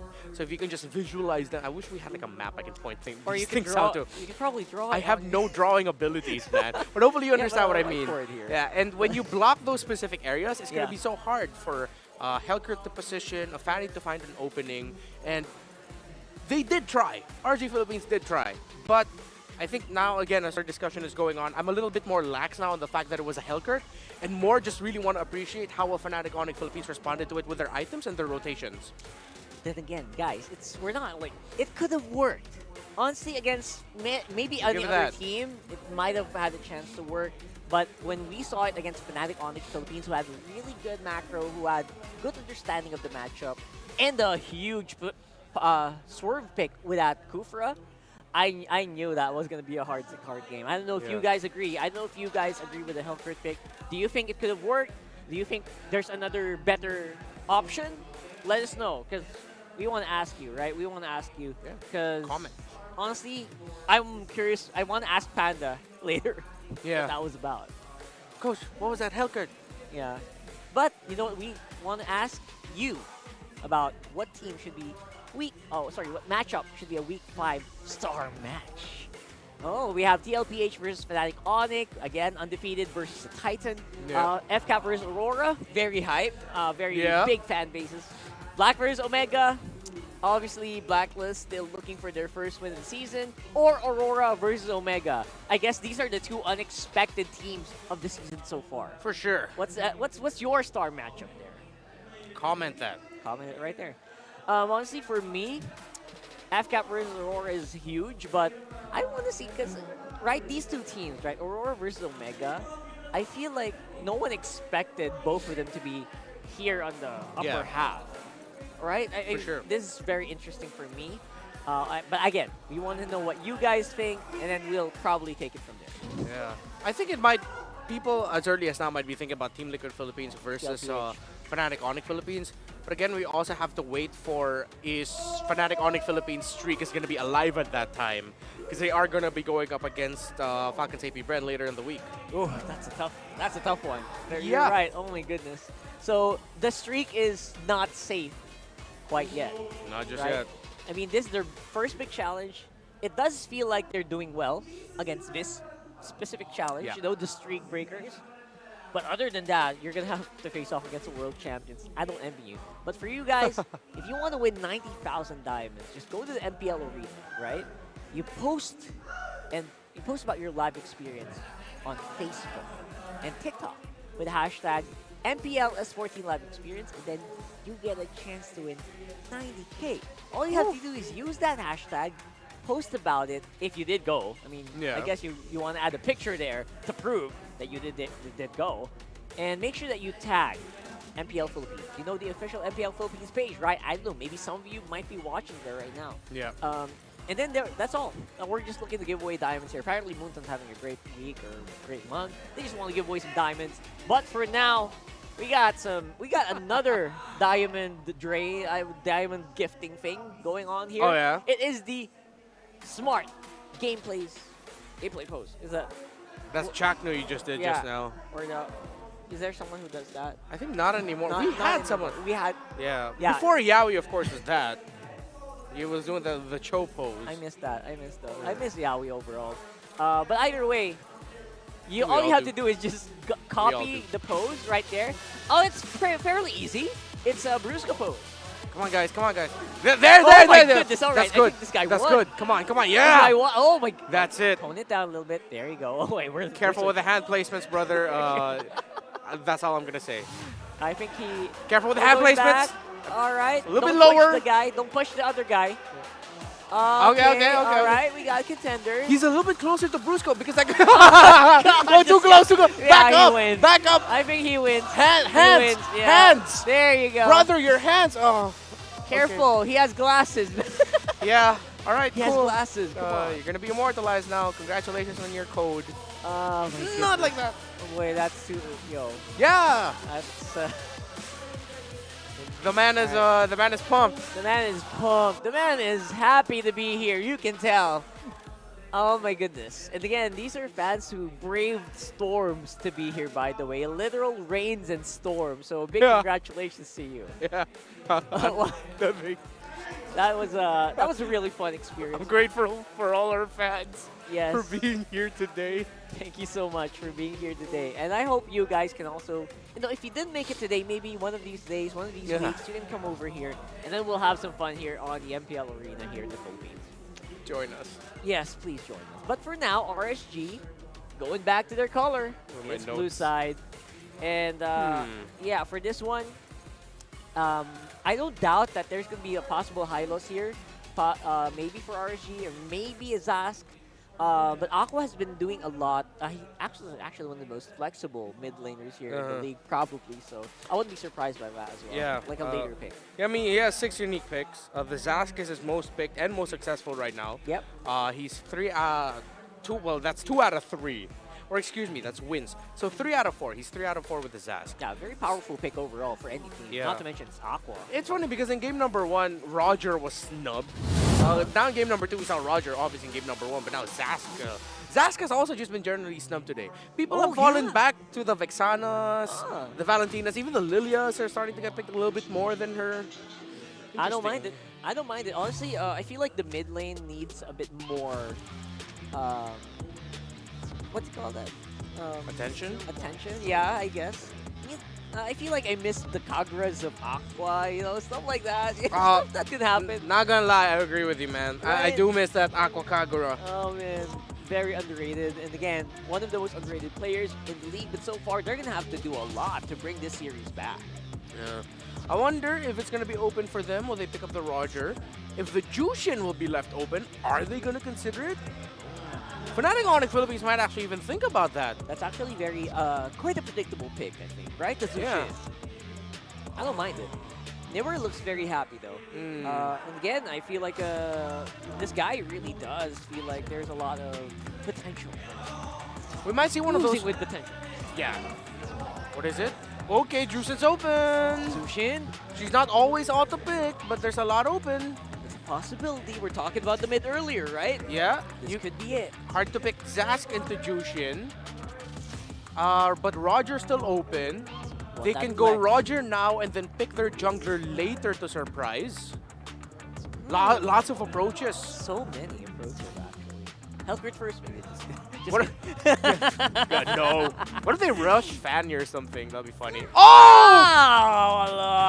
I called it. Yeah, I called it.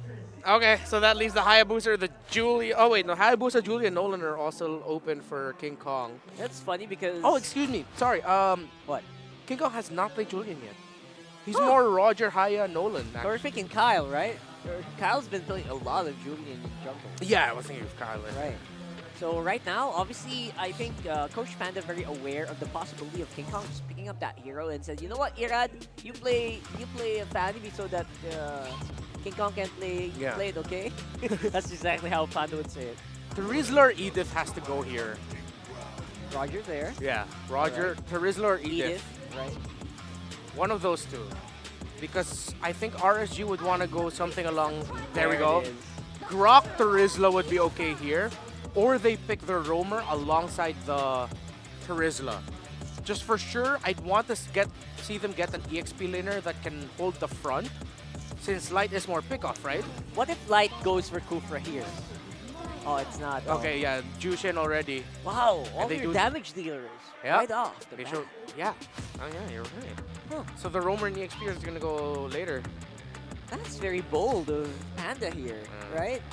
What's the answer going to be? How do you hunt down a Fanny? How do you hunt down a Harif? What's the key pick? Look at... I think this Roger will be going into the jungle. Oh, jungle. You think? The gold lane might be a more lockdown gold laner. Basic attacks. I don't mind it. Yeah. Yeah. Because they don't necessarily need to go something along the lines of a Nolan. They can, if they really just want to get that burst right away and then have Keller do cleanup with the Roger, if that's a combo they're going for. But against the Harith and the Jushin, maybe not needed. Haya. Yeah, so they go Haya instead. Not bad. Again, most damage dealers of jungle and gold lanes are locked in right now. So it's going to be a tank battle. Which ones are going to get banned out? I guess I'm thinking about the performance earlier if I was RSG. So I would either pick up or ban out the Kufra in these scenarios. Because again, the Fanny just can't work well with the Kufra in the playing field. I agree with you. Take out the Fanny, take out the Grok. Oh, excuse me, the Kufra. Take out the Kufra, take out the Grok. Okay. Again, we're talking about these two roamers, but we haven't actually seen the roamer picks yet. This is funny. Yeah. Tigreal probably gonna get banned out as well. Cho is a great ban out, to be honest. Tigreal, Kufra are the major pain points here, I guess, unless you want to focus down on the XP lane. There's Teriz. Kufra, there you go. Yeah, great call on the Kufra ban, man. And you really did have to do that. Huh. Now, do you think of more roam or XP? For Rizla out? For either one of these, right? Either one of them can actually go for XP or roam. I mean, FNOP can go to Rizla Edith. They can roam the Edith if they want to. If they take out the Rizla, that's a sign that the Edith is not gonna go into the roam. That's gonna go EXP, then the roamer's gonna get picked up at 4th. Definitely more flexibility for FNOP so far. If they want to leverage the flexibility, just pick their mid laner at number 4. I think they might even consider something along the lines of an Aurora or a Lilia. Only because those two heroes will have things in their kit that if ever the Fanny decides to swoop in, you can reset the damage. Okay. Yeah, you can reset the damage and just survive the burst. Good ban of the Lolita because we saw her earlier how difficult the time Edith had against the Lolita. And even the Roger might have a bit of difficulty there with the pokes. Yeah, I would have loved to see a Lolita in this game, but right now, no. It's a no-no. And that just means that Wynot's just very aware. Like, you know what, of the off meta possibilities. I would say meta, right? Lolita's becoming very meta, even in lineups that doesn't have an up. Yeah. I'm thinking if the Grok might be actually difficult to pull off, considering the Jushin can just constantly annoy him. He'll have to like really stick beside walls. Or maybe the Grok can go to RSG. Yeah, that's why I'm thinking Fnatic Onic Philippines might steal the Grok away. Because I can really Like, I agree with you there. We were calling it earlier that the Grok is good for the RSG lineup right now. I mean, you want to remove the possibility of a Fanny getting blocked off in the middle of a path. Yeah. You know, if Fnatic Onic decides to go Grok, it's gonna be a hard time for the fan. Look at the Bruce. I mean, the Tigreal that you mentioned earlier is also still open. That I wouldn't be so remiss if they picked that. The Edith hasn't been picked up by Brusco yet. What is it? That's a Oh, Grok. yeah, okay, so they do take the Okay. Grok away. That's a beautiful pick for Fnatic Onic, honestly. Yeah. So I think Lilia might be their last pick later. This is gonna be another frontliner that might be a bit slower. They can go Tigreal? Tig, yeah. Tig Terizla might be Tigrizla. Tigrizla, yeah. Okay. No, Tigrizla's better, yeah. Tigrizla, yeah. The Tigriz, a little bit of the Tigriz. Hey, you want Tigriz, bro? Yeah. But single target lockdown might actually be good for them. But yeah, Tigriz is... Or hunt him down, yeah. Tigriz might be okay. I think that's the Riz already hovered. Okay. I think that they confirm it then. Tigriz. Tigriz. Oh, what? What? Okay, you know what? Let's give it some chance. This is strike two, man. Strike two right now. Let's see if it's gonna work. But RSG is really trying to make the Hellcurt. Yeah. What is this? Lilia? Aurora? Aurora's great. Yeah. Yeah, Aurora's Lilia great. or Aurora. Hell, at this point, I won't mind if Fnatic Onic Philippines goes Nana. I'm not even kidding. Anything can work, technically. Anything right? that has an ability in their kit to reset a burst, either because you get to save yourself with the passive of the Aurora, or you can reset with Lilia's skill. Right. Huh? What's their mid? Mathilda? I think Mathilda's their mid. Oh! Yeah, Mathilda's their mid. A damaged Mathilda. It's been a while. It's been a hot minute. You know what, honestly? Interesting drafts. It seems like Why Not's coaching style is, oh, you know what? We kind of need, they have so much damage. Let's get someone who can get everyone out of harm's way and heal as well. And shield as well. True. A part of me also wants to credit, I feel like it's not just a Why Not thing that we're seeing with Fnatic Onic Philippines. It's a hero thing. It might also just be a Yelly Haze thing. Yelly Haze. Remember Yelly Haze, the analyst, longtime professional, Right. also a gold medalist. Woo! Gonna be spicy. Let me know, guys. I want to know in the comments right now. I'm reading, by the way, guys, in MLBB Esports and MPL Philippines. Who do you think came out on top? You agree with the second Hellcurt pick and the Matilda pick? Let us know. But for now, it's Leo and Ingan taking it away. This is as good as fighting fire with fire. Back in Welcome it with to match Mobile point. Legends. Going over to Fnatic Onic Philippines. Can RSG's second Hellcurt do the job? Yeah. Second chance. But will they be able to execute? Okay, for the first game though, Light was actually the first one who got the kill for the Raiders. Sure. It was up against Kirk. Yeah. And then after that, what happened? Nothing. There was no follow-through.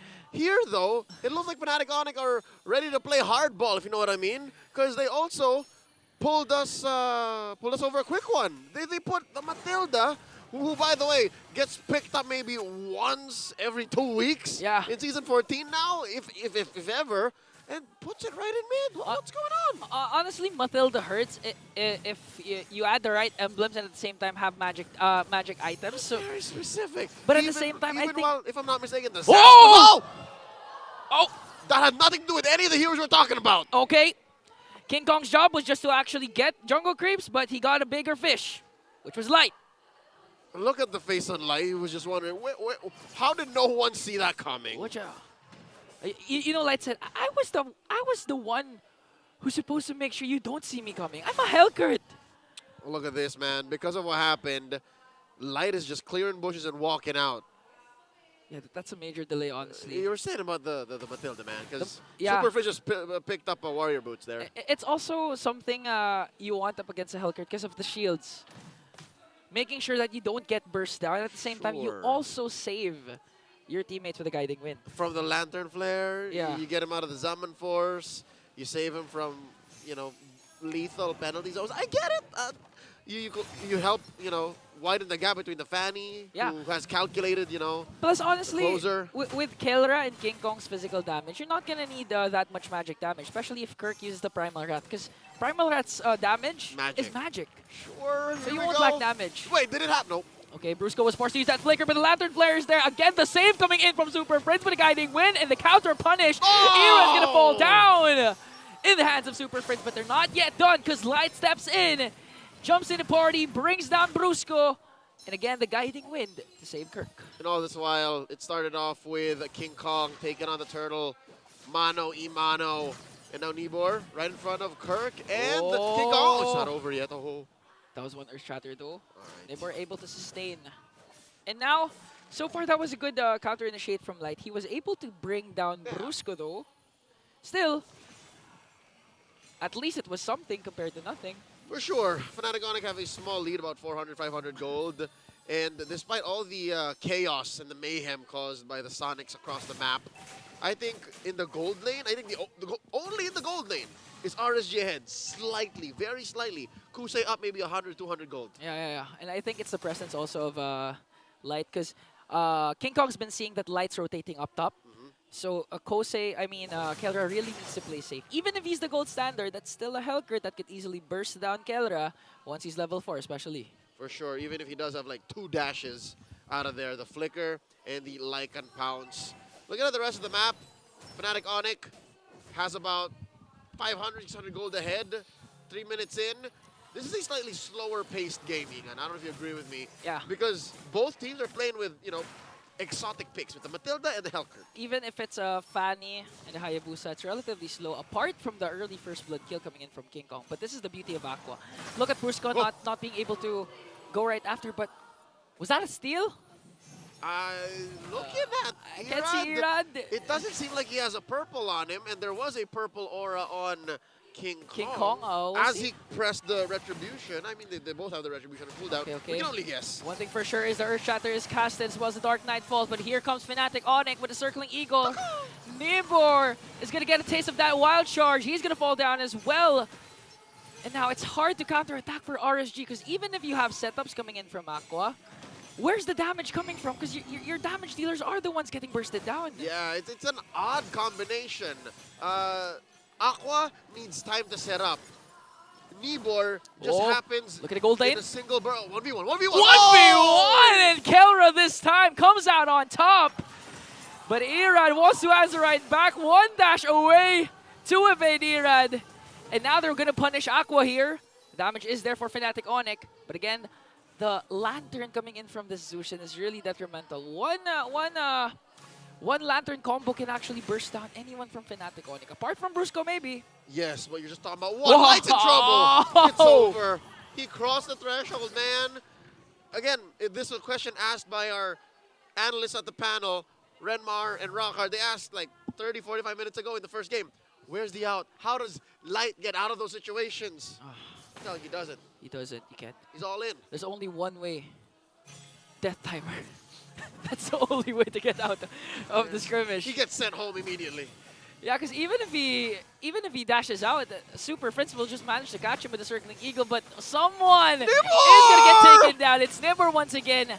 Was able to cast that penalty zone, but it's not going to be enough because Fnatic Onic wants to deprive Irad once again of his jungle. And another catch, but there's a fleeting Lantern, and now Aqua is the only member here for RSG. But here comes Kosei, catches 2. Super Fringe manages to escape. Brusco flickers out.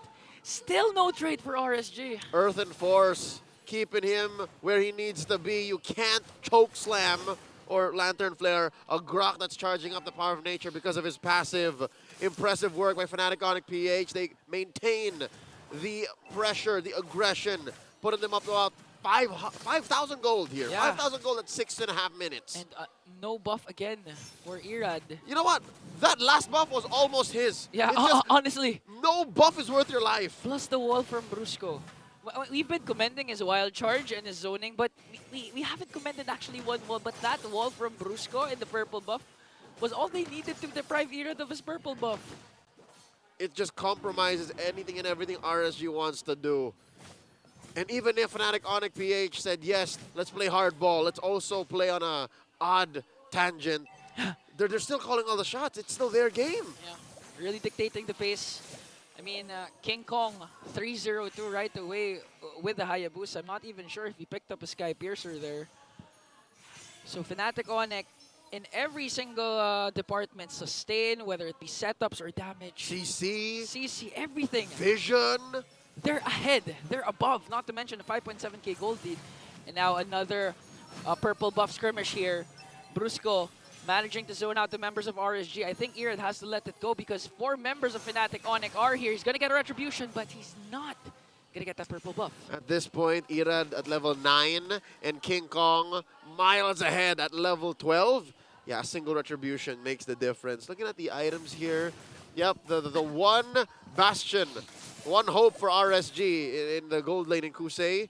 Forget about it. He's like 2,000 gold down. Yeah, as much as possible, you want that Harith to be dominant in the early, or at least at the very at the mid game, the mid game power spike. But at this point, that's a high, tall mountain to climb. 7.1k gold lead. So far, both of our games, we've been seeing relatively fast games with huge gold leads even before the first. Oh no! Light had to pull the trigger on the ult. He's hiding in this bush. He's getting surrounded. Defensive Dark Knight falls, but he was able to dash out. Okay, Kirk gets a Primal Wrath in. Is he going to be able to take down this Light? And it looks like he will. That was the slowest kill I've seen so far in MPL. Lights out. Again, you mentioned it, Ingan. Fnatic Onic PH knows they're going to conquer RSG. It's just a matter of time. It's a slow ascent into another match win. 8k ahead. Look at the map. RSG is just trying their best to regain a part of it. Successful split push by Irad. Honestly, look at Kelra. He's literally a dog with an owner, Super Friends. Whenever Kelra overextends, just one guiding win out, he's safe. That's the leash. He's basically. got that dog in him. That's Not to the mention signal. a Lycan Pounce and a Flicker. Yeah. Nothing is touching Kelra. A lot. Whew. And to mention, really, the confirmed CCs from RSG come in either Aqua's Lantern Flare or Nibor's Penalty Zone. That's it. Yeah, but the problem is I've seen Neighbor use the penalty zone defensively or as a last effort because he was about to die. To dash out. Yeah, you need it. You needed to execute plays. You needed to force team fights or start team fights and set up Irad perfectly. So far, okay, the story again of RSG is why did they pick up the Hellcurt? It's the same thing over again. You know what? The Hellcurt, to me, is just symbolic of what else RSG needs to work on draft-wise. Fundamentally speaking, they have very little CC. Yeah. It's very difficult for them to check bushes and the pace of the fights when they happen, right? I was trying to talk about this earlier on, but fights kept breaking out. Look at this. You have to wait till Aqua is ready to choke someone out, right? Yeah. You have to wait till Nibor finds a good angle for the penalty zone. Everything else happens in the blink of an eye. Light's assassination, Irad's angles, Kusei fighting. They just don't add up, at least. This is what you were saying. To me. If Brusco, if Aqua gets a stack onto Brusco, he's just going to cast the Power of Nature. That's Anti-CC. That's it. And That's the counter. And if the angle doesn't work out, he can flicker near a wall or wild charge in. Honestly, a good delay for the Lord push here for Fnatic Onic PH. They're going to use the Earth Shatter just to zone out the members of RSG and make sure to bring down Inhibitor Turret with level 1 Lord. Sets their eyes once again on this purple buff. And at this point, Fnatic Onic just really extending the league. 10.4k gold lead. Light's going to get out of here. He's fine. Yeah. But then again, unless he's significantly affecting and impacting the map via the waves, he's just really checking bushes. He's just clearing bushes. Yeah. He's delaying the inevitable. At this point, it's even hard again. Just like game number 1, you'd expect Hellcurt and Fanny to do split push. Irad was able to do one up top and get a tier 1 turret. But the problem is Fnatic Onic, the super family, starting to extend their grasp over the map, making sure that all lanes are covered.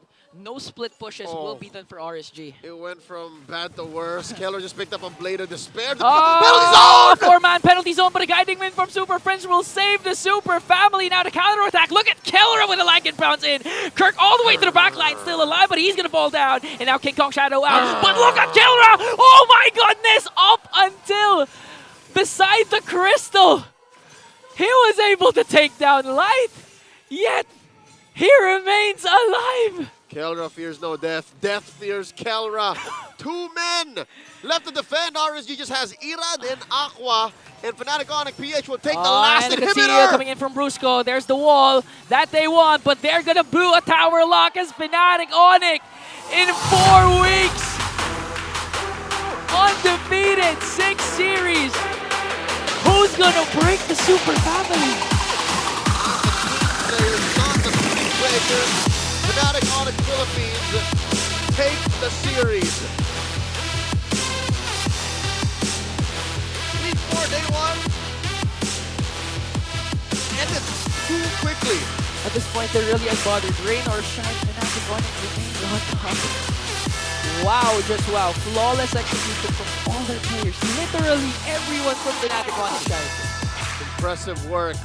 Fnatic Onic Philippines picking up the Matilda, putting it mid, able to answer anything and everything RSG threw their way, even the Hellcrit. A lot of regrouping or rethinking needed here from the Raiders, but one thing for sure is if any team can bounce back from standing like this, it's definitely the Raiders. Of course. Yeah. For years on end, they've always finished 3rd or 4th in the hardest league in the world, MPL Philippines. GG, well played. RSG. That was a courtesy. That was a calling, right? Courtesy.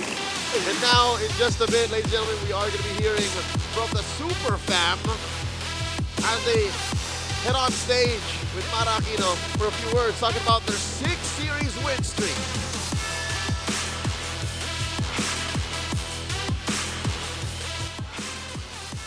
The streak continues. Let's give a big round of applause to Fnatic Onic. Congratulations! Brusco, sa isang interview, na-mention mo na in-expect mo itong win streak na to dahil sa tiwala mo sa mga teammates mo. So you being a new player, paano mo ba nabuo yung tiwala sa mga teammates mo at sa kanila para sa'yo? Since nung season 13, nakita ko na malakas sila. Tapos, parang sa scrim, parang gawa lang kami ng gawa ng play, tapos tiwala kami sa isa't isa. Kaya siguro na-adapt namin sa stage. Paano mo nakukuha yung confidence mo? Kasi nagulat ako doon sa palag. Hindi ko na-expect na ganun ka pala ka-confident. Ganito ka ba talaga? Kung ako po yung unang tinanong nyo doon, sabihin ko sana wala akong palag eh. Kaso nagsabi sa late ng gano'n eh, kaya pinalagan ko na rin po. Okay. Sana ikaw ulit next time. Natuwa ako sa'yo, yung confidence. And you were able to prove it. Congratulations. So proud of you. King Kong! King Kong! Alam mo, nakakatuwa kasi yung parents mo laging nandito. Front, laging nasa harap. Wala pang tao, nandun na sila. Sila kaagad. They dedicate their time to you. Now, ang susunod na laban nyo, kontra sa Falcons APBren. Ang binoto ng ating community as star match of the week. Meron ka bang prediction na mangyayari doon? Can we get your prediction? Prediction! Hindi ko po alam. Parang hindi hirap i-predict eh. Malakas din po kasi yung Bren eh. Best of 3. 2-1 daw po, sabi ni Brusco. 2-1. Okay.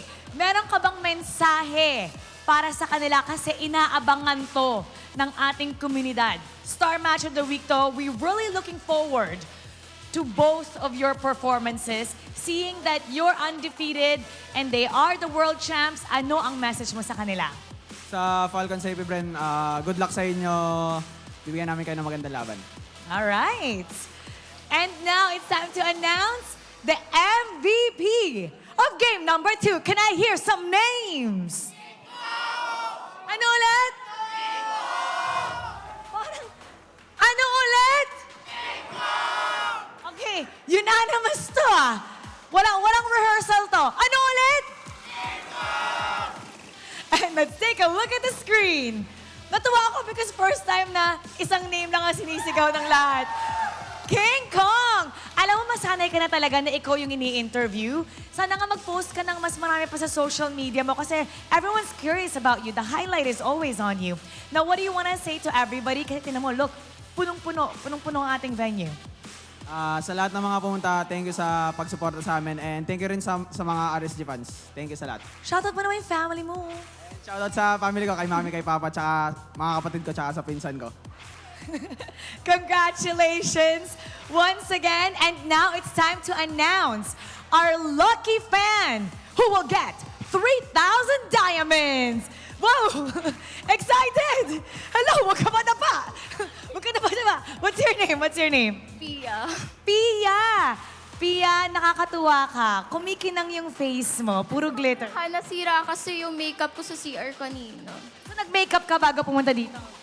Actually, natunaw po yung makeup ko, tapos pumunta po ako kasi po may interview daw eh. Sino ba ang gusto mong i-impress dito?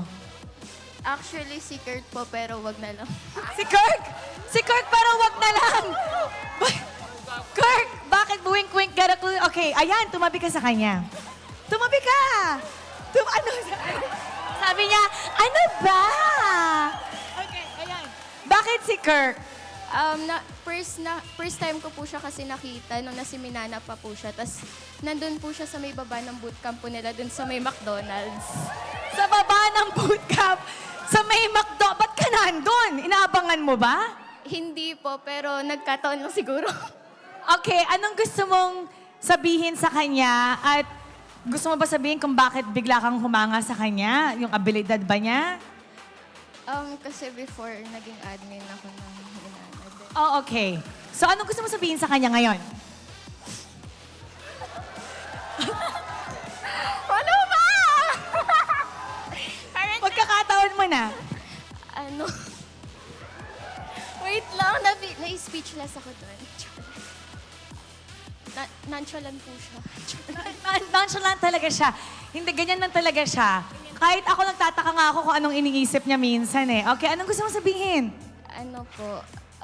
Sa bawat game at mga laban na makukuha niya at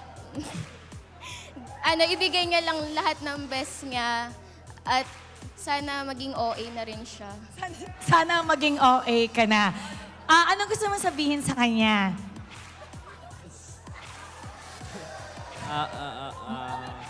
Thank you sa suporta. Sana patuloy niyo suportahan yung Onic. Single ka ba? Single ka ba? Oh, single! Okay, magtabi muna kayo. Mamaya na yung usapan. Okay, bigay na sa akin yung ano. Okay, now you get to hold each other's hand while they take a bow. We're gonna take a bow. Lahat sila nag-hold hands. Huwag mo putulin. Huwag mo putulin. Part to, ginagawa tayo to all the time. Ayan. O, ayan. Magbabaw na kayo. Ayan. Okay. Uy, kailangan na namin i-analyze yung laro. Ayan. You may now take your bow and take your walk of victory. Parang may more than one winner tayo tonight. Ganyan talaga ang ganap dito sa MPL. One lucky fan will win 3,000 diamonds. Malay nyo, kayo ang manalo for next matchup. Kaya make sure to always give your best and show us why you are the best fan of the day. And syempre, we're gonna break it down for you. What happened in that game number 2. So we're gonna go back to our panel. Pass up. I can't take it, dude. That was way too wholesome. I just want to work. I just wanted to work. I just want to work. What was that sudden burst of wholesomeness? And Kirk single? Oh, I did bro. not know that, by the way. Bro. Thank you for that info, Mara. I'm sure a lot of people are very happy with that. And of course, he is the MVP in game and in real life. King Kong was a series MVP, but the MVP there is Kirk. That Edith, man, an Edith performance that really just helped shut down again what was another Hellkurt game. Oh yeah, I really clearly remember the 1v1 that happened earlier, shutting down Light in such an easy fashion. I feel like Kurt definitely deserved that, especially in this game.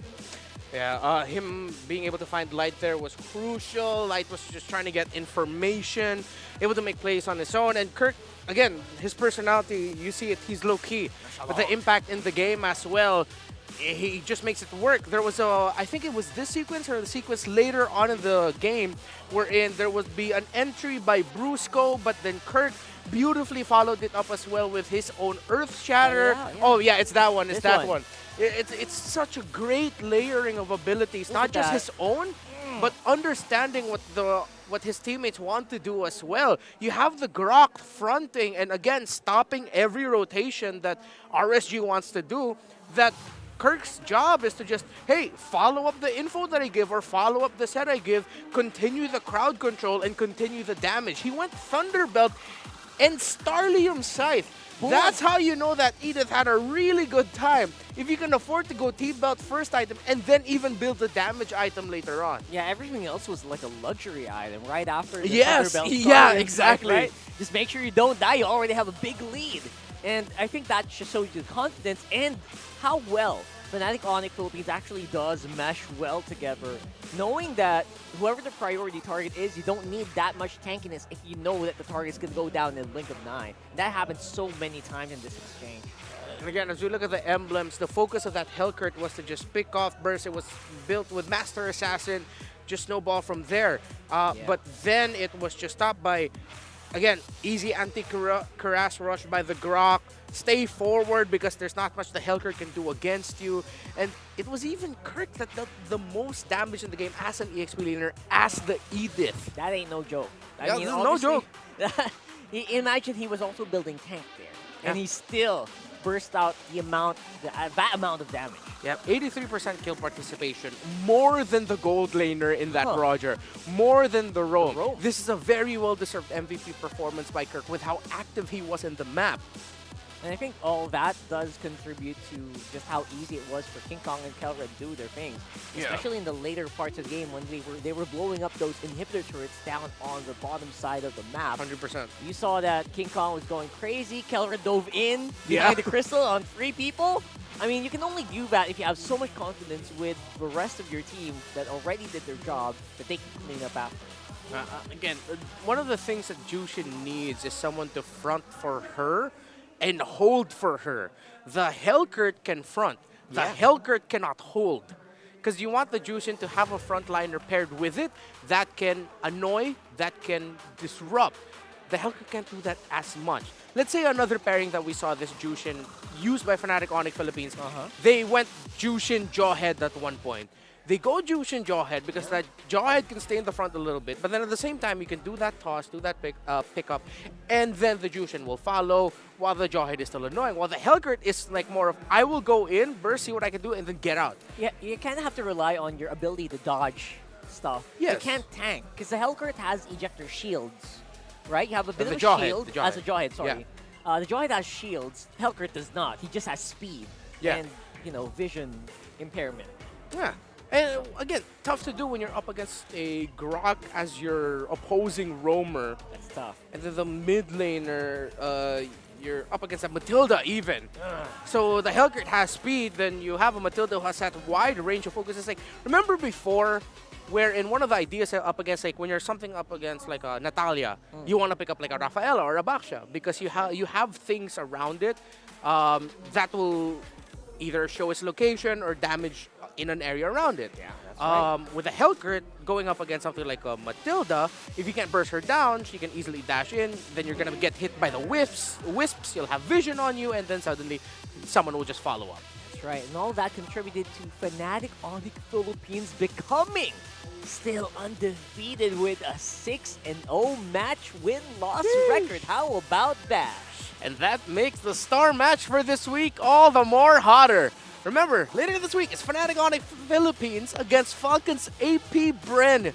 The only team that Falcons APBren lost to is Smart Omega in their very first series of the season, and they did admit they were coming back in with a little bit of fatigue from international tournaments and a little bit of a lack of practice with the more local mindset ideals because the preparation was different for the international tournament that they came from. But now they're up against Fnatic Onic Philippines, and Falcons APBren has been hot.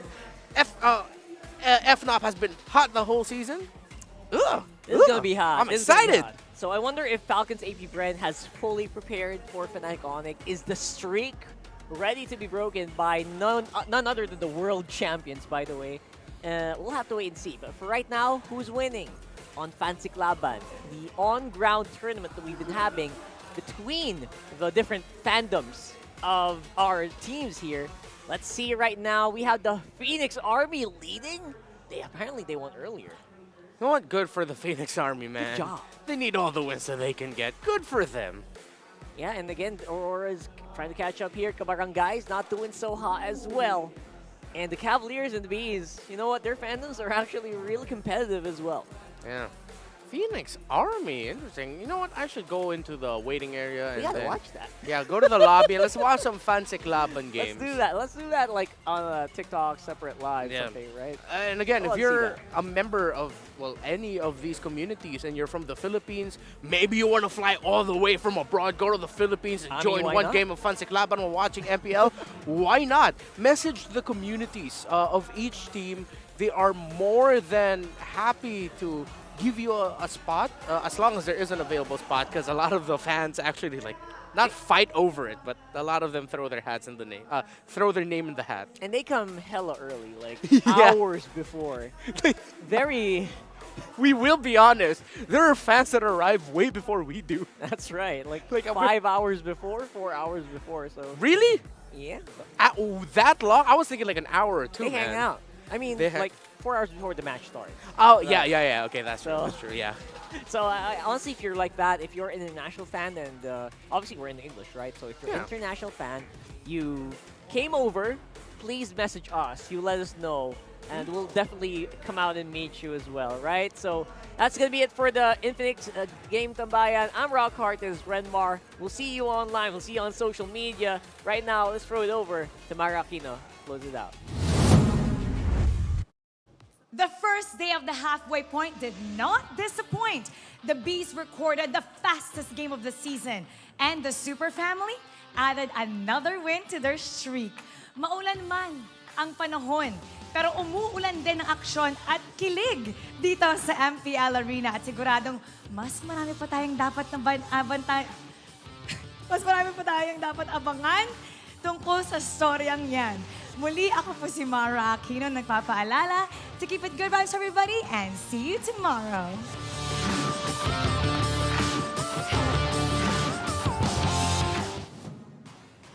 The 14th season of MPL Philippines is brought to you by the following sponsors. Smart, the official telco partner of MPL Philippines Season 14.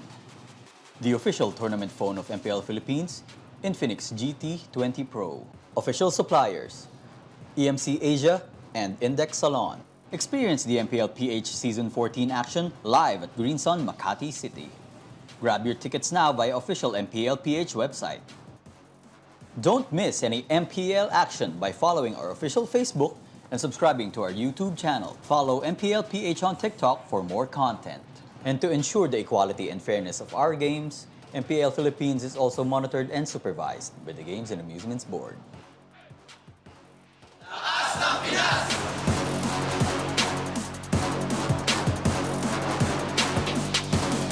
Lakas ng Pinas!